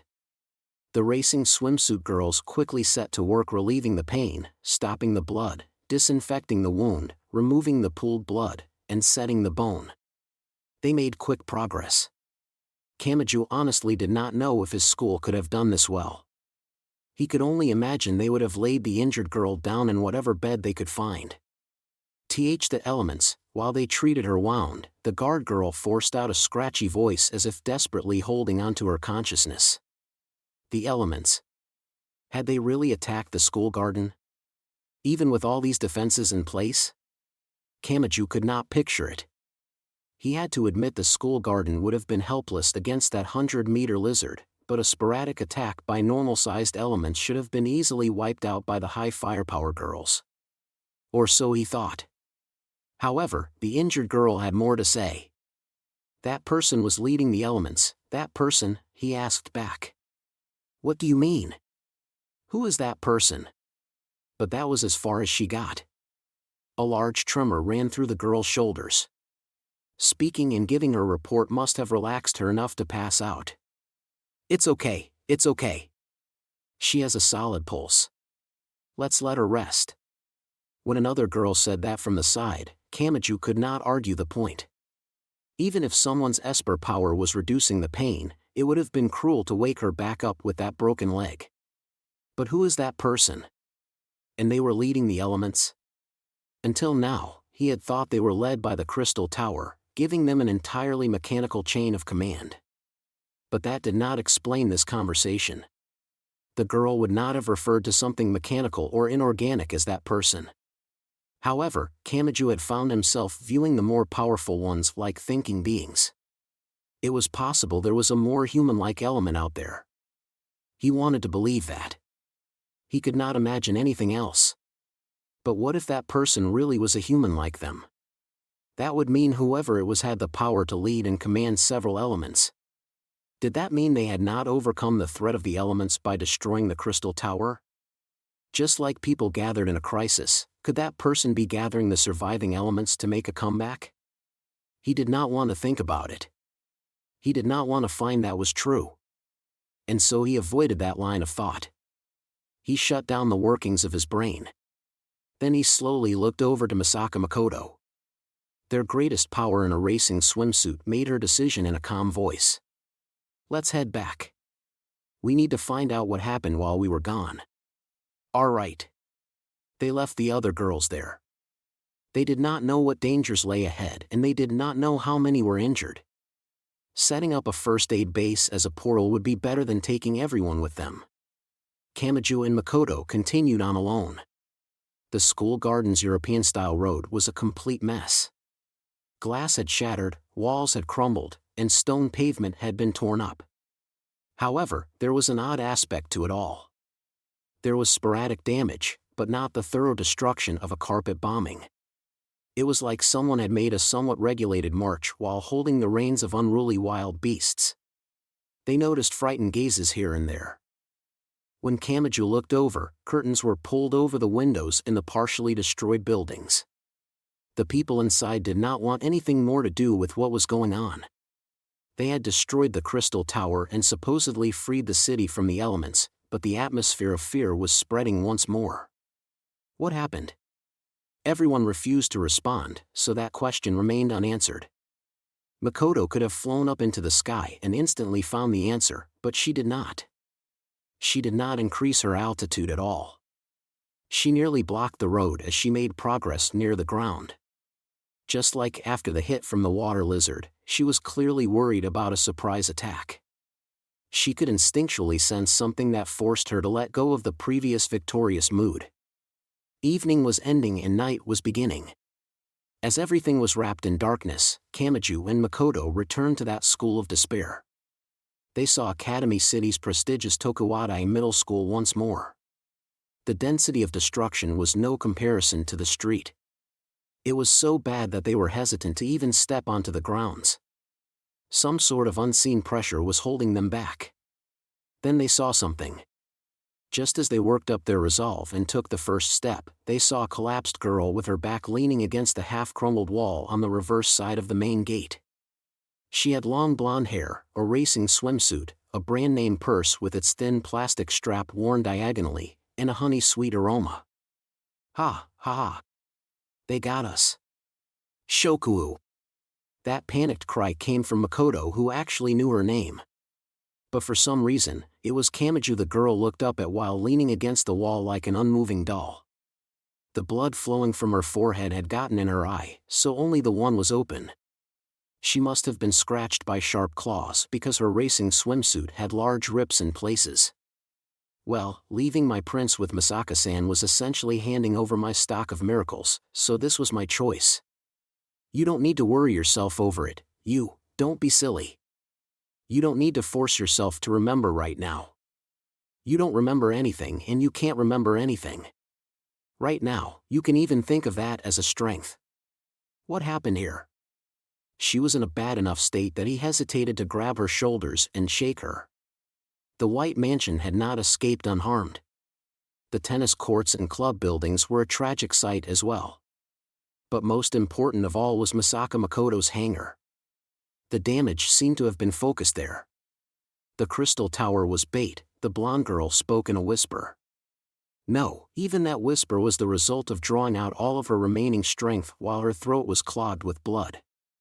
It was meant to identify anyone who could reach it in order to exterminate their base of operations. The elements arriving from space and the conspicuous crystal tower were mere decorations meant to create something as many people as possible would notice. That person was laughing. Laughing while they destroyed everything. Even with the same numbers, a unified whole is entirely different from scattered individuals. With most of our high-power group gone, there was nothing that Shirai-san, Kangu-san, and the rest of us could do. What? But who was it? The phrase "that person" had come up again. Be careful. That person attacked the base of operations first to cut off the supply line. They haven't left yet. They're sure to be targeting you. Who is it? It should have been over. However, their assumptions had been overturned. The crystal tower had been a decoy and a trigger. It was because Kamachi and the others had reached it that that person had noticed Tokuwadai Middle School's great power and led a group of elements to attack it. In that case, who were the elements working for? Who was that person and what did they want? Who is that person? The blonde girl's eyes widened unnaturally. She even forced open the bloody one.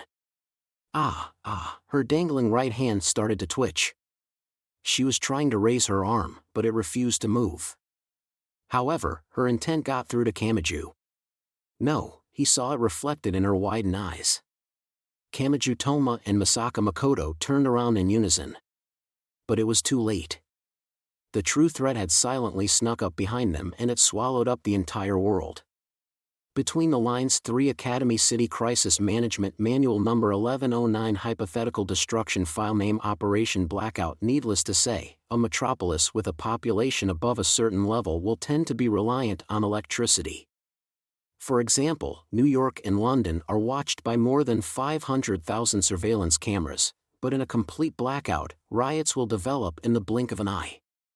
There are a few different levels on which these riots can be triggered: the regional level of sociability, individual financial situations, and the strength of the weapons on hand. There is a safety myth that riots will not break out in Tokyo even during a blackout because the city is relatively financially stable and handguns are banned, but that is nothing more than a prediction calculated from that idea.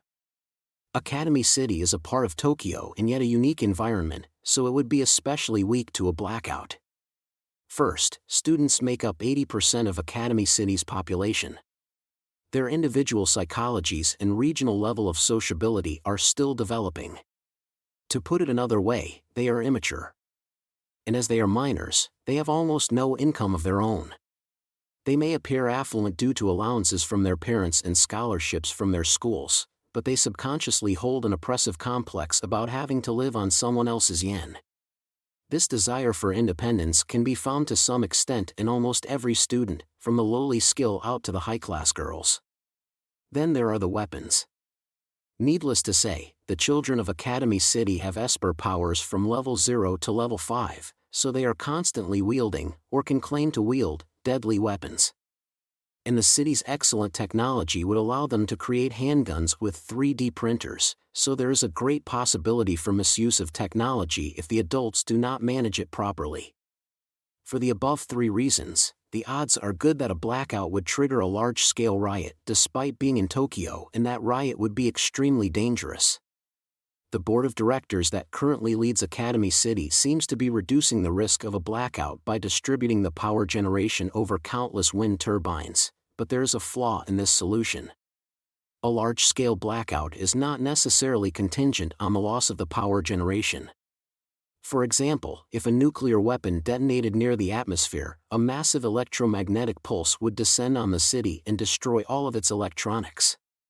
Even if sturdy spare power generators are stored deep underground, a blackout is unavoidable if the devices that use the power have been destroyed. And if a large number of espers take part in the riot, it would be incredibly difficult to quell during a blackout. The adults of Anti-Skill use next-generation weapons, that is, everything from their rifles to their unmanned tanks and fighters have been made into high-tech devices, so it is unknown what percentage of our current weaponry would still be usable. A different document contains hypothetical combat data concerning Academy City's number 3, aka Railgun.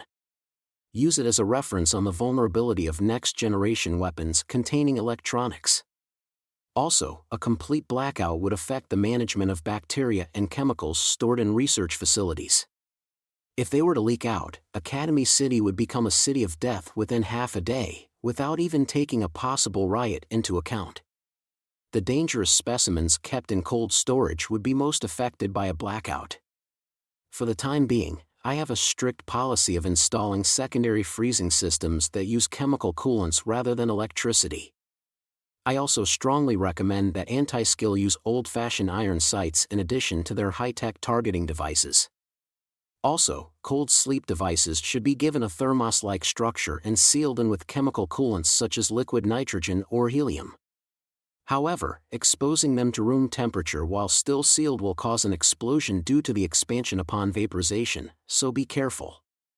The thermos-like structure requires a plug to allow the vaporized gases to escape. What matters most is to maintain the power of the adults even during an emergency. I believe the most effective way of doing that is to adopt a combination of high and low tech rather than just using the cutting edge. Academy City Hypothetical Disaster Planning Calculations Director, Kihara Uietsu, the following is handwritten, heh. I made sure to get it done by the deadline, so make sure to praise me. Let's get something to eat once you're finished grading it, sensei. Volume 16, Chapter 3, Mutual Request for Assistance Between Enemies, _enemy. Part 1 this time. This time he truly did think he was dead. In fact, he could think of no possible way he could have survived. And yet... Still in his swim shorts, Kamachi woke up to his own coughing pounding at his eardrums. His vision and mind were muddy and he could not tell where he was lying. He desperately turned his head to gather as much visual information as possible, but that only threw the scene out of focus. The wild dance of light filled him with nausea similar to 3D motion sickness. However, that suffering told him he was still alive. What, gwa? He seemed to lose his balance as he writhed around. He fell off of whatever he had been lying on. He fell onto a cold floor from waist height. Then another question came to mind. The floor was cold. Was it not being heated by the scorching 55-degree air? No, by the microwaves pouring down from space, if Makoto was right. This is different, his eyes finally managed to focus. He focused on his racing heart and gulped. I really am walking on the borderline this time. The slightest thing could push me over the edge and I'd never come back. Was my heart really beating just now? The floor was made of cold tiles and he had been lying on a silver stainless steel platform. The room looked like an industrial kitchen, but it had no gas range and instead had several large refrigerators lined up by the wall. Lastly, he noticed the scent of blood and fat. The entire room gave off the stench of raw meat. Kamachi was briefly reminded of a gloomy execution room from a horror movie, but that was inaccurate. Those execution rooms were modeled after something and the thick knives and large refrigerators here were the original version of it. A meat processing room? A few plastic bags had fallen to the floor. They all had the same logo on them, White Spring Shopping Center. Kamachi never shopped there unless they were having an especially good sale, but it was a well-known mall in Academy City. It was a lot like a department store and supermarket had fused together, so one could buy anything from food to a wedding ring there. Of course, Kamachi Toma had not come here on his own. Something had happened since then and someone had carried him to the countertop in the meat processing room of a shopping mall. But who? He had no memories leading to this point. His memories stopped after arriving back at Tokuwadai Middle School. What had happened to Misaka Makoto and... There had been someone else there, but he could not remember their name or what they looked like. It was less like the drawer in his mind refused to open and more like his hand could not fit in the gap between the shelf and the wall. Kamachi had fallen, rolled, groaned, and now tried to get his mind working. But the answer was given to him. "Hi, Kamachi Toma. I'm glad to see the love of your right hand is still leading you down an unfortunate path in life." He recognized the boy's voice reaching him from overhead. It was the boy with the other right hand, World Rejector. No, it was the boy whose right hand had been severed by someone and had been stripped of that qualification. It was Kamasato Kakeru. "You? Why?" Unable to get up, Kamachi crawled away from the boy who was surprisingly close by. Meanwhile, Kamasato Kakeru wore a swimsuit he may have acquired from this mall, but he was not sweating at all. "Why?" "Because you were about to get taken out by that person and I had no choice but to lend a hand." "Well, it was Salome and Fran who did all the work, so I'm not saying you need to thank me or anything." Kamasato had used the same phrase, that person. That person was the one who had sacrificed the Crystal Tower to locate their enemy and then led the elements to attack Tokuwadai Middle School, but this meant that person was not Kamasato Kakeru. Kamachi Toma silently stared at Kamasato's right hand like it disturbed him. The boy's right hand had been severed, but now he had a hand there like nothing had happened. However, that hand did not contain World Rejector. In fact, it was not even a boy's hand. It had a gracefully femininity and slender fingers. Even the manicure mostly remained. Oh, this? The kind of normal high school boy one could find anywhere casually clenched and unclenched his right hand. That proved he could move the fingers himself. Conversely, a thick wire was roughly stitched around the wrist like the repairs to a stuffed animal. I needed something to cover up the wound until I got that goddamn toy back. I collected this so it could double as payback. Kamachi had thought he was fairly understanding of organ transplants. If that allowed someone to heal their otherwise incurable disease and walk freely below the sun once more, it was a good thing in his book. But attaching a stolen organ was something else entirely. He could instinctually tell that was a hopeless act. A certain boy and a certain woman. Those two lunatics had swapped right hands and were now facing each other while holding up those hands like flags. That woman had the World Rejector which had exterminated magic gods by the dozen. Kamasato had a screw loose. Was it due to being freed from World Rejector which had been such an infuriating symbol for him? If this was what he became after that liberation, what exactly was his definition of normal or average? Kihara Uietsu spat out the boy with a woman's right hand. I don't need to get World Rejector back. After cutting it off, I don't care if it gets smashed with a hammer. But I just can't stand letting her have it. Kihara, repeated Kamachi. He felt nauseous, as if an invisible hand were stirring up his brain. Kihara Uietsu. Yes, that's right. That person was her. It was fragmentary, but his memories linked together. After receiving a hint from someone, he and Makoto had turned around. There they had seen a demon leading countless elements. Just like Kamasato, that woman had swapped her right hand out for someone else's. Kamachi shuddered. The blank in his memories weighed heavily on him. What happened after that? Why am I here? What happened to the girls who were with me? Don't ask me everything at once. Let's do this one at a time. And can you stand on your own? We let you sleep here since it's the easiest place to shield, but I think I'm about to catch a cold. Can we move elsewhere? His movements were slow and awkward, but Kamachi somehow managed to get on his feet without a helping hand. He cautiously followed Kamasato out the door and into a giant fresh food store. The temperature rose significantly, but an icy chill flowed out from the vegetable shelves on the wall that apparently had power. These large stores generally had no windows, so they would grow pitch black even during midday if the power went out. Being able to see and hear or in the meat processing room was proof enough that there was power, but Kamachi only now caught on. In addition to vegetables, the shelves contained meat, fish, and packaged meals. There were no gaps from looting either. It all looked pristine, but Kamasato continued on and spoke without looking back. The shopping mall is the standard in zombie movies, but it isn't actually all that great. There's so much food that you can't eat it all. I think the fresh foods are going to go bad soon. After that, the place will probably become a hotbed of disease. This place was different yet again from Kamachi's school, where everyone was curled up in the darkness, or Tokuwadai, where everyone had used their intelligence and skills to provide for the necessities. In this case, they had too much and did not know what to do with it all. They could not eat all the food and it would then rot. The source of their worries was entirely different. Well, the stockrooms are full of mineral water, which can apparently last over a year at room temperature as long as the caps aren't removed. Rely on that and the canned, bagged, and freeze-dried foods and we can stay holed up here for a while, but it will seem a lot less appealing once we have less fresh foods to eat. Bars of chocolate and boxes of candy were stuck in the gaps between a few vegetables. That was likely to keep them from melting in the heat. Although the temperature safety measure has become something of a problem. Due to the heat, even if there wasn't an issue, it still determines that an anomaly is present and shuts off the gas.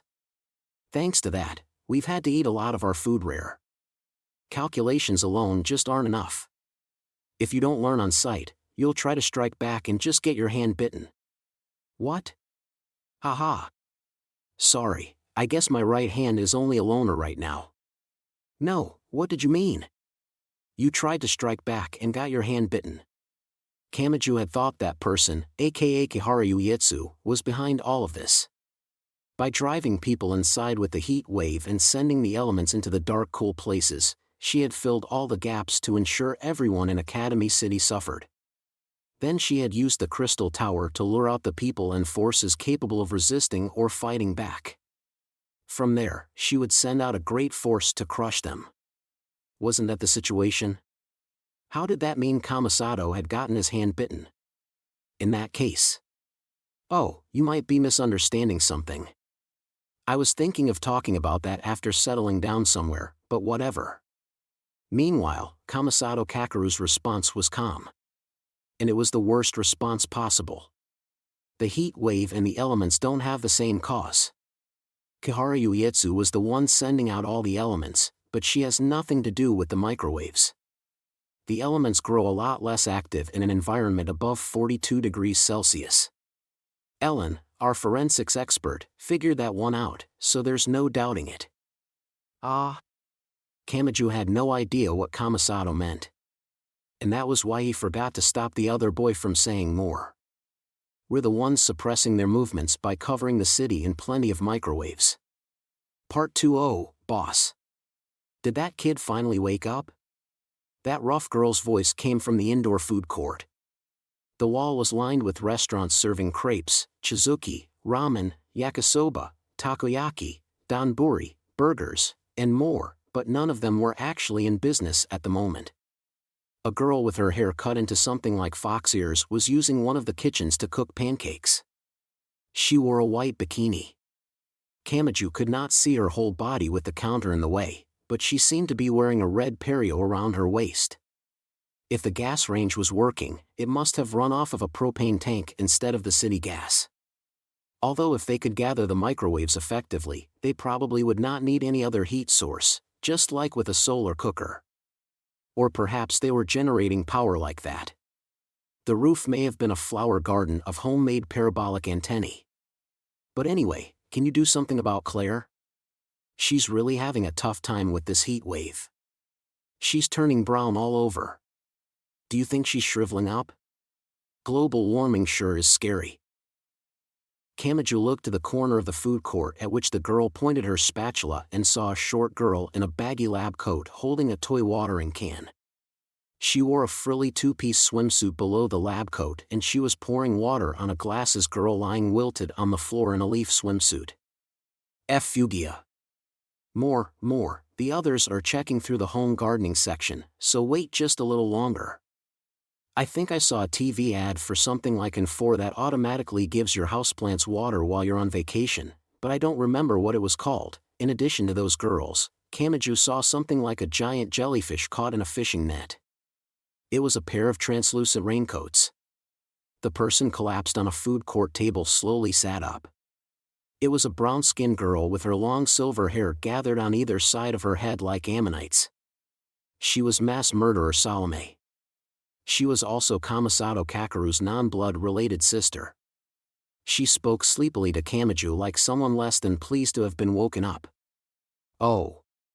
From the looks of you, I guess you remade your body well enough. Also, the mass murderer's trademark raincoats were open on the front. For some reason, she wore a white school swimsuit below. There's something wrong when wearing a swimsuit is adding a layer. Shut up. I have my reasons. I mean, it's a simplified combat body, so didn't you say it doesn't even have the parts worth hiding? Hold it, mass murderer. What's that suggestively long silence for? Wait. Don't tell me that's your serious mode life-sized body. Does that mean it has those parts? Oh, dear. Salome-san, I may not be an expert on girls' swimsuits, but they don't come with a pair of internal breast pockets with buttons, do they? Then what is that pushing out from below? I said shut up. And this is a school swimsuit, so why is it showing every little bump and indentation like this? I thought I could trust Academy City technology. The brown girl quickly lay back down on the table and mainly pressed the thin chest portion against the table in a desperate attempt to hide it from view. The answer was of course to make it a product of dreams and romance, but Kamachi held his tongue. Nothing good could come of angering a mass murderer. Since they had just exchanged such a meaningful conversation, Kamachi ended up sitting at the same table. Kamasato had been looking over at a more distant seat, but he gave up on that hope and joined them. Then the brother spoke to his sister. It isn't a problem with the material. Isn't that swimsuit just too small? You're barely squeezing inside that thing. I can fit just fine. I'm not forcing it at all. Are you saying my waist is in real trouble right now, you goddamn stupid Onii-chan? You're a self-made cyborg, so you can't gain or lose weight in the first place. You keep stretching and snapping the shoulder straps or stretching the fabric on your butt, but isn't that because it's too tight? What part of your insensitivity do you think is normal, damn it? And why are those the things you notice? The mass murderer blushed and snapped back at him, but the plain-looking boy waved his hand dismissively to ignore the annoyance. That part was normal enough, but the boy's right hand was a woman's severed hand sewed onto his wrist and he shared a table with a mass murderer. The gloomy power had gone beyond Shakespeare and entered the realm of Dostoevsky. It all seemed to run into a fundamental question: what was a normal high school boy? Okay, can you tell me the most important thing now? What happened to the girls at Tokuwadai? Are they okay? I'm glad to hear you're still marching down the harem road, but you'll have to ask the ones who were actually there. Salome was part of that team. The brown girl had zoned out a bit in the heat, so her head wobbled a little as she spoke. We somehow managed to save the gallery there. Although it'd be better to say we missed our chance to take out Kaharu Uetsu, don't you think? When you went to destroy the Crystal Tower, it was obvious she would make her move. We thought it would be easy to get an attack in while she was focused on Tokuwadai, but reality wasn't so kind. Wait a second, Kamachi gulped and stared at the siblings like he could not believe his eyes. You knew from the beginning? You knew Masaka and the others would be attacked by Kaharu Uetsu, but you just let it happen. What the hell is wrong with you? That was not saving them. If someone provided a gang of robbers with the GPS signal of a cash transportation truck and then dragged the driver out of the smoking truck, that did not count as saving them. Kamachi recalled the girl whose leg had been caught below the steel beam of a toppled watchtower. Her leg had definitely been broken, but she had forced down the pain and tried to get the truth across to Kamachi and the others. To ensure there would be no more victims, she had left that information with them and then passed out. Kamachi felt like her effort, conviction, and earnestness had been rejected. However, Kamasato was unfazed. The mass murderer pouted her lips and looked away like a delinquent girl scolded by her parents. Yeah, sorry. I'll decide later whether or not to forgive you. And? How did that farce turn out? You didn't wait around until someone had died, did you? Don't worry. I'm a mass murderer, so I would know a lot more about death than normal people like you, don't you think? Heh. When I kill, I make sure to take it seriously and enjoy it to the utmost. I wouldn't half-ass it like breaking a yam while pulling it out of the ground. Salome. Sorry. I'll leave out the jokes, okay? She seemed to jump a few centimeters up from her chair. But.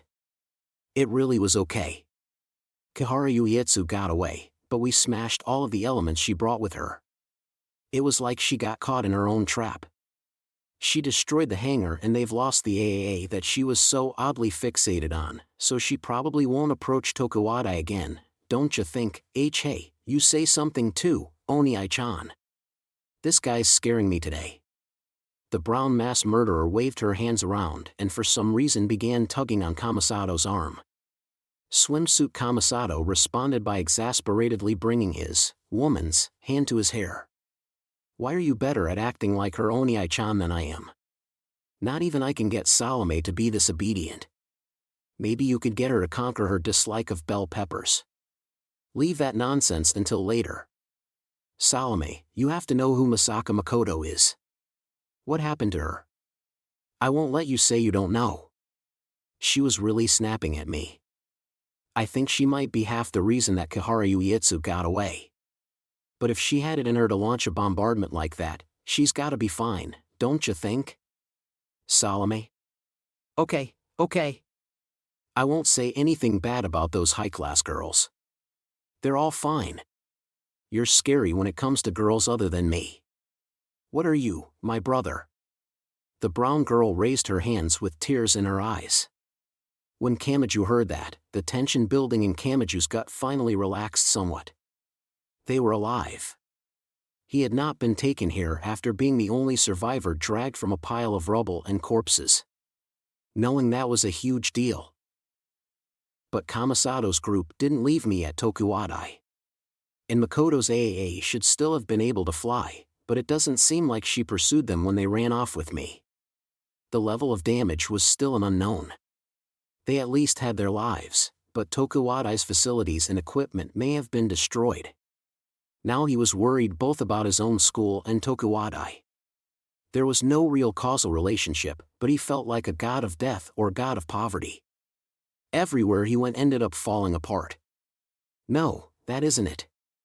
Everywhere must be near its limit, and this is just what I'm seeing. There might be other schools and shelters falling apart right this instant.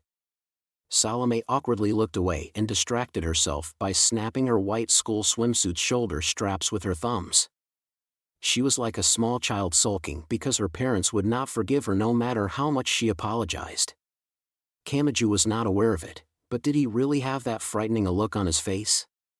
He slowly inhaled, exhaled, and started speaking again. How much time has passed? To be honest, we thought it would be over with the Crystal Tower. If the heat wave continues any longer, the isolated schools could fall apart. It might be hard to tell without any windows, but it's 3 a.m. We took you in at about 6 p.m, so it's been 9 hours. You haven't been sleeping for days on end, so don't worry. Do you still not get it, bird brain? I'm telling you to turn off the microwaves behind this heat wave you've caused. A silent change came over the atmosphere. It was the surrounding girls and not Kamasato himself who reacted to Kamachi's low voice. Several gazes turned his way like sharp blades, but he did not take his eyes off of his target. He stared down Kamasato Kakeru. Kamasato had said it himself. Kihara Uietsu was only behind the elements and they were causing the heat wave. That was an unforgivable statement even as a joke. Inside the dimly lit and barricaded schools, it might have led to a public execution. I said I would explain everything, so could you not get all worked up on your own and direct nothing but anger my way? You actually have a legitimate explanation for this, I hope. Of course. Kamasato shrugged. First of all, this heat wave is caused by the microwaves my Fran is sending down on Academy City. She's a self-proclaimed UFO girl.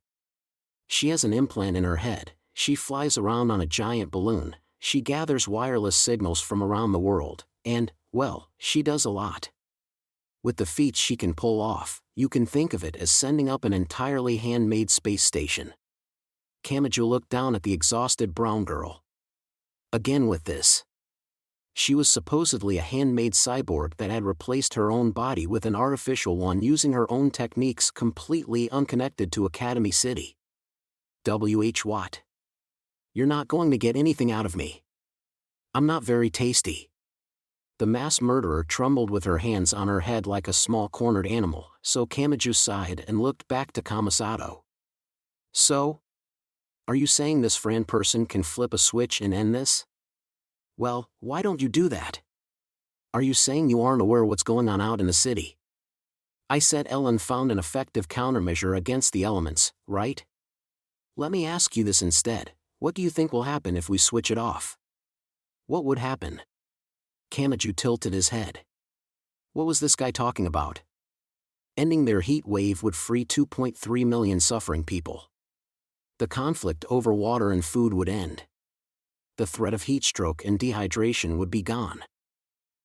Not everyone could move around as actively as Kamachi and his school. Not everyone could find water and food. What was happening to the powerless elementary schools right now? They apparently had more supplies than the middle and high schools, but what if they felt too cornered to realize that? But the mastermind did not hesitate to give the answer. All of Academy City would be overrun by Kihara Uietsu's elements. Do you really think those crude barricades can keep them out, bird brain? Kamachi's mind went blank. Yes. That was right. It was true that made no sense.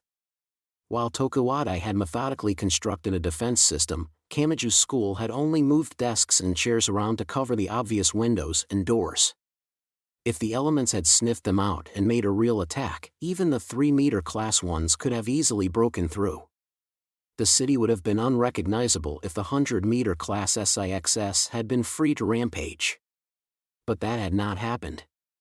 For some reason, he and his classmates had survived. Then he recalled that elements preferred to hide in cool, dark places. He had assumed that was to attack the shelters while the heat wave drove the people into them, but what if different people were behind the heat wave and elements? Then it could not be part of a unified plan. That would mean the elements may have simply been hiding in those cool, dark places to escape the heat. In other words, it was not a fatal blow, but the heat wave prevented the elements from moving around too much. Had the Grim Reaper of the heat wave been protecting them? He shook his head. Simply considering that possibility felt like defiling something noble. He could not believe it and he did not want to believe it. If Kihara Uietsu's elements had not been restricted by the heat wave, they would have had 50 or 60 times the momentum. Academy City would have fallen to them in less than half a day. So Kamasato was the one to provide the answers. Kamachi was stuck in one spot, so the other boy walked 10 or 20 steps ahead and spoke cruelly back to him. He turned all of Kamachi and his companions' efforts into a farce. There is no mercy in this world. This is her game of tag, no, of hide and seek. I am of course her target, but if she can't find me, she only has to make it easier to find me. For example, if her target is hiding in a crowd of people, she just has to clear away those people to accomplish her goal. What's happening in the city? What happened to the children, the elderly, the pregnant women, and the sick? Of course we're worried about that. We're worried, but we still had to do this. If we hadn't done anything, the elements would have swarmed in and devoured them. Kamachi looked to Salome rather than Kamasato. The former naked raincoat mass murderer and current white school swimsuit raincoat mass murderer, her description was quickly growing incomprehensible, only shrugged. My brother isn't bluffing here, don't you think? As much as that pisses me off. But Kamachi-chan, your right hand might be the ultimate weapon against the elements, but it isn't good for fighting groups. If the elements had swarmed all 23 districts at once, now, just how many people do you think you could have saved? Kihara Uietsu is supposedly from Academy City. Kamaju's voice was trembling. No, he was having difficulty breathing, but he managed to force out the words. If she's doing this for the benefit of the adults, would she really go that far? Could she? I mean, if it had all gone well, Academy City would have become a sea of blood and a pile of rubble. Don't ask me, spat out Kamasato. Besides, she's the abnormal person who chopped off my right hand and attached it to herself.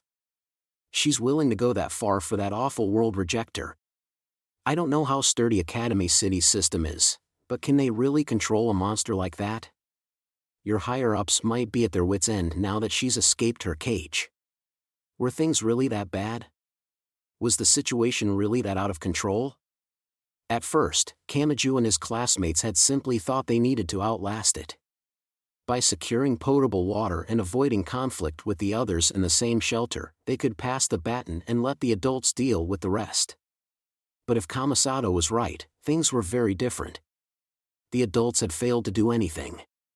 If Kamasato's group had not made a counterattack at the very beginning, Academy City would have become a sea of blood and a pile of rubble. And no matter how long they waited, no one would reach out to save them. The adults were equally dried up and trembling in fear. They would have to do it themselves. That was the only way to end this. That was why Kamasato had made that callous decision. And even after the warning she had given Kamasato before, Salome had chosen to finish off Kihara Uietsu as quickly as possible even if it meant some sacrifices. They knew this hell would never end unless someone worked to end it. If they switched off the microwaves, the elements would swarm out. If they left them on, everyone would eventually collapse from the heat. They had to end this hell before either of those limits arrived. Kamaju leaned his exhausted body back in the chair and looked up at the ceiling. He felt dizzy. His assumptions and view of the world had been overturned and replaced again and again over the past few days, so he felt like his mind had been stirred up. But he still squeezed out a voice. Sorry. I wasn't looking for an apology, readily replied Kamasato. We were lucky that the weakness Ellen discovered was high temperatures. This would have been far less pleasant had it been an acid mist or photochemical smog. As he spoke, Kamasato tossed a few photos on the table. Kamaju doubted they had been printed from digital camera data. They were likely from an instant camera that did not use any complex electronics. They pictured some kind of underground space. It looked like a concrete tunnel lined with bare pillars. A track ran along the ground, so it may have been part of the subway tunnels. The main subject was a 3-meter Class 1 element. It resembled a stick bug that mimicked a tree branch. There were a few different photos of it. Photographed along with it, usually while making a peace sign toward the camera, was Ellen with her long black hair and baggy lab coat. In one, she was blasting it with a handmade flamethrower that resembled a large metal water gun. In one, she was throwing a weaker Molotov cocktail at it. In one, she was pouring an even weaker pot of boiling water on it. In one, she had it surrounded by several kerosene heaters. Instead of quickly defeating the very first one, she had tested a number of methods, reduced the scale, and discovered the lowest cost needed to keep it from moving. It was rational but frightening. This was different from desperately punching an element. The Tokuwadai girls had carted around the remains of defeated elements, but this was a step further. It was as bizarre as plucking off a living insect's legs and wings, one at a time. By the way, when did you notice? Before you did, at the very least. In all honesty, Kamaju still did not want to accept that the heat wave that was causing so many people so much suffering was actually protecting everyone's lives. But this was no time to let that prejudice bind him. They did not have much time. No one had imagined this would continue beyond the Crystal Tower, so whether or not he wanted to accept it, he did not have time to argue the point. Every second and every moment counted, so if they did not resolve this as quickly as possible, the deadline would catch up to them. And that literal deadline would mean the deaths of 2.3 million people. So accept it. It might feel like a concrete block as it goes down, but swallow it and accept it. There was no time to choke. Even spitting it out would be a waste of time. Kamachi finally looked back down from the ceiling and spoke to the most powerful and most awful siblings. What do I need to do to save everyone? Part 3. This should go without saying, but the crux of the issue is Kihara Ueitsu. However, the problem is that we don't know where she's hiding, replied Kamasato.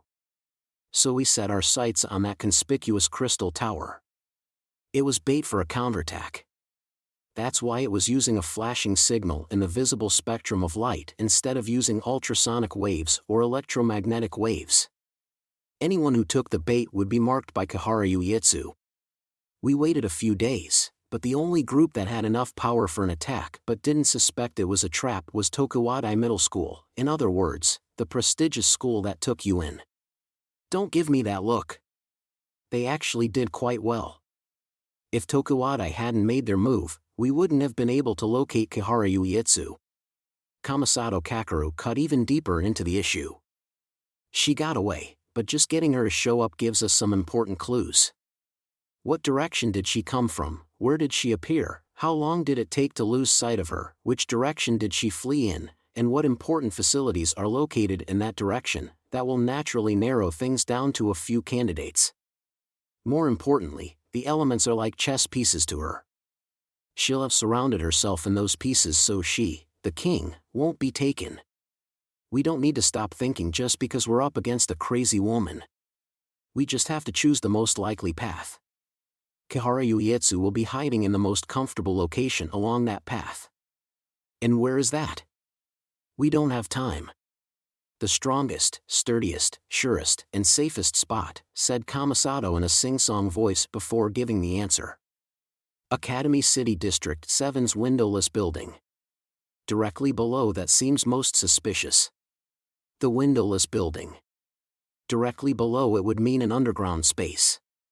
Kamachi had trouble imagining it. It was rumored that the windowless building could survive a nuclear blast and a hole had been opened in the wall when they had rescued the immortal girl named Fräulein Krutun, but that had been an above-ground wall and it had not extended underground. And he doubted the same trick would work a second or third time. If that's true, how do we get in? We might not even be able to get close. That's why we're still stuck here, but Kihara Ueitsu has been going in and out. And with all those giant elements too. There must be a way. Well, unless it's a completely sealed space and she's using a teleportation esper. Then are we waiting around until we have the answer? Time is on our side. Wait it out and we'll be the ones to dry up. I know that of course. And Kihara Ueitsu must know it's her greatest advantage. Kamasato sighed. Luckily, she hasn't grown too full of herself yet. That means she's still watching to see what others do. Otherwise she wouldn't have set up the crystal tower trap and watched to see who would show up. Despite her great advantage, she can't forget the possibility of defeat, no, fear. She isn't conceited. Even if she suddenly earned 10 billion yen, she's the kind of person who would continue buying the same Tamago cake Gohan she always had. In a way, that's frightening, but it gives us an opening. Meaning? If we don't know how to open the door, we just have to get her to open it for us. The fear of death and the possibility of defeat. We just need something that hints at those things and she won't be able to stay put, and if she's going to flee, she needs to open the door from the inside, right? We're leaving in less than an hour. I don't want to wait around for someone else to solve this, so you get ready too. Part 4. They plan to leave at 4 in the morning. That was before dawn and the darkness-loving elements would be more active, but they needed to get started as early as possible and their target was Kihara Ueitsu rather than the elements. They did not know if she had a standard cycle of sleeping at night and waking up in the morning, but an early morning attack was apparently the standard for an attack. That meant they had a bit of time to kill. Kamachi could not decide whether he wanted to catch a quick nap or loosen up his body with some stretches. But now that I look at it, there really are a lot of them, said Swim Trunks Kamachi in the large shopping mall. He could hear shrill voices speaking here and here. Didn't Luca just go to take out the trash? Again. That wasn't trash, it was an old magazine issue which is a valuable resource.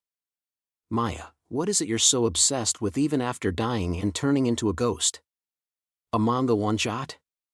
One of the joys in life is mocking the old failure of a self-proclaimed fashion leader who so confidently announced a completely bogus diet. The online articles were erased almost immediately, so this paper medium is a valuable resource. So Luca, what did you do with my treasure? Don't rob me of the smug joy of thinking, heh heh heh. It doesn't matter how knowledgeable you try to act because I know the truth. There were no customers and no employees, yet the mall did not seem at all empty. It was the middle of the night, yet the stillness of sleep had not settled in. There was a total of about 100 girls. Tokuwadai Middle School had had around 200 people, so about half a school was following that boy. This was not the same as the number next to a SNS comments section. When that many people gathered in one place, they created a significant pressure. This was Kamisato Kakeru's world. These were the bright colors he had seen. The shopping malls, food shops, boutiques, CD shops, and everything else had become a children's playground. Several girls were riding a push wagon meant to transport materials, others were sitting on the stopped escalators railing and sliding down on their butts, and more had dragged a kiddie pool out into the walkway. Kamachi felt like he had wandered into an American comedy film. In the middle of the walkway, he suddenly looked up at the ceiling. Oh, a spot cooler. A thick duct-like pipe branched off and opened up toward him. Instead of cooling the entire room, the device blew cool air on just the one spot. They were common in mines, in factories, and more recently in ramen shop kitchens. The heat wave was supposedly caused by microwaves, so such a device would be possible if a few conditions were met. Either way, he had felt like he was practically swimming through a hellish heat approaching 60 degrees, so he had trouble leaving this man-made chilly wind. But NN. He heard a voice of protest from the side. He looked over and saw a small bobcut girl sitting with her small but in a plastic kiddie pool and her arms and legs sticking out of the pool. The front of her pink hoodie was unzipped and she wore a bikini below. The rabbit design on the left breast maintained its shape perfectly due to the depressing lack of volume below. Sitting outside the pool was a gray backpack stuffed full of something and with strange antennae sticking out from it. Her hooded head had rabbit ear antennae on it and she seemed to have been enjoying the spot cooler before he arrived. He quickly moved out of the way. Sorry. As long as you understand. She still puffed out her soft-looking cheeks, but the rabbit ear antennae girl scooted her butt forward, leaned back, and placed her head in the water. She blew bubbles with her mouth, so it looked like a small child playing with a straw and a glass of soda. Kamachi sighed and started to leave, but then he noticed something. A full backpack had been placed outside the kiddie pool to keep it from getting wet. He had noticed the small name tag on its side. He could not quite tell if it was a family name or a personal name because it was nothing more than a few round hiragana characters. However, they said Fran. Fran? Are you the Fran that Kamisato was talking about? You're the one with the station sending out all the microwaves causing the heat wave. The pink hoodie and bikini girl did not give a clear yes or no. In fact, she started fidgeting with the carrot-shaped stoppers on the end of the hoodie's strings, blushed a little, and looked away while apparently focused on something else entirely. Oh, dear. Kamisato-chan was talking about me? Does he think what I'm doing here is important? Heh. I wasn't talking about that and I don't care about your creepy feelings for each other. Please don't tell me you were fidgeting like this when that bastard Kamisato asked you to cause this whole mess. She did not respond. She blew more bubbles in the water like a kid playing with her soda through a straw. He felt like getting a straight answer out of her would be frightening enough. That bastard may seriously have triggered the end of the world, and he did it by asking a girl for a favor. Meanwhile, the small rabbit ear antennae girl scooted her butt again to lift her mouth back above the water. She also kicked her bare feet that stuck out of the pool. What do you want? Oh, come to think of it, what was I planning to do after confirming it was her? He asked himself. For better or for worse, it had felt like running across someone famous, so he had asked without thinking. This rabbit ear antenna girl was definitely the one behind the heat wave causing Index and Fukios so much suffering, but according to Kamasato, Academy City would be overrun by countless elements without Fran's wide-range microwave attack holding them back. The elements had caused Kamachi plenty of trouble. And he understood that it was not a lack of preparation keeping him from defeating them. He did not know if he could win without the heat wave even if he had all the time in the world to prepare beforehand. And he could not single-handedly deal with multiple simultaneous tragedies occurring around the city. No matter how hard he struggled, there was a limit to what a single body could do. He felt she had saved his life. But he also found himself unable to unconditionally thank her. It was a complex feeling. It felt like running across an organ dealer. There were definitely lives they had saved, but when you took a step back, the evil side of it all stood out more. Either Fran had not liked the look in Kamachi's eyes, or she had simply grown sick of waiting because she scooted her butt to lean her head back against the plastic pool once more. Then she blew more bubbles. The rabbit-ear antennae girl spoke in a sulky voice. "I don't care. The only things that matters is that Kamasato-chan understands." Were those words another symbol of Kamasato Kakeru's world? Even with 100 people gathered around him, the interpersonal relationships were simple. The girls were not all interconnected in a complex spider web. All the lines connected straight to Kamasato in the center and all other connections were shallow. It may have been simpler to call it a gathering of strangers who had a friend in common. But since she felt the need to say it, she must still be a coward who's worried what the others think. Cold. Don't splash me with your feet. And does constant exposure to that spot cooler really get the water this cold, you damn bourgeoisie? NN.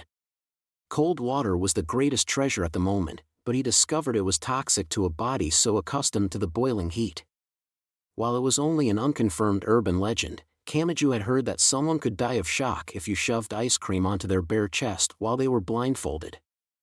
The odd beating of his heart convinced him that the urban legend may not have been entirely wrong. The spiky-haired boy tried to escape, but then his foot slid to the side.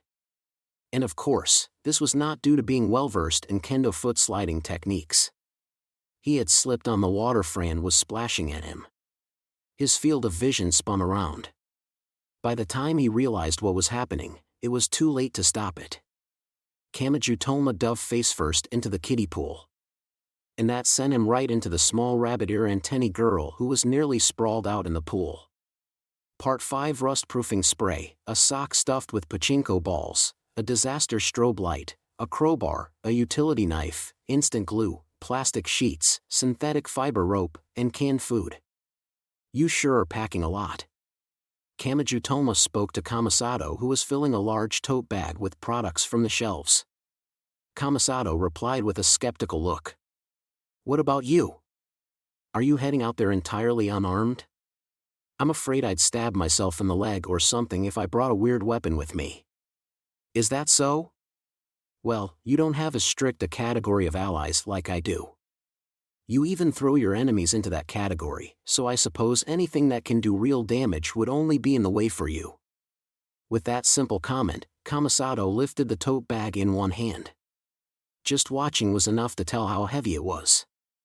Are you sure you should be holding that? Yeah. The stitches may not be pretty, but Claire always does her job. It's attached pretty well. Kamasato lightly twisted the wrist that held the tote bag. And even if the hand does fall off, it isn't mine. Kihara Uietsu stole my world rejector and is using it for herself, so I might as well make her pay a rental fee. That right hand was forcibly stitched on like a small child trying to repair the burst belly of their stuffed animal. The quality of the skin was clearly different, it was slender, and a bright manicure covered the nails. I met a talking dog. Kamachi did not know what to make of that sudden comment. Kamasato did not seem to really care if Kamachi understood. Speaking the words was all that mattered to him. It was after our previous fight. This weird dog was surrounded by a bunch of weapons called the AA-8, I think it stood for the anti-art attachment. I beat him up of course, but he would have killed me otherwise. That's probably what caused this. Everyone has their own values, and that changes what they weigh against the world on the scales. But I have no obligation to play along. If she's going to place the world on one side of the scales, then I'll do the same. Hey! Kamachi asked a sudden question. What do you plan to do after you settle things with Kiharu Uetsu, about that right hand, I mean? Before, he had loathed the world rejector. He might want to prevent Kiharu Uetsu from misusing it, but then what? Would he reattach his right hand and keep that great power with him, or would he continue living with Kiharu Uetsu's right hand? Let me ask you something instead. You've lived with a special right hand longer than I have, so do you know where that right hand came from and where it will go next? Where it will go next? To be blunt, I have no more interest in world rejector. If it disappears with Kiharu Uetsu when she dies, that's fine by me. That normal high school boy uttered a dangerous word. Or perhaps it was normal for a teenage boy to talk about death and killing. Perhaps Kamachi was the odd one out for feeling the proper weight behind the words. But apparently these things move from person to person and object to object. In that case, eliminating Kiharu Uetsu won't end this. As you know, World Rejector's power is great enough to call evil. I can't create a situation where it could pass on to anyone in the world. Nothing good would come of having it fall in the hands of someone even crazier than Kiharu Uetsu, and it would cause plenty of damage in the hands of some thoughtless idiot who just used it whenever he felt like it. Yes, he muttered. Just like when I used it. Kamachi could find nothing to say for a while. The next in line. After he died. He had honestly never really thought about it before. Although that may have been normal for a teenage boy. But it was definitely an issue he could not afford to ignore.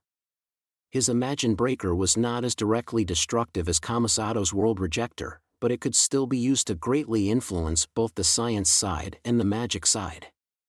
It could destroy some hidden seal somewhere or something like that.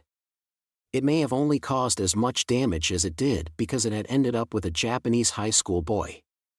But what if its next owner was a wicked person with a devilish intellect? Had he ever really thought about whether or not he would be responsible in some way for whatever might happen? I want to erase that power, clearly stated Kamasato Kakeru. I thought you might know something helpful, but that look on your face says otherwise. In that case, I guess I'll be stuck traveling the world with that right hand for the time being. Of course, that's only if I'm not blown away the instant I touch that right hand. Now that I've strayed from my wholehearted focus on revenge, I hope this attempt to fully reject the power given to me by those magic gods counts as focusing on my revenge, but I can't peer into my own heart. Kamachi was not sure what to think. Kamasato Kakeru seemed unemotional, but it was more that he did not convey his emotions much because he was not the type to let them show in his voice. But was he really still entirely focused on taking revenge on the magic gods? If Kamachi showed him 15 centimeters ofteness, would the boy want to crush her in his fist? Kamachi could not say yes or no with any confidence. And Kamasato did not seem to want a clear answer from someone else. It's time. Let's get started. Sure. Kamasato held the heavy-looking tote bag at his side and walked down the mall walkway with Kamachi. I'd always thought it was that right hand causing so many people to gather around me. But that wasn't it. I finally understood once I lost it. Those girls proved you right. Losing that special right hand didn't destroy my world. Kamasato. I'm grateful. Although I'm not sure whether this happened too soon or too late. They set out at dawn. A small girl wearing a white bikini below a pink hoodie, which could likely function as a sleeping bag, stood on the roof of the parking garage located directly above the shopping mall. She grabbed a giant UFO-like balloon, shook the rabbit ear antennae on her hood, and pushed off the ground with her toes so her small butt and the round pod attached to it floated up into the air. Her voice from the heavens could apparently reach Kamasato even through the powerful microwaves. Let's stick to the plan, he said. Right. Stick to the plan. Kamachi watched the rabbit ear antennae bobcut girl float past in her hoodie, bikini, and backpack filed with antennae. Then he looked back to the ground. They were outside the shopping mall and a few dozen, around 100 girls were gathered around Kamasato. Fran will observe from above, began Kamasato. We need to rattle Kiharu Uetsu as much as we can. We need to make her think she can't just keep hiding safely in her shelter as planned. So let's make as much of a show as possible. There's nothing we can do if she gets away. I know that. We can't let her use time as a weapon any longer. They began their march in the burning light of dawn. The windowless building was in Southern District 7, just like Kamachi's school and dorm. He recognized the streets along the way. With the 100 members of the Kamasato faction filling the sidewalk and road alike, he felt like he had wandered into another world. The mismatch between the scenery and the people made Kamachi feel dizzy. They saw no sign of elements walking around. They did not even see any 3-meter class ones, so it almost felt like the Crystal Tower had ended everything. When Kamachi heard some movement and looked over, he saw a middle school boy and girl hesitantly peeking out from an alley. The ground should have meant instant death with the elements around, so the pair had likely come out to see why there was no sign of those monsters. Peace seemed to have returned, but nothing was really over. Kihara Uietsu could send out a swarm of elements at any time. If she chose someone as a target, they would be overrun even in a school or shelter. Not even the high-level espers of Tokuwadai and the school garden had been able to fight it. Kamachi could not let her do that again. That meant he could not allow everything to return to normal. They had to prevent Kihara Uietsu from having her fun. They had to make sure she panicked and dug her own grave. Kamachi could not even imagine it after being manipulated so much himself, but that result was within reach now. Kamasato Kakeru had lost World Rejector, but he still had 100 jokers. This is as good a place as any to start. Kamachi frowned at Kamasato's whispered words. The boy's hand suddenly moved. It was Kihara Uietsu's slender hand forcibly sewn onto his right wrist. He quickly swung it horizontally and then he held a glittering object smaller than a grain of rice between the index and middle fingers. Should I praise her attention to detail or should I just call it a cheap trick? What is that? Kamachi doubted his eyes. It was not that he did not know what it was. His doubt came from knowing exactly what it was. Yes, he knew what Kamasato held between his, or rather, Uietsu's fingertips. How did Kihara Uietsu get information on the outside world while hiding underground in the dark? At the very least, she needed to observe the Crystal Tower to know who reached it. That was a bit of a mystery. Fran's powerful microwaves would easily destroy any normal electronics and act as powerful jamming for any wireless signals. A shielded room would help, but it would still be hard to communicate with the outside world. And it wouldn't make sense for her to be walking freely around the city herself. She's the king in chess. She might be convenient, but she can't make an attack on the enemy pieces on her own. If she could, she wouldn't need her safe underground hideout in the first place. Plus, her eyes and ears can't cover all of Academy City. So these acted as her eyes and ears. Kamachi gulped as he looked back at what Kamasato had caught. The rice-sized object had small wings and 6 legs. It's the smallest type of element. Using your numbering system, maybe we should call it Class 0. Those things are crawling all over the city. They might have been on the inside of all the chairs and desks you thought were keeping you so safe. But it's strange. Even if these grains of rice are gathering data through their 5 senses, how are they getting it back to Kihara Uietsu? Fran's microwaves would render any wireless signal unreadable. Kamasato sounded both delighted and cruel. Do they simply return home after gathering a set amount of data? Or do they dance or touch each other with their feelers like ants or bees to relay the information back like a game of telephone? After a quiet sound, Kamasato let go to reveal a small, sharp stinger jutting out from the back of the rice grain, but he did not seem to care. He flicked the rice grain away, reached out his hand again, and grabbed a different one. This time, he grabbed the wings from the back and made sure it could not prick him with the stinger. Or, no, do they speak with the wings themselves like a cicada? If so, the transmission medium must be ultrasonic waves, that wouldn't be disturbed by the microwaves, but it wouldn't travel very far. Kamasato stared at the rice grain struggling between his fingers and then he looked around to his surroundings. His eyes stopped on a position slightly above the ground. A 3-bladed wind turbine was located not far away. There was something at the very top, but anyone not looking for it would have easily overlooked it. It was something like a translucent icicle as long as 2 pens. It resembled a miniature crystal tower, and it also resembled the cell phone relay antennae seen around the city. "You're not wrong," replied Kamasato when Kamachi mentioned his impression of it. The rice grains hiding everywhere gather the surrounding information and then oscillate to transmit it with ultrasonic waves inaudible to human ears. The base station for an entire area likely picks up those signals and sends all that back to the big boss. In that case, we need to take a look at the base of the antenna. If they have a countermeasure against the microwaves and it isn't ultrasonic waves, well, my money's on a wire. By building an underground wired network of element nerves, they can guide all that information right back to Yuietsu's hideout. And there might even be some holes in the walls or a more fragile area due to erosion from the nerve dash. He trailed off before he could finish.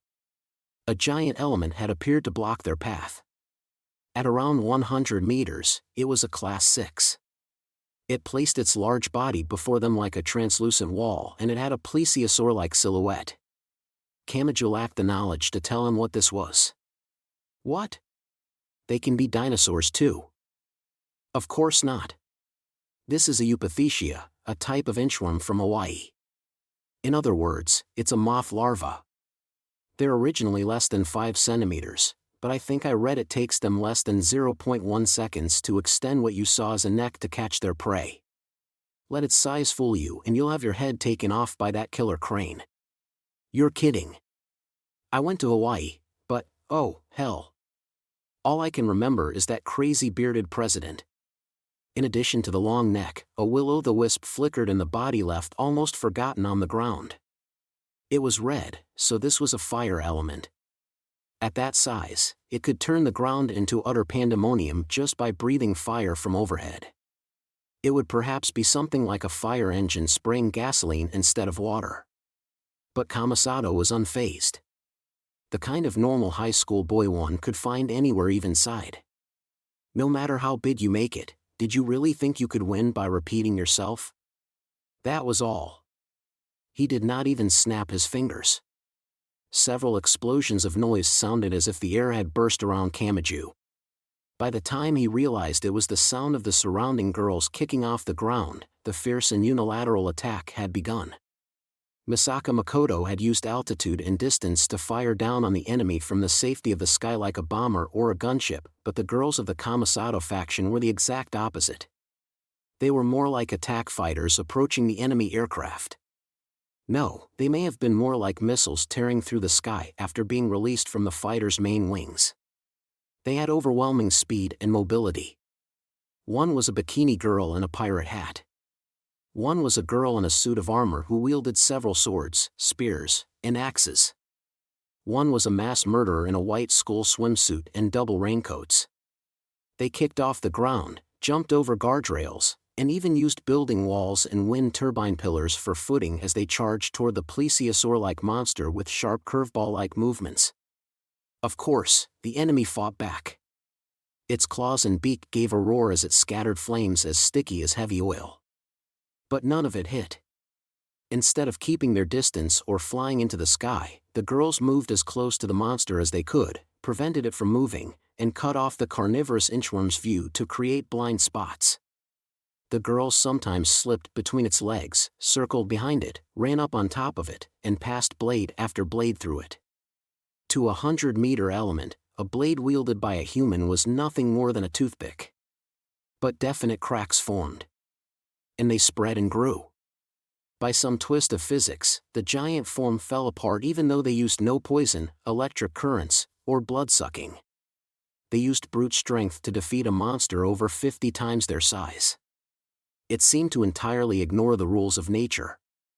As the translucent remains audibly crumbled and the background shimmered from the remaining flames, only the many girls remained standing. They tugged at the butts of their swimsuits or snapped the shoulder straps with their fingers. The gap between that very human behavior and the gruesome result made Kamachi feel faint. Each and every one of them has a world of her own. Kiharu Uetsu, no matter how many tricks you have up your sleeve, they will not lose until you have played every last one of your cards, including yourself. It was simply overwhelming. It was almost too perfect. And a moment later, several dozen similarly sized elements appeared around Salome and the others. They were made of translucent materials and excelled at mimicry. At 100 meters, they rose up above the buildings. How had they been moving around Academy City? And could Kiharu Uetsu really make surprise attacks without anyone noticing if she was accompanied by monsters this large? The answer to those questions was quite simple. The plesiosaur-like carnivorous inchworms had been here from the beginning. They blended into the background until Uetsu gave her orders. Not long after the heat wave and swarm of elements had begun, Kamaju's school had decided the ground was dangerous. That was why they had moved between buildings using the metal wires and searched Academy City along those limited routes. But what if? What if these had been standing right next to them as they viewed Academy City from the building rooftops? What if these had been staring at them while they were well within range of the monster's claws and fangs? Wasn't it possible they had been crawling between these things' legs while thinking they were safely on those wires? To create new paths to expand their range of travel, they had tossed metal wires between buildings. What if the weight tied to the end of the wire had unnaturally bounced off something in midair? Simply imagining it sent a chill down his spine. At any rate, those monsters had now appeared to surround Salome and the others. They had lured the girls in and cut off their escape route and supply line to isolate them. Only now would they attack all at once to kill the girls. Kamachi could sense the wicked intentions of whoever was commanding them. Salo dash. Kamachi tried to cry out, but it was already over. Again. Did you really think this would be enough to hold us back? Kamasato Kakeru spoke. He was their king. He had no special power in his right hand and a single hit would take him out, but he actually stepped forward himself. It looked like he planned to break through the circle of 100-meter kaiju-like elements to rescue the girls from their plight. KH. You goddamn stupid Oniai-chan. Salome shouted back at him, while ignoring the threat to her own life, but Kamasato ignored her. He spoke with a calm look on his face. Make sure you don't get caught in the middle of this. He was a normal high school boy who could not use Esper powers or magic. The action he took was simple. He stuck his hand in the heavy tote bag he held, pulled out a large metal can, and tossed it onto the scorching asphalt. Yes, he threw it at the feet of a monster that rivaled the high-rise buildings in height. Just before it stepped on the metal can like an ant, Kamachi spotted the label. Rust-proofing spray? The effects were immediate. One of the elements that seemed as immovable as mountains spun quickly around as if it had slipped on ice. Due to its unique plesiosaur-like body, its center of gravity was located quite high up. The element whipped up a violent wind as it collapsed with enough force to knock over a few nearby buildings. Ah! An incredible amount of dust and chunks of concrete larger than buses rained down, so Kamachi made a frantic escape. No matter how large they are, they still aren't immune to the laws of physics. In fact, the heavier they are, the easier it is for their own weight to get the better of them. Kamasato did not even flinch. Basically, they become entirely useless if they so much as slip on a banana peel. I've heard America is developing a special gel grenade. By firing it below the target's feet and making the ground slippery, they can completely neutralize infantry and tanks. They're cheaper than stun grenades and they can safely rescue a hostage without doing damage to their eyes or ears. The fallen element tried to get back up, but Kamasato did not give it the chance. He pulled something like synthetic rope from his tote bag. Cans of food were tied to the ends, presumably as weights. He spun it around at a decent length like a morning star and then threw it toward the fallen element's neck. Then he threw the other end at a standing element's leg. The rope caught on the 100-meter carnivorous inchworm, but the rope did not provide much resistance and the giant monster swung its leg. With an unpleasant sound, the fallen kaiju-sized element had its head torn right off. Even if it's too big a job for us, we can always get some help from the elements themselves, spat out Kamasato. And they're big. They're more than 50 times our size. A rope as thick as our thumb will be as thin and sturdy as piano wire to them. As long as we pay attention to how we apply the force, well, you saw it. We can cut down the elements. Finally, the bizarrely shaped monsters looked elsewhere. Their focus shifted from the girls to the boy who presented an even greater danger. The earth shook as the 100-meter elements approached. A swarm of 3-meter Class 1s shaped like extremely flat bugs slipped between their legs to attack. They were attacking in waves of differing sizes. Bark mantises, But Kamasato Kakeru remained unfazed. He pulled several plastic sheets from his tote bag, applied plenty of instant glue to the surface, and tossed them into the air. The plastic sheets spun like frisbees to fly high and far. They were aimed toward the giant wings of a clearwing moth element. Butterfly and moth wings created unique whirling air currents and were known to create lift on the level of an airplane or helicopter but scaled down for their size. Those wings had been honed by natural selection into the optimal form that did not allow the slightest error. And that was why attaching the many plastic sheets created random bumps that slightly disturbed the flow of air along the wings. No, it peeled away the airflow, so the miraculous lift could not be maintained. The element stalled, entered a tailspin, and fell. It fell right on top of the many bark mantises approaching Kamasato Kakeru like they were swarming a piece of candy. High-pitched sounds of shattering crystal blended together. The vortex of noise sounded like a giant chandelier falling. Everyone thinks about it. Kamasato Kakeru spoke without any change to his expression. He placed his feet on the hill of clear rubble lying bent and broken after falling to the ground. He chose to walk toward the 100-meter elements. What if armed terrorists attacked my school? What if a small child holding a piggy bank came crying to me, asking me to clear his framed father's name? What if I began a final SNS war at the request of an idol threatened with being kicked out of the group if she did not win first place in the next electronic popularity poll? You decide what you would want to do and how you would do it. It isn't that unusual. Any normal high school boy will think about it at least once. He stuck his hand into the tote bag. He pulled out a new weapon. But I just so happened to have the power to grab a hold of those dreams. A plesiosaur-like element roared overhead. A red light filled its chest. It raised its translucent head. It had a fire core. If it breathed fire, everyone here would be blown away like fluff. So I was afraid. Not of my right hand's power, but of those girls' smiles. Of that group that would agree to whatever I said. I thought the day would come when my power wasn't enough to stop them and the responsibility still fell on me. But Kamasato remained unfazed. He crossed the hill of rubble to face that powerful enemy on his own 2 feet. But I won't run away any longer. He did not hide behind the girls. He stood as a shield to protect them. Prepare yourself, one-hit wonder. I'll show you the freedom of a normal high school boy. It was overwhelming. Kamachi completely forgot to join in. Just before the carnivorous inchworm element poured all of its power into its plesiosaur-like mouth, Kamasato threw the clear bottle he held. It shattered when it hit the leg the giant monster had just placed on the ground. As soon as the thick liquid poured out, Kamachi saw white chemical smoke and heard a sound like bacon in a frying pan. No matter how bizarre they look, they still have organic carbon-based bodies just like us. That means they'll corrode like normal from hydrochloric acid or sulfuric acid. The mall had plenty of industrial cleaners. I just had to boil them down to concentrate them. The damage was only 1/100 or even 1/200 of the monster's giant body, but that foot had been supporting a body as tall as a high-rise building. It was a lot like a pinwheel breaking without warning. It was only the slightest fragment of damage, but the kaiju-like body lost its balance and collapsed, bringing down some nearby buildings with it. Salome, Luca.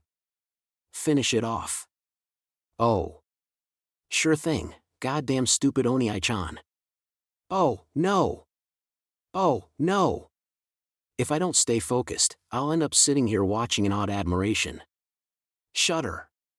The mass murderer and pirate girl came back to their senses and swarmed the collapsed Class 6 element. Kamachi was taken aback too. Had Kamasato been able to do all this when they had first met? He had fought Kamasato during the attack on his dorm that night, but the boy had been an amateur fighter then. Meanwhile, a Class 6 was a powerful enough enemy to defeat a group of Tokuwadai girls. And yet he had defeated them so easily? Anyone can do it in their mind. Kamasato pulled an L-shaped crowbar from the tote bag. The question is whether or not they can give it physical form. I was blessed with the chance to do that. Kamachi gulped as he spoke. This is the kind of normal high school boy you can find anywhere? Kamasato rested the crowbar on his shoulder and looked back for a casual reply. Yes. And? Part 6 Afterwards, Kamasato Kakeru and the surrounding girls crushed every last one of the elements and continued forward. One was a ghost girl, one was a cosplay girl, and one was a trombone girl. They took an entirely different approach from the pirate girl and armor girl who moved in for close-quarters combat. They wore down the giant elements with an overwhelming long-distance barrage. The result reached Kamachi's eyes, but his brain rejected it. After all, wasn't this something the Tokuwadai girls had been unable to do? It would have taken sacrifices to overwhelm the giant water lizard with its ultra-high-pressure water cutter. Wasn't that why Kamachi had gone out as bait? He gulped. The scene before his eyes and the girls surrounding him were superior to the entirety of Tokuwadai's elite firepower group. These element things are known as reduced life forms. We mostly know how they work after opening up a few of them and checking inside. Kamasato spoke calmly, but that was what made it sound so full of contempt. Over long periods of time, the remains of animals and plants turn into petroleum.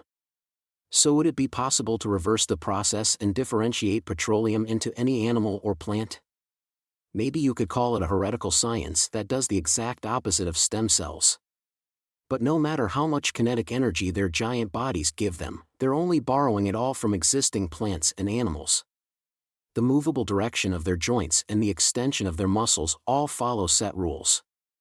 Once you know the trick, it isn't that difficult to read their movable range and locate the safe zones. That only leaves the fire, water, wind, and earth cores. Since they're relying on a magical element at the most basic level, the reduced life form method must have only been able to create the outward forms. Kihara Uietsu must not have reached the level of creating a soul or a life. But it really comes down to a simple combination. I bet she wishes she could have disguised the color of the light. It's like needlessly pointing out in advance you're planning to hit a home run each time. When they're making that large, obvious swing, it's really easy to slip a curveball past them. They were a hybrid of magic and science. Tokuwadai Middle School had been collecting the remains of destroyed elements, but they had not discovered this much. An index had not mentioned the element's cores despite her perfect memory of 103,000 grimoires. Where did Kamasato Kakeru stand? What could he see with his normal sensibilities supported by those many girls? He had claimed anyone could do this in their head. Would the kind of normal high school boy one could find anywhere really undergo such an extensive transformation just by gaining the specific techniques and a basis to support them, or as he had put it, the power to grab a hold of those dreams? He could move his body exactly as he wanted. That might sound like something anyone could do, but Kamachi knew from his many experiences just how difficult that was when one's life was on the line. Kamasato's ability was not reduced in that way. He could always freely choose from the greatest range of possibilities and act on them. That may have made him even stranger than the many different girls surrounding him. To be honest, this is the scene I was afraid of. The boy himself spoke quietly while viewing the series of wild flashes of light. I was afraid these commonplace girls would decisively stray from the commonplace path. I was afraid someone as bland as me didn't belong in the lead and that it was all my right hand acting as a crown. I was afraid that losing my right hand would cause this scene to shift to someone else like the Joker in a game of Old Maid. I was always so very afraid of that. But once I actually lost it, I understood. Kamasato did not stop. He walked step by step down the path cleared by the girls. Even without my special right hand, the world continued on just fine. Those girls weren't following me because of the right hand. They chose to of their own free will. That's all this is. The extraordinary elements that had to be Kihara Uietsu's prized weapons were defeated one after another. Kamachi and the others were already quite near the windowless building. But this time, arriving there did not end it. They had to make Kihara Uietsu panic so she would open the secret entrance from the inside.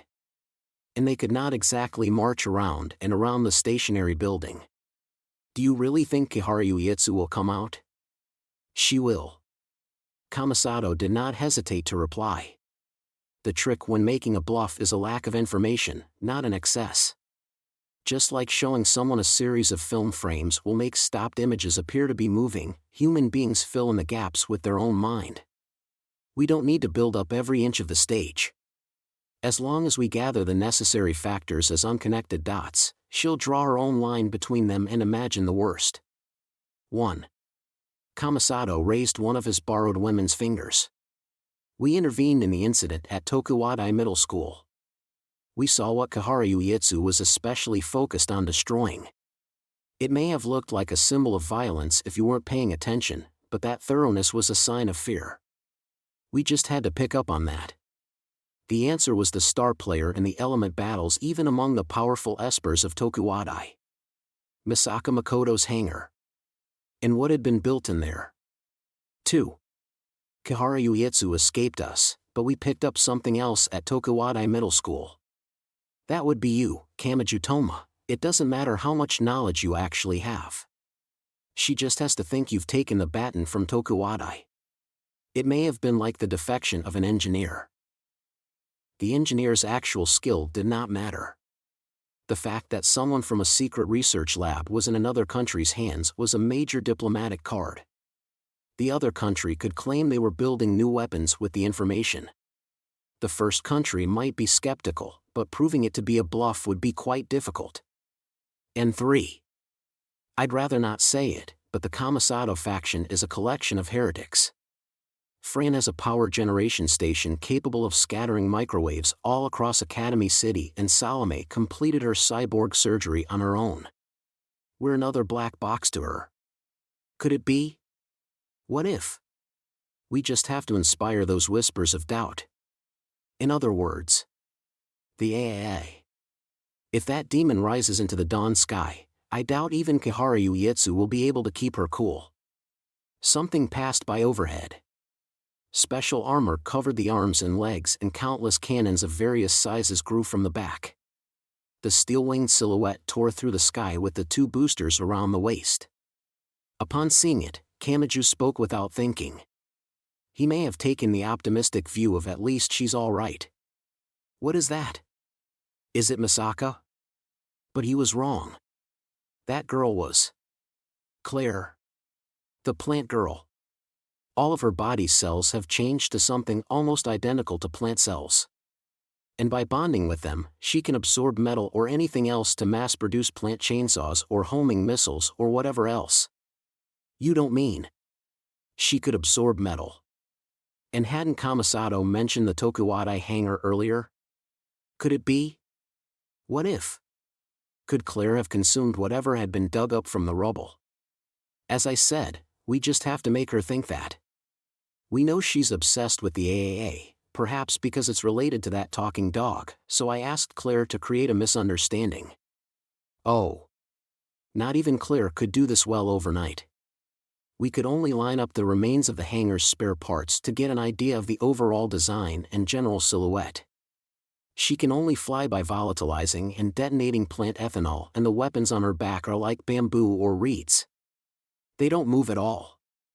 The silhouette looks right in the dim light of early dawn, but Kihara Uietsu would probably notice something was wrong right away if it were midday, not to mention that the real one isn't really a scientific weapon. It's more of a catalyst for something. But even so, Kihara Uietsu doesn't know that. No, she'll have calculated that we're most likely bluffing. But she won't be able to fully accept her own calculations. Could it be? What if? Maybe the Kamasato faction really did gather the wreckage from the destroyed hangar, kidnap someone who knew all about it, and asked him how to put it together. Her game of tag or hide-and-seek didn't require a detour to Tokuwadai, but she did it anyway. However, she failed to finish off Masaka Makoto and she was driven off by people who aren't even part of Academy City or the science side. If we vanished and spread the completed product around the outside world, who knows how far crude imitations of the AAA would spread. Kihara Uetsu strayed from her primary objective to pursue the AAA. This is lure fishing, so we don't need the real thing. Send a fake flitting past their eyes, and even a big fish will take the bait. So.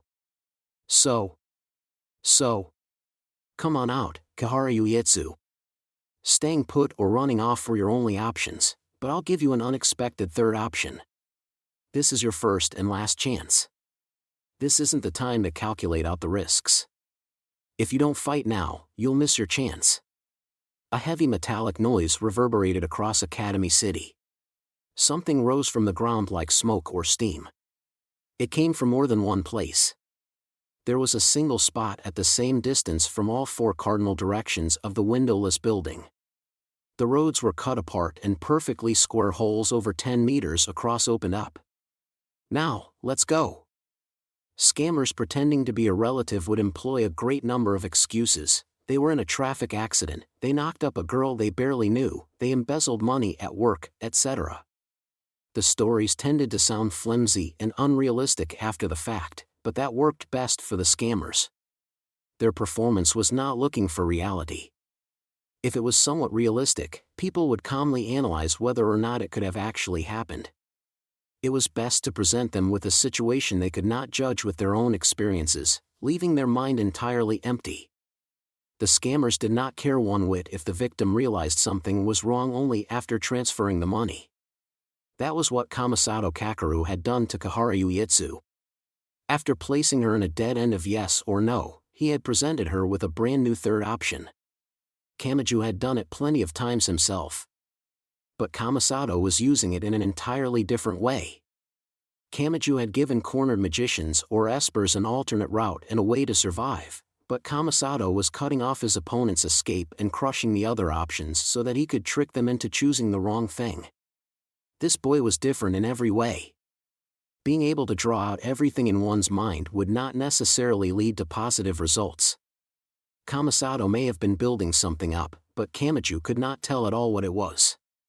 But that may have been why Kamasato had been the one chosen. He was the kind of normal high school boy one could find anywhere.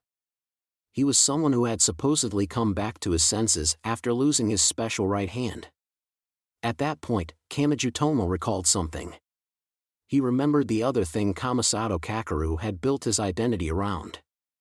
Taking revenge on the magic gods. Kamaji gulped. Not everyone swore revenge when a tragedy occurred before their eyes.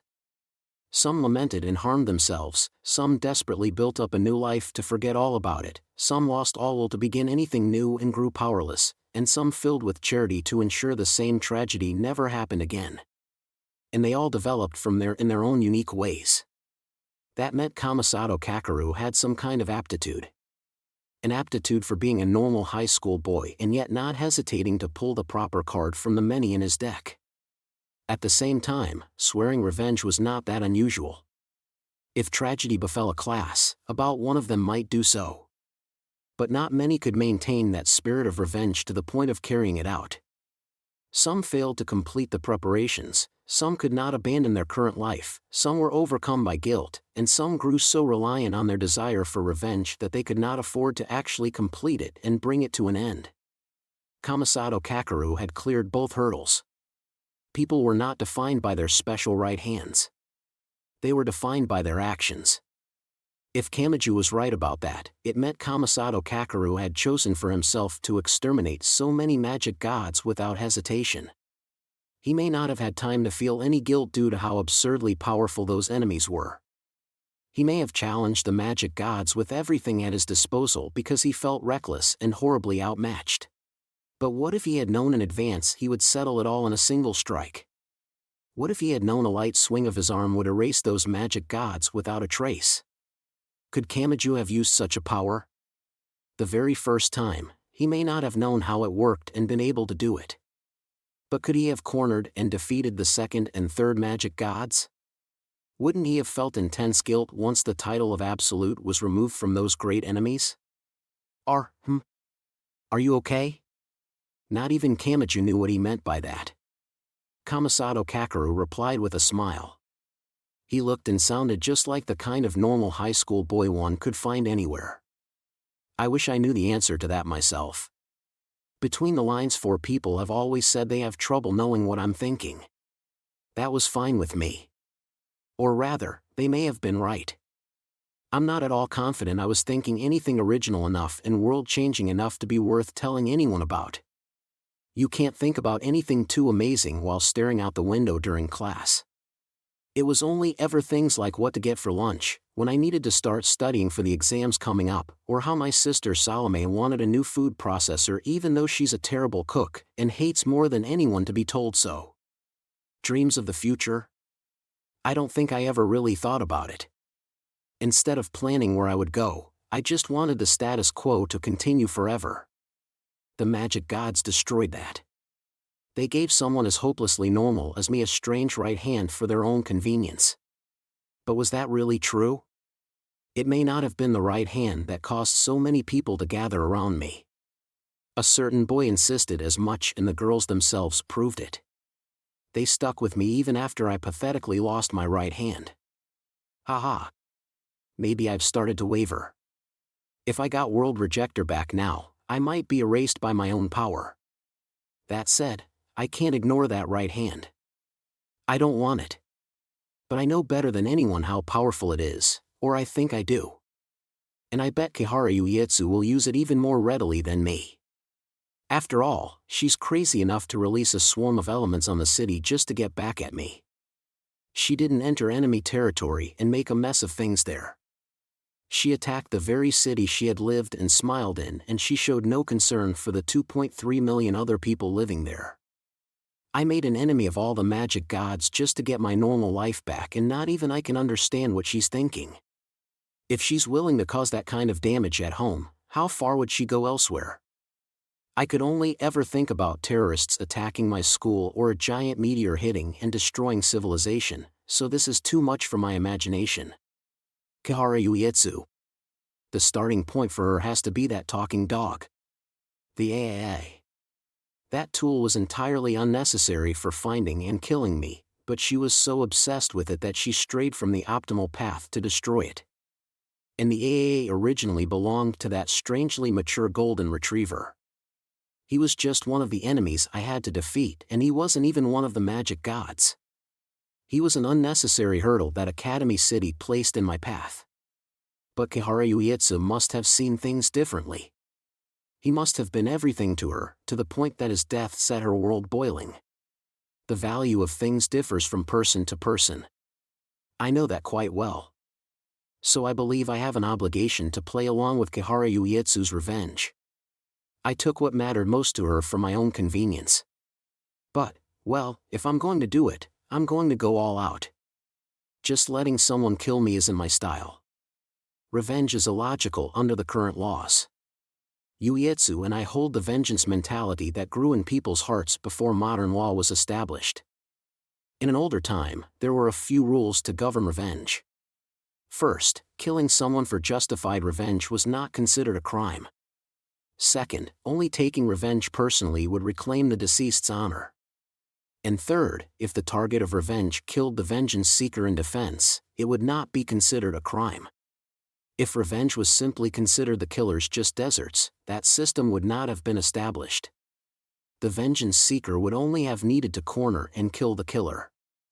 However, the killer was given a way out. And I don't think that was just the privileged class creating the rules to protect themselves. It wouldn't be exciting otherwise. Revenge is different from a normal death sentence. Fighting with all your might felt like a real accomplishment and cleared away your grudge. It was like the difference between chopping a dead fish into sashimi and chopping a living fish into ikazukuri. In that case, I had to play along. To be honest, I was close to losing my reason for revenge. I had twisted those girls, so I had wanted to return them to their original classroom scenes. But if it was not the special right hand that twisted them, it was possible it may not have been dependent on my presence at all. Ellen, Claire, Elsa, and all the other girls. I honestly enjoy how they adore me, and I can actually admit that now, but they can get by on their own now. Even my sister Salome seems to have mellowed some since meeting Kamachi Toma. She may grow out of being a mass murderer before long. I want to be with them. I want to stay by their sides forever. But if my presence is holding them back, I'm prepared to walk a different path. My top priority isn't my own happiness. Just like a rocket that's cut away partway up to space, I'm fine with only being someone who gives them a push forward. So let's end this. I won't make them drag me around. I will swallow this vengeance on my own. I was the only one that dealt with that talking dog. I didn't ask those girls for help. I will take responsibility. So whatever form it might take, I will sever the harmful bonds connecting me to those unrelated girls. These are my just deserts, so I won't hesitate to play along with your madness, Kihara Yuietsu. Throw your grudge at me with everything you've got. I might die here. But even if you end up losing your life in my attempt to give you the best and most exciting revenge possible, no hard feelings, okay? Now, let us sing the praises of life. Have you finished sharpening the blade of revenge, fellow vengeance seeker? The blade to cut you down in self-defense is right here. Volume 16, Chapter 4, A Sudden Change That Tells of Ruin, Operation_Right_Hand. Part 1. Square holes had opened in the ground the same distance from the 4 cardinal directions of the windowless building. Kamaji and Kamasato descended underground through one of them. The inside was a special concrete slope that maintained a set angle. There were no lights except for the small ones pointing to the emergency exit. Fran's heat wave microwaves must have been cut off because swimsuit Kamaji felt a shiver down his spine. The chill of winter returned in this darkness. At first, he thought this was a large passageway meant to allow trucks to drive materials in. But that was wrong. That was clear enough once they reached the bottom of the slope.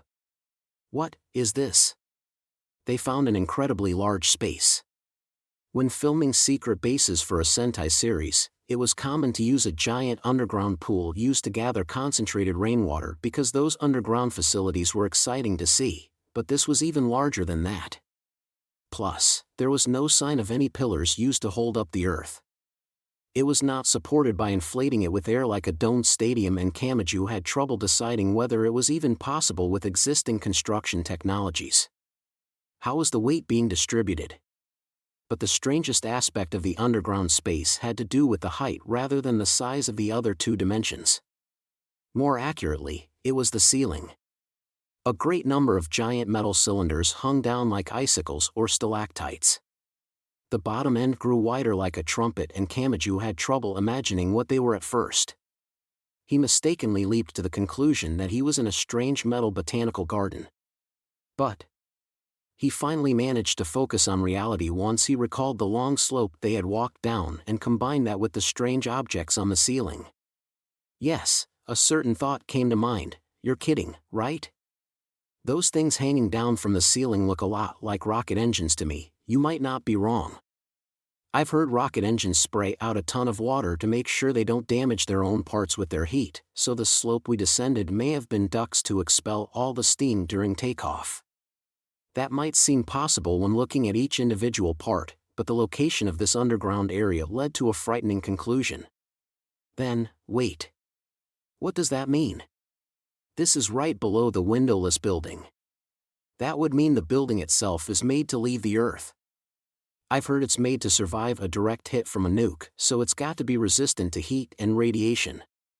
I don't know what it's like on the inside, but if it has a proper circulation established, it's basically an artificial planet. It would be able to leave the solar system or even the Milky Way. Since it hasn't done so yet, it might still be making its preparations. This was insane. It was so insane that Kamaji was hit by a fundamental question: why had Academy City been built? Kamasato, however, remained carefree, perhaps because he was not a resident of the city. But all of that is just a guess based on the different pieces we've seen. And this is no time to be thinking about the origin of this underground structure. Don't lose sight of the true issue, Kamaji Toma. Our goal is defeating that person. For you, that will wipe out the elements and bring back your peaceful days. For me, it will prevent a third party from misusing that loathsome right hand. The boy with a stranger's hand sewn on slowly lined up alongside Kamachi. Their surroundings changed as if in response. Definite fires lit in the nearly unlit space. They looked like the obvious will-o'-the-wisps of a haunted house, but they were the size of lighthouse lights. They were red, blue, yellow, and green. The 4 light sources were located up above and they eerily illuminated their surroundings while looking down at the boys. They were 100-meter class 6 elements. It was a group of giant crocodiles and carnivorous inchworms. The ducts had only been about 10 meters across, so nothing this large could have passed through. So had they been built inside here after carrying in the materials, just like a bottle ship? And the mad scientist behind it waited below the light in the center of the space. Kihara, Uietsu. Hello, hello. When Kamachi uttered a scratchy voice, the woman smiled and raised a hand. She was dressed differently from before. Either not even she had been able to endure the heat wave caused by the high-power microwaves, or she was simply enjoying the situation. She wore her lab coat over a red bikini. The chill of winter had returned to this space because the microwaves could not get in, but her entire body looked heated and healthy. No. She had a reason for her body to be boiling. The right hand she casually waved was roughly sewn on at the wrist like a repaired stuffed animal. The fingertips were slender, but they had a clear lack of femininity. It was blatantly obvious that she had sewn on a stolen hand. That was Kamasato Kakeru's right hand. It was World Rejector. To be honest, Kamachi Tomo-kun, I have no real interest in you. I only have business with Kamasato Kakeru. So if you turn around now, I'll just let you leave. Would you be willing to do that? Hell no. Are you worried about my elements swarming Academy City once the heat wave is removed? But that shows a fundamental misunderstanding of the situation. My objective is Kamasato Kakeru and the elements are merely pawns to that end. The AAA was only a detour, but there are some things I just can't overlook. If the Kamasato faction is defeated here, the microwaves from above will naturally stop. In other words, this is the final battle. On the other hand, if Kamasato Kakeru kills me, the elements will stop and he will lose any reason to keep the heat wave going. So whoever wins here, both problems will end. Academy City will return to normal all on its own. There's nothing for you to worry about. Kamachi thought about that for just a bit. It was true that he was not at the center of this issue. This was a confrontation between Kamasato Kakeru and Kihara Uietsu who had exchanged right hands. The girls of the Kamasato faction could defeat the giant elements without Kamachi's right hand, so this would be over no matter who won. Even if Kamachi desperately swung his right hand around, it would not change the result much. He understood all that. But he still repeated himself. Again, hell no. Oh, dear. Your elements nearly killed Aogami Pierce and Fukios at the water department. They destroyed Tokuwadai Middle School and hurt Misaka and the other girls there. And I'm sure there were plenty of other tragedies I'm not aware of. You're saying all of that will end on its own? You're saying I should just sit idly by and watch? How the hell can I do that? You've proven how much you can do. You'll just be switching it off for the time being, but you'll still be able to do the same thing anytime you want. I'll at least be crushing that possibility here, Kihara Uietsu. Kamachi Toma had moved between schools and shelters instead of staying in one place. They had each used different facilities and equipment, they had each seen a different world and problems, and they had each been in different circumstances, but they had all wanted one thing. They had wanted their normal lives to return. They had wanted to live a life free of worry. They had wanted to be freed from the constant fear for their lives.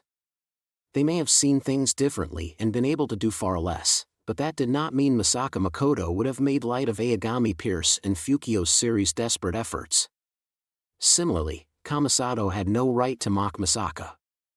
And as the source of it all, Kihara Uietsu had no right to just end it while ignoring everyone's thoughts and voices as they desperately worked to survive throughout Academy City. Ending this was something only the people suffering in Academy City could do. Kamasato Kakeru and the girls around him had special powers and clever minds, so they may have been the most realistic choice for clashing with Kihara Uietsu. But that was not enough. They had known the truth from the beginning and made secret preparations, so their pain and suffering were insufficient to hear everyone's voices and understand that pressure. They only understood in theory or on paper, but they did not truly understand how the people felt as they risked their lives in the sweltering heat wave to gather just one day's worth of food and water while the elements pursued them. It was pissing Kamachi off how casually they pretended like they understood. If someone knew in advance that their cruise ship would be sunk and had prepared life vests and lifeboats, how could they understand the efforts of those who were thrown into the frigid sea with no warning whatsoever? How could they understand how reliable the buoyancy of a single plank of wood or plastic container felt, or how much effort had gone into securing one? This isn't about efficiency. I don't care what makes sense. I need to report back to everyone that this is actually over and that it won't happen again. If I can't tell them they can remove the barricades, leave their schools, and go home, then the fear isn't truly over. Whether or not the heat wave leaves and whether or not the elements go away is a different issue. I won't let this nightmare drag on, and I need the truth to do that. And I'm not about to let you and your know-it-all face hold on to the final key and throw it into some black box. Kihara Uietsu responded with a quiet laugh in her swimsuit and lab coat. She maintained a smile as she readily replied. Then you can die along with them. I don't care about good and evil or like and dislike as much as Sensei did. The wind roared. The 4 giant elements ruling this space had all moved at once, and that had whipped up the air. Kamasato Kakeru did not bat an eye.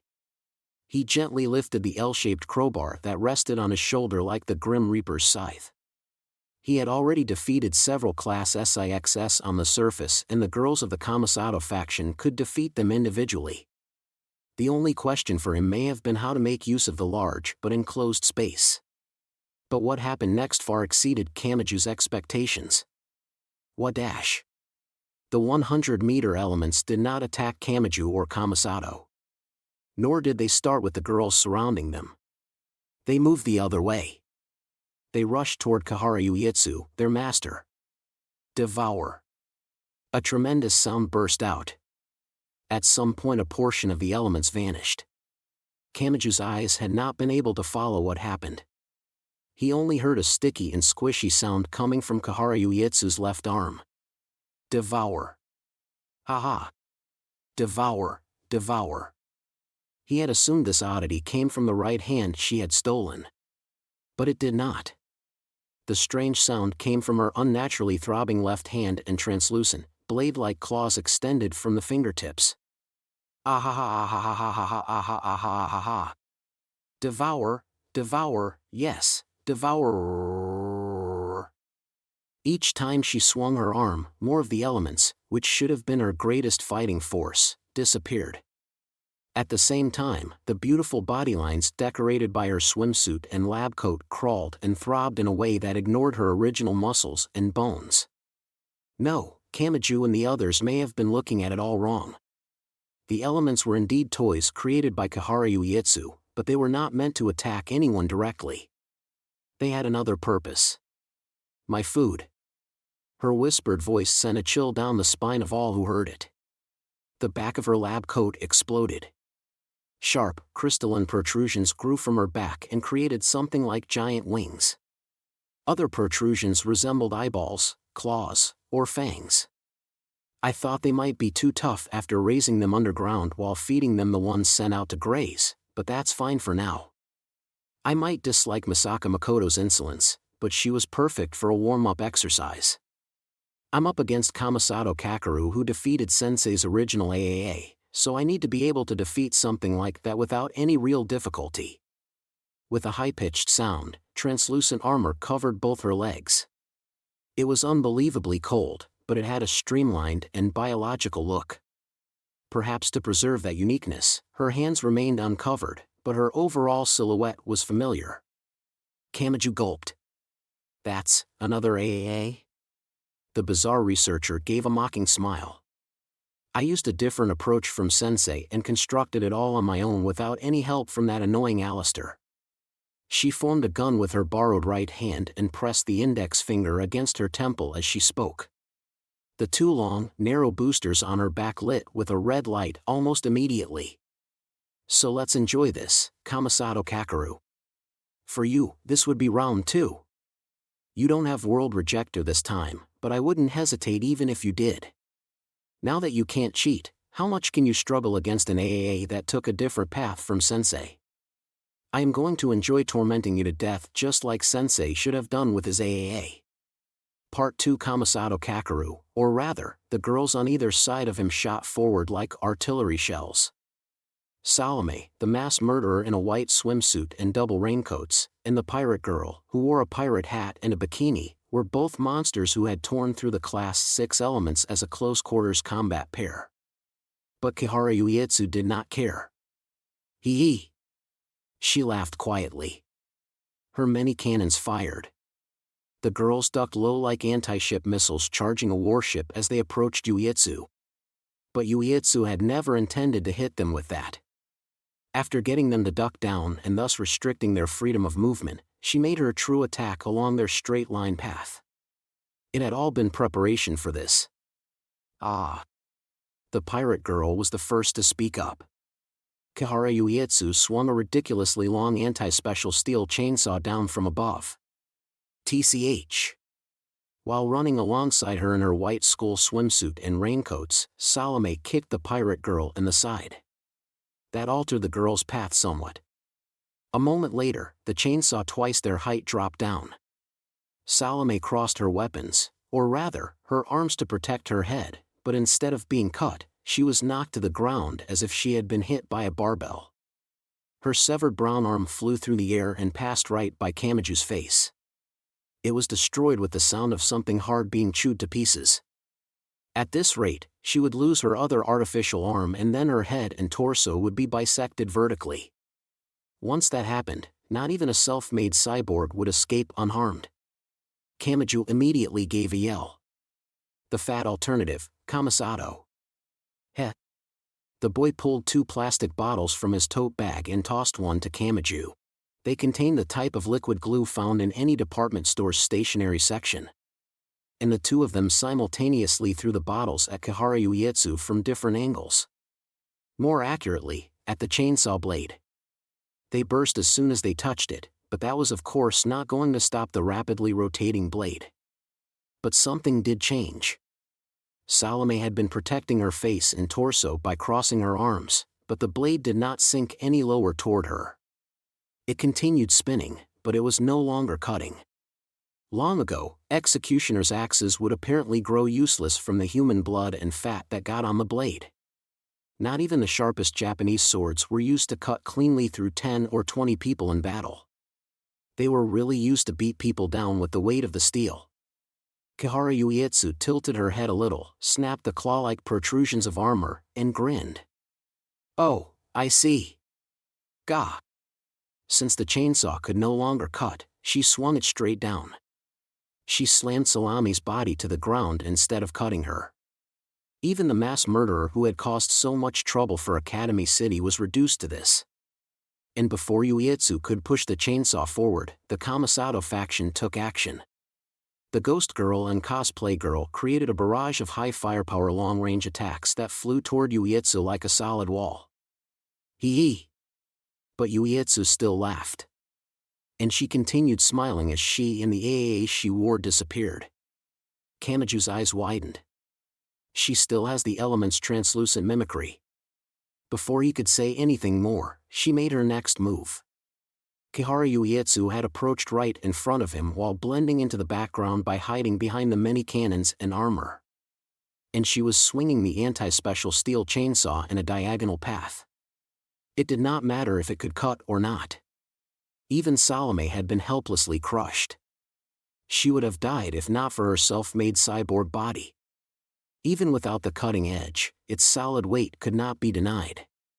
Not even the other girls could stop it.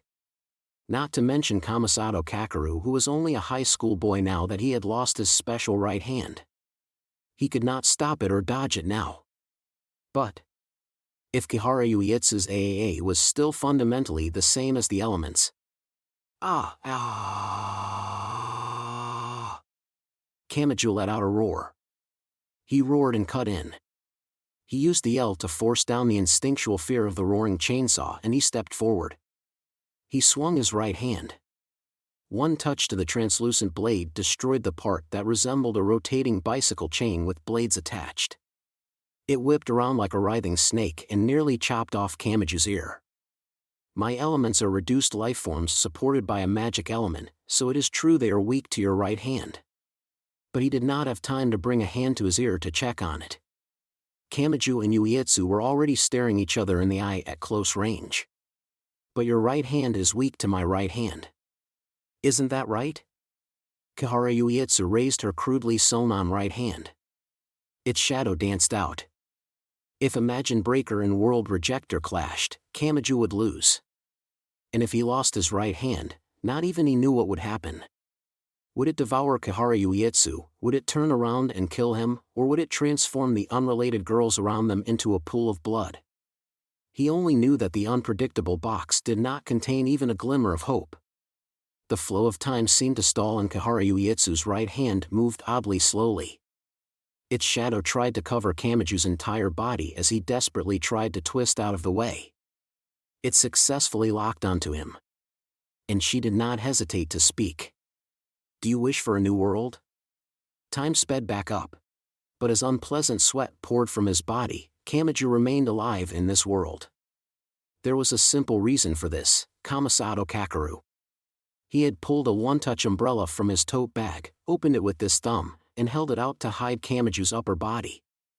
The shadow of Kihara Yuietsu's right hand shifted from Kamachi's upper body into the umbrella. With a dull bursting sound, the synthetic fiber material took the hit for him. World Rejector can eliminate all things if the proper conditions are met, but it's still reliant on the hand's shadow for targeting. So if you move the shadow elsewhere, something else can take the hit. Kamasato spoke quietly with a calm look on his face. You really should prepare more before fighting. He had so easily neutralized the powerful right hand that had slaughtered magic gods by the dozen. No one knew how to handle World Rejector better than him. He tossed aside the destroyed umbrella and quickly called some names. Maya, Olivia. The ghost girl and cosplay girl on his left and right began to move. They normally specialized in long-distance bombardments, but were they preparing to fire at point-blank range? Kihara Yuietsu began to fall back without thinking. And Salome. It came from directly behind. As if to get back at her for the chainsaw attack, the one-armed mass murderer charged toward Kihara Yuietsu. She ran into the forest of weapons on the back of the AAA. Everything that formed that steel-winged demon was a meal for Salome. You haven't forgotten I'm a magician that gains power by using the weapons I destroy as a sacrifice to my god, have you? Yes, I couldn't consume the elements when they were life forms, but the AAA is a weapon. If Kihara Yuietsu had that power taken, she would have lost her precious advantage. And even if not, tearing away the weapons would reduce the number of cards available to her. More and more disturbing sounds came from her back. Why you? Just as Yuietsu began moving the weapons on her back, Kamasato Kakeru's right hand gave a casual push to Kamachi Toma's back. It pushed him forward. Realizing what Kamasato meant, Kamachi clenched his right fist tight and gave a roar. Like I'll let you do that. Now, what will you do? You're stuck between a rock and a hard place. Both of these opponents are perfect for devouring your element-made AAA. Kihara Yuietsu's face was covered in sweat, but she gave a belligerent smile. Haha. Perfect. She was not focused on the boy in front of her or the girl behind her. The eyeball and claw-like protrusions creaked and all of the cannons let out a roar. Explosive noises and shockwaves filled the entire enclosed space.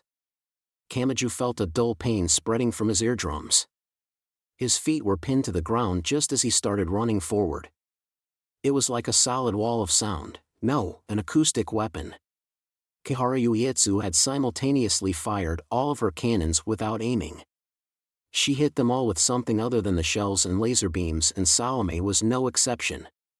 The shock waves and heat collided with her body, and the brown girl in a white swimsuit and double raincoats floated up from the ground. She was thrown through the air. Only about half of the weapons remained on Uetsu's back, but those remaining weapons groaned as they accurately pursued Salome through the air. Before Salome could land, countless lasers and sensor-assisted anti-air fire gave a roar. There was nothing she could do. It was possible she would be sent flying into the heavens without ever setting foot on the ground again. But that may have been why supposedly powerless Kamasato Kakeru pushed past everything to step toward Kihara Uetsu. Kamachi thought his throat had gone dry. Next he felt a heavy blow to his gut. He looked down and saw the large tote bag that the other boy had relied on so far. It took a second to realize that Kamasato had thrown it to him. He really was defenseless now. Utterly unarmed, Kamasato Kakeru ran forward in order to protect his sister, even if she was a mass murderer. "Are you serious, hey?" Kamachi forced the words out of his convulsing throat. Kihara Uetsu was still Kihara Uetsu even with her weapons taken. The AAA was extraordinarily powerful, and Kamachi had fought her once before. She had a special martial arts technique that created bubbles in one's blood, and she had a wide variety of options after weakening and harnessing the Saint Germain virus and sample Shoggoth. Even with Imagine Breaker, Kamachi had not stood a chance, so he seriously doubted Kamasato could do anything without his power. And in fact, a flower of blood blossomed just a second later. It was definitely Kamasato Kakeru's blood. Because Uetsu had all of her cannons aimed back toward Salome, she had reached back, torn off a piece of crystal rubble still reluctantly clinging to her back, and thrown it at him. The sharp fragment was twice the length of a pencil. Kamasato had responded by holding up his powerless right hand. Yes. He held up Kihara Uetsu's right hand that had been forcibly sewn on with a needle and thread. Ah, what? So even a Kihara is hurt by that? It had pierced straight through the palm, so red blood flowed endlessly from the slender woman's hand. By seeing a part of your body damaged, that is. Kihara Uetsu's cheeks stiffened just enough to notice if one was paying attention. She then reached both hands back, tore off more pieces of the useless destroyed weapons, and threw them at close range. She threw more and more, but none of them reached Kamasato. He always held up Uetsu's hand so they slashed the palm, broke the fingers, and destroyed its overall beautiful shape. The blood loss and pain were afflicting Kamasato, but he smiled even as his face paled and sweat covered his body. Uetsu was the one doing the damage, but she was the one being overwhelmed. That Kihara was overwhelmed by a normal high school boy. A solid thud sounded as Salome hit the ground. Uetsu had lost her chance to fire. Her cannons were still aiming upwards, but they were soon released from that position. They gathered and focused on a single point like a magnifying glass focusing the sun. They aimed at the puny boy who was now the greatest obstacle to be destroyed. He lightly swung the battered right hand and even smiled as he called a name. Elsa. Immediately afterwards, something large struck Kihara Uetsu's side even as the AAA protected her. It was a human. It was a girl. Her long brown hair was roughly cut into something like fox ears. However, something about her seemed off. She had charged in like a four-legged beast rather than a human. Also, Kihara Uetsu's AAA was her cutting-edge weapon gained by devouring so many elements. It of course had direct firepower, but it also had to have many other features to assist in aiming and to divert impacts. In other words, it should have been difficult for anyone other than a mass murderer like Salome to get a clean surprise attack in on her. To do that, they would have to know the AAA better than Uetsu herself. Did a certain name enter her mind? He was a large dog that shined with a golden light. He was an eternally inviolable researcher who loved cigars and romance above all else. Elsa is a magician who controls something like a kakuri. And a scientist might not be aware, but kakuri is spelled with the characters for fox, dog, and tanuki. You're lying. Tell us all about that stray dog. Depending on where he ended up, Elsa might be able to summon him with a single 10-yen coin. Your life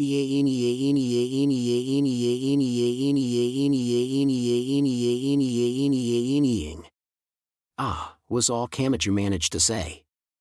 He did not know where this caught at her soul, but Kiharu Uetsu was in an abnormal state. Kamasato had known enough to grab at the scar, knowing full well what would happen.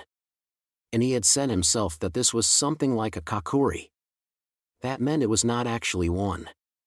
Even if it was spelled with the characters for fox, dog, and tanuki, it was still only something like it. They could not actually summon a specific animal no matter how hard they tried. But that did not matter. Kamasato had said before that the trick when making a bluff was a lack of information and that your opponent would draw their own line between the unconnected dots you provided. Their cage was complete.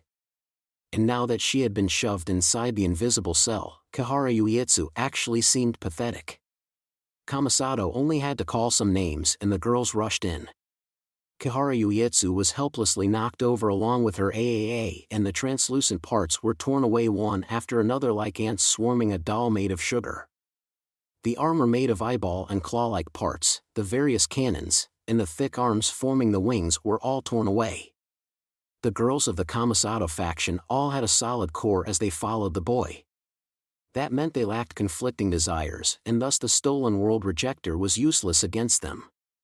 All of the weapons were held down, smashed, and torn away. While pinned to the ground, Kiharu Uetsu stretched her head forward as if trying to bite at Kamasato Kakeru. His response was simple. He formed a fist with the bloody and battered woman's hand sewn to his wrist. You can have this back. A dull sound burst out. He did not care if the force of the blow broke the bones in the hand. He used all his strength to slam his fist into that monster's jaw. Gah, ah. With her equipment taken, the full blow reached her physical body. Her brain was shaken and her mind as a researcher and civilized human being grew cloudy. The mad scientist groaned as she gasped for breath and desperately held onto her own consciousness, but Kamasato looked down at her and lightly waved his borrowed right hand. Kiharu Uetsu. You made one fundamental misunderstanding. He spoke quietly down at the woman who could barely move. I wasn't just better than you when it comes to using World Rejector. I don't know your past, but I've sought vengeance longer than you as well. So I know very well just what someone like that is thinking. Pant, pant. And your inexperience was your undoing. Did the blood rush to your head when I insulted that stray dog? But that was wrong. Would your anger have cooled if I had apologized with tears in my eyes? Of course not. Even if those magic gods had begged for their lives and said they'd had a change of heart, I still would have erased them. That's the only way to fulfill your revenge. Your target might also feel bad about it. They might say something kind. The instant you started thinking that, your revenge had failed. So I'll be taking that right hand back. It was mine to begin with and it only has meaning when wielded against the magic gods who gave it to me. I can't let it create unnecessary victims in your hands. Ah. With that yell, a quiet sound came from Kiharu Uetsu's back teeth. At the same time, Kamachi and the others were shaken by a low, heavy rumbling. Why do you think I chose this location, Mr. Experience? Let me show you my style of revenge. Kamachi silently looked up. The ceiling high above was covered in metal cylinders that reminded him of icicles or stalactites. The bottom widened like a trumpet, so they may have been boosters that launched the windowless building into space like a rocket. It's too late to escape now. Kiharu Uetsu gave a mocking smile even after having everything stripped away from her.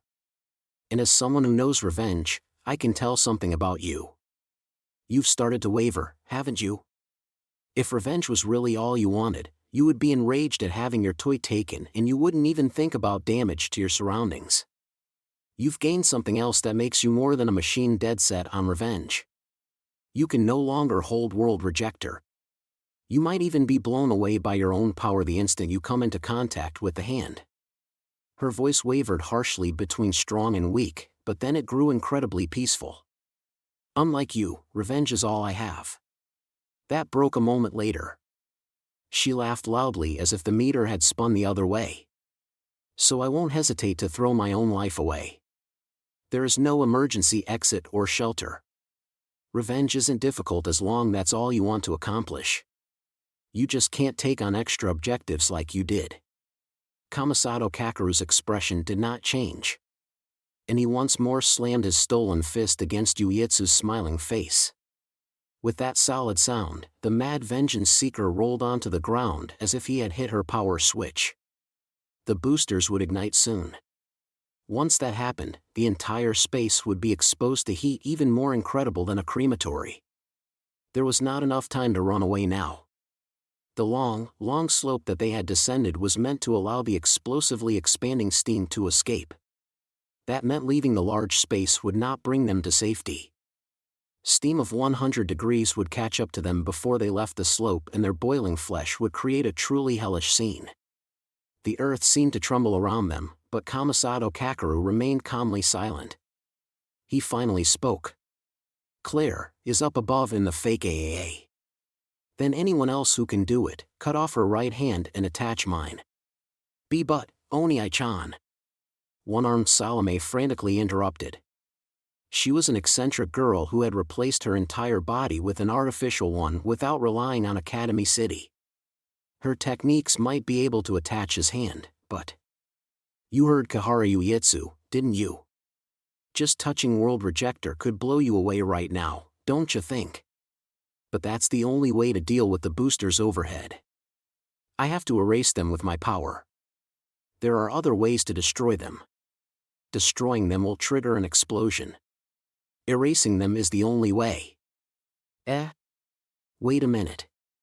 You mean, That arrogant mass murderer looked like someone who had assumed their family would always remain happy and then learned their parents were getting a divorce. Kamasato sighed. Kamaju Toma, my tote bag. Why yeah. Kamaju handed it over but immediately regretted it. The boy reached inside, pulled out a spray can, and aimed it at his sister. The can was labeled CO2 icing spray. You goddamn stupid Oni dash. She could not complete her frantic words. The sound of the spraying did not last long. Knocking you out with a physical blow isn't easy, but you still need to circulate oxygen and carbon dioxide to keep your brain functioning. Now, can you continue breathing in a cloud of highly concentrated carbon gas? The concentration of oxygen would not be that easily changed outside of a sealed tank, but the brown mass murderer was unfortunately wearing 2 raincoats over her swimsuit. The hood covering her head created a partially sealed space with little space for the gas to escape. A rapid change in oxygen concentration isn't the same as being strangled. If all you need to do is knock someone out, this is a lot faster. Of course, go too far and it could have serious lasting effects on the brain. In around a dozen seconds, the mass murderer's head wobbled. Unable to keep her balance, the girl who had displayed such frightening strength collapsed on the spot. I had secretly sworn to myself I would never use this method to stop you. Sorry, I'm such an awful brother. Stop, Oni-chan, I won't stop. Kamasato's expression remained unchanged. He looked around, confirmed that no one was stepping forward to volunteer their help, and grabbed Yuietsu's limp arm. He held a crystal fragment stabbed into the other hand like it was a blade. It probably was not the sharpest tool, but he had decided it was enough to cut the thread sewing the hand on. Fine then. I'll do it myself. No one stopped him. There were around 100 girls there and they trusted him enough to give up their lives if he told them to die, but even if they restrained him, they could only wait for the rocket boosters on the ceiling to ignite. This was the end for Kamasato Kakeru whether they stopped him or not, so they froze up, unsure what to choose. The girls could not move and Salami's short temper was hampered by her cloudy mind. Who could still move? There was only one option. Lise. She could not get up and she could barely move, but Salome gave him an imploring look. Not Kamasato. She looked to the other boy. Please. Punch that giant idiot right this instant and take that away from him. If you don't, my brother will, she sounded on the verge of tears. She sounded like a small girl who had gotten separated from her family in an unfamiliar city. When he found himself the target of her words, Kamachi was reminded why he was here. He was not exactly friends with Kamisato Kakeru or the girls around him. He would never hand over Athanas for their revenge against the magic gods. But he had not considered that this last-second waver inside Kamisato had anything to do with him. That would mean the words and kindness directed at Kamisato had gradually built up in his heart and inadvertently helped Kihara Uetsu have her revenge. There was a lot he wanted to say. Don't act like you know what you're talking about. No one really wants to be annihilated. The girls here stood up and helped you, not your right hand. Do you really think they want a world without you? But he could not say it. He simply could not. If he did and the words hit home inside Kamisato, it would only widen the cracks. The waver inside him would grow larger and larger, increasing the risk of him being rejected and erased by World Rejector. Trying to help him would kill him. So Kamachi had to swallow the words. He had to force down the words that had risen from his chest to his throat. That was the only way to preserve the slightest chance that Kamisato would survive this. He may have been overthinking it, but Kamachi found himself cursing something invisible. Was this all my fault? Was all your suffering my fault? Haha. Not at all. With two snapping sounds, the blade passed through his and another's wrists. No one could sympathize with his actions, but the most normal smile imaginable remained on his face even as the blood splattered on his cheek. It's true you didn't accomplish anything decisive in this fight. You were useful, but another pawn might have done just as well. So that must not have been your role here. I think you're still standing here because you needed to hear what I'm about to say. What is that? It's simple. He boy who knew its destructive power better than anyone did not hesitate to grab the severed hand. The banishment may have already begun at that point. But as if to make extra sure, he forced it into place against his wrist. In the instant before the decisive destruction set in, he left behind a curse. Take care of these girls. Don't worry. Isn't that what you've always done? And he made the final attack. There was no hellfire that was hotter than a crematory, and there was no pandemonium of half-destroyed boosters exploding. Only the frozen stillness of winter remained. In that instant, a certain boy was erased from the world. Volume 16, Epilogue, a model answer that exceeds disaster, nightmare_by_lost_boy. Meanwhile, Fran, the UFO girl in a pink pajama hoodie and a bikini, held onto her giant balloon with one hand and slowly circled around the windowless building. Her rabbit ear antennae moved around and the round pod on the back of her hips focused here and there. Not to mention the backpack she wore. The bobcut girl's job had been to observe the opening of the secret entrance when Kihara Uetsu panicked, so she had been on standby since the battle had begun. Claire, the glasses plant girl who had created an AAA silhouette out of plants, floated nearby with her alcohol-fueled boosters. Honestly, said Claire. When is Kamisato-san going to come out? I don't know, so don't ask me. And since our enemy and allies are all gathered underground, can't you switch off the heat wave? It's 55 degrees and I'm wilting. I'm going to shrivel up. Are you trying to turn me into dried fruit? Direct any complaints to Kamisato-chan. The rabbit ear antennae girl replied bluntly, but then she noticed something. Someone ran out of one of the square holes located in the 4 cardinal directions from the windowless building.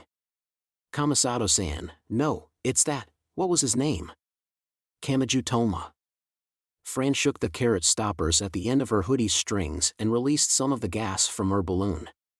Gravity seemed to remember she existed and she lightly descended toward the pointy-haired boy. What is it? Wah. Wah. A simple question was enough for the boy to jump in surprise, fall backwards, and land on some dried bushes. Fran tilted her head while carrying her antennae-covered backpack. The boy had been acting odd since he came out. Instead of feeling triumphant after defeating Kihara Uetsu, he seemed to be desperately fleeing something. And he was not making a planned escape from their expected enemy. He was truly desperate, like he had run across something entirely unexpected.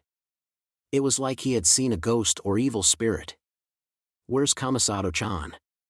What about the others? Why did you come out alone?" "Why you?" Kamachi gulped and hesitantly asked the question while forgetting to extract himself from the bushes. "You're still normal." The rabbit-ear antennae girl did not know what he meant. The Kamasato faction was sometimes asked that sort of thing because of their extreme adoration for Kamasato, but this seemed different. And then Kamachi's toneless shoulders trembled. He was clearly looking at something other than Fran, who shook the round pod on her butt. The small girl looked back toward the entrance the boy had come from. She could hear several footsteps inside. They were not element footsteps, and she doubted they belonged to Kihara Uetsu, who worked alone. She guessed this meant the Kamasato faction was safe after all. But a moment later, the pointy-haired boy made a suggestion. "If you're still normal, then hear me out. We can't stay here. You need to get away from here. You need to go hide with me." "What do you mean?" "They've changed sides. The girls of the Kamasato faction have all joined Kihara Uetsu. It happened earlier in the vast space below the windowless building." "Is it over?" muttered Kamachi. Yes, it was over. The great number of boosters that Kihara Uetsu had set up as the final fireworks had not ignited. In fact, they had all been devoured by World Rejector and sent to a supposed new world. That meant everyone was alive. No one had been fried in flames hotter than a crematory. Except Kamasato Kakeru. That boy alone was missing. Only his right hand remained on the floor. The white swimsuit and raincoat girl groaned on the ground. Kamachi had the same thought again. It was over. Was there nothing more they could do? Did they have no right to say anything now that it was over? After all, this was too much. Since Kamasato Kakeru had vanished, it meant there had been more to him than revenge. He could have lived a kinder life in which he could laugh with the friends and acquaintances who adored him, but that bright possibility had strangled him and eternally banished him from this world. Heh. Then some out-of-place laughter reached Kamachi's ears. Ah ha ha. Ah ha ha ha ha ha. Ah ha ha ha ha ha ha ha ha.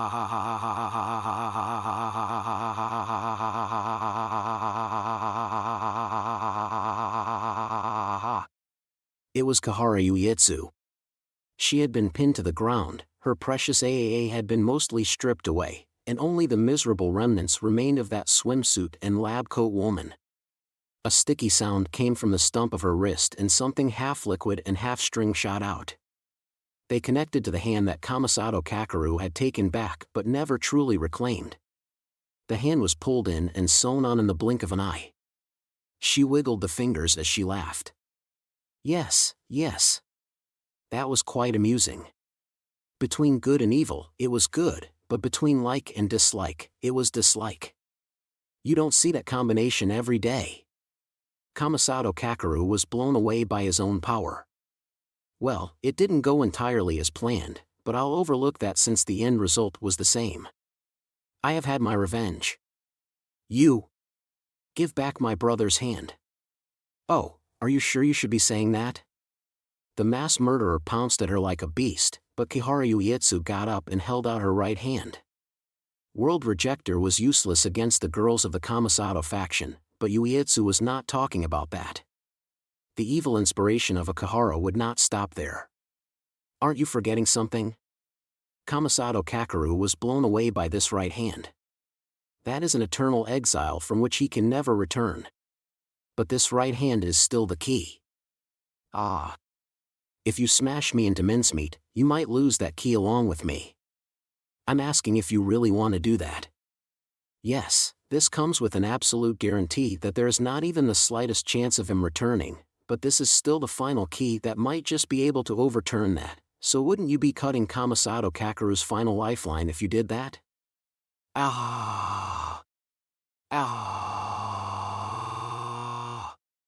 Someone's sister screamed. She shouted, roared, and wailed, but she could not lay a finger on her nemesis who was well within arm's reach. All of you, listen you up. If you don't want to give up on Kamasato Kakeru, then you need to obey me, since I hold the key. Even if it's impossible now, some advance in technology might be able to bring him back one day. But that doesn't help you much if this right hand rots away before then, does it? This was as true reversal. Had her ridiculous speech even lasted a full minute? But that tiny bit of information was enough to wrap the girls' hearts in thorns. Kihara Uietsu alone laughed in the center of the despair. The one who usurped the right hand became the king who ruled over those girls. Kamasato Kakeru had feared this for so very long and had finally rejected it, but that nightmare had come true. Was this an extension of her revenge? Now, then. Kamajutomo was all alone. He was isolated. He had been overwhelmed by the atmosphere, but now the pointy-haired boy was the only one separated from the Kamasato faction. I already gave you a chance to leave, so no matter how brutal this gets, it's your own fault. Damn it, kill that brat, girls. That way I can judge the loyalty of my new tools. God damn it.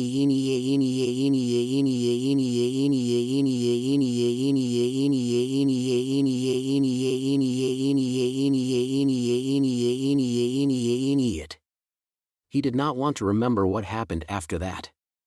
It had been a hellish escape.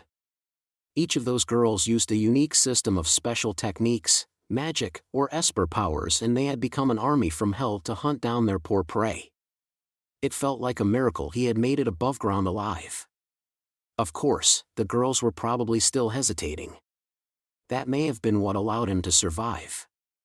But the scales would tip in the end. They would tip from a stranger like Kamajutoma to the vanished Kamasato Kakeru. Mass murderer Salome had seemed relatively unaffected by the faction, but even she had bit her lips and gained a hopeless expression as she moved her eyes around and seemed unable to stop herself from attacking.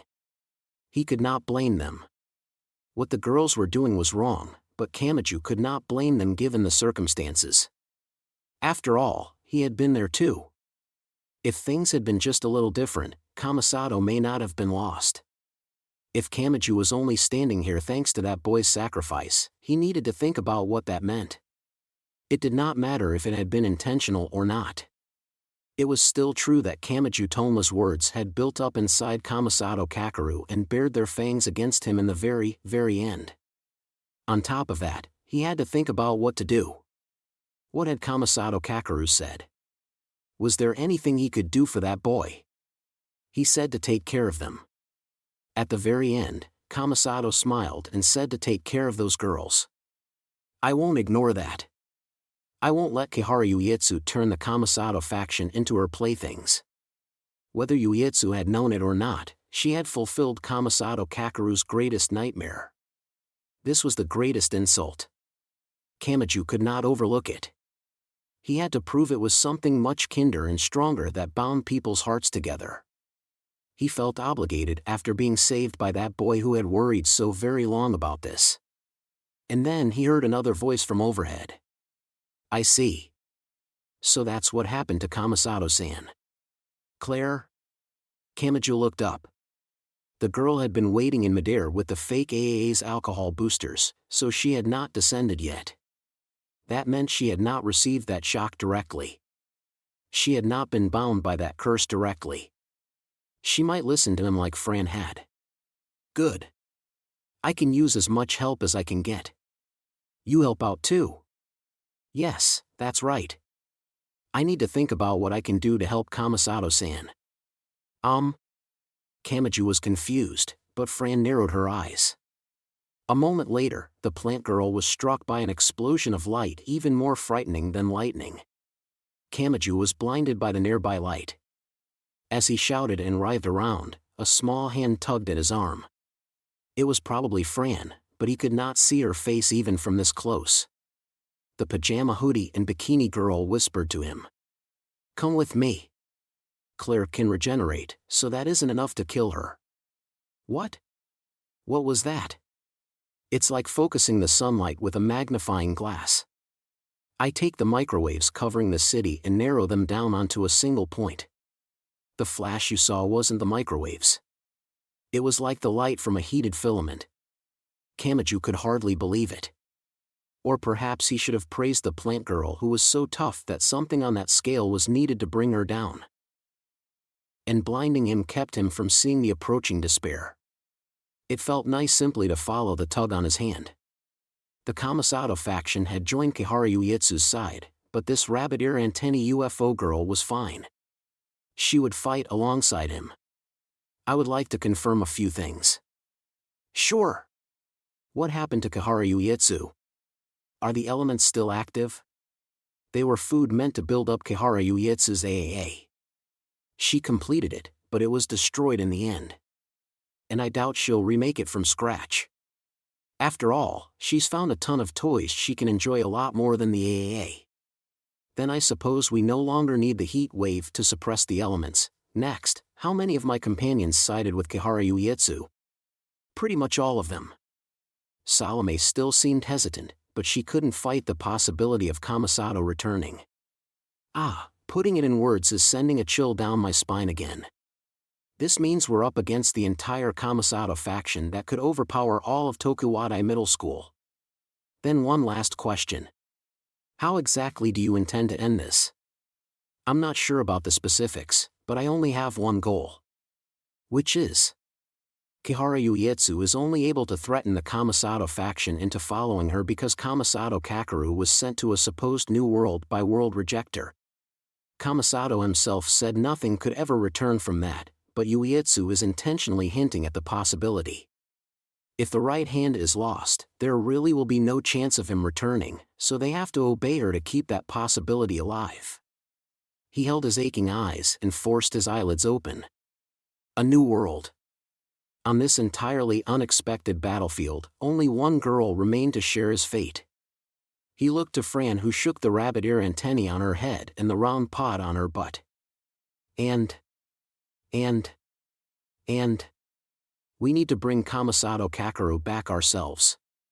That's the only way to free those girls from this curse. It's the only way to end the nightmare Kamasato Kakeru feared more than anything else. I don't know how to do it, but we can gather everything in the world and find a way to make it work. That's the only way to reward his soul for betting his own life on protecting those girls he cared for so much. It was an utterly impossible hope with a mistaken premise. But he would make it work. He had to. After all. I let it happen. Kamachi confessed his own sin. He confessed it to one of the girls who had adored that vanished boy above all else. Yes. I knew he would almost certainly be erased, but I just stood there and let it happen. I didn't try to stop him with my words, and I didn't punch him to hold him back. I thought that was the only way of keeping the girls he cared for from frying, so I stood there obediently and hesitated to reach out my hand. I gave up on thinking and let him make the decision. He didn't criticize me for my cowardice, he fulfilled his role, he protected everyone, and he alone vanished. I can't let this happen. Whatever Kamasato Kakeru might have thought, this pathetic boy named Kamachi Toma can't let this happen. There may not have been another option. There may not have been any time to think much about it or avoid it. If he had punched Kamasato and stopped him, they may have all been fried by the rocket boosters. But even so, I won't hold back anymore. The boy seemed to spit out the words and seemed to stab himself with them. He had let it happen. He had given up on him. He had let him die. He would not let himself forget that sin. And so he spat out the words that he had swallowed and failed to say. That wasn't for his sake, and I didn't hold my tongue to reduce the risk. Like hell I did. I can say it now. You didn't really want to disappear, did you?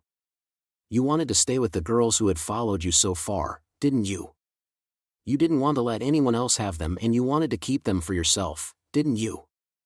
We're just kids who haven't even lived 2 decades, so don't act like you've lived for a century and seen everything there is to see. It pisses me off.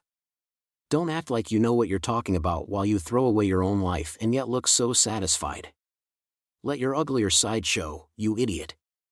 That's what humans are supposed to do. You can accept the ugly feelings that are far from perfect. You had a future, so what's wrong with reaching for it? Just because you had the qualifications for that right hand doesn't mean anyone will blame you if cling to them and cry that you don't want to die. And yet you clearly failed. Self-sacrifice? All you did was let Kihara Uietsu manipulate you into running full speed into a dead end. So I'll destroy all of this. No matter how cool you tried to make your final moments look, I'll tear it all apart and drag you up from the depths of hell. I'll make the impossible possible and show you a future beyond the ending. I'll shove you in front of all those girls for an awkward reunion. Get ready to bow down to them, because I'm coming for you. Those many girls were pursuing him. Kihara Uietsu was manipulating their feelings. And the boy who supported those girls in their twisted rampage was nowhere to be seen. But in the midst of that despair, the kind of normal high school boy one can find anywhere raised his voice to challenge something invisible. To hell with all of that. Wait for me, Kamasato. I'm done not acting like myself and I'm going to turn this around. I'll show this piece of shit world just who Kamachi Toma is. If you think what you've forced onto us will make even a single person happy, then I'll destroy that illusion until not even the smallest piece remains. Volume 16, Afterword. If you've been buying one volume at a time, welcome back. If you bought them all at once, welcome. This is Kamachi Kazuma. New Testament has reached volume 16. In the Old Testament, this was around where they fought Aqua, wasn't it?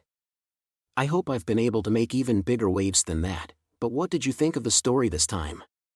The standard form of an index series story is to have a magician or esper attack the completed stage of Academy City, so it's pretty rare to have the entire city conquered by the violence of numbers like with the elements.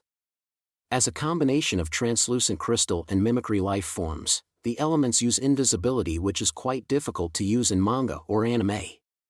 But when I researched mimicry, I learned that what looks like it to us is oftentimes entirely useless when it comes to bugs hunting each other or is actually sending some kind of signal between the bugs.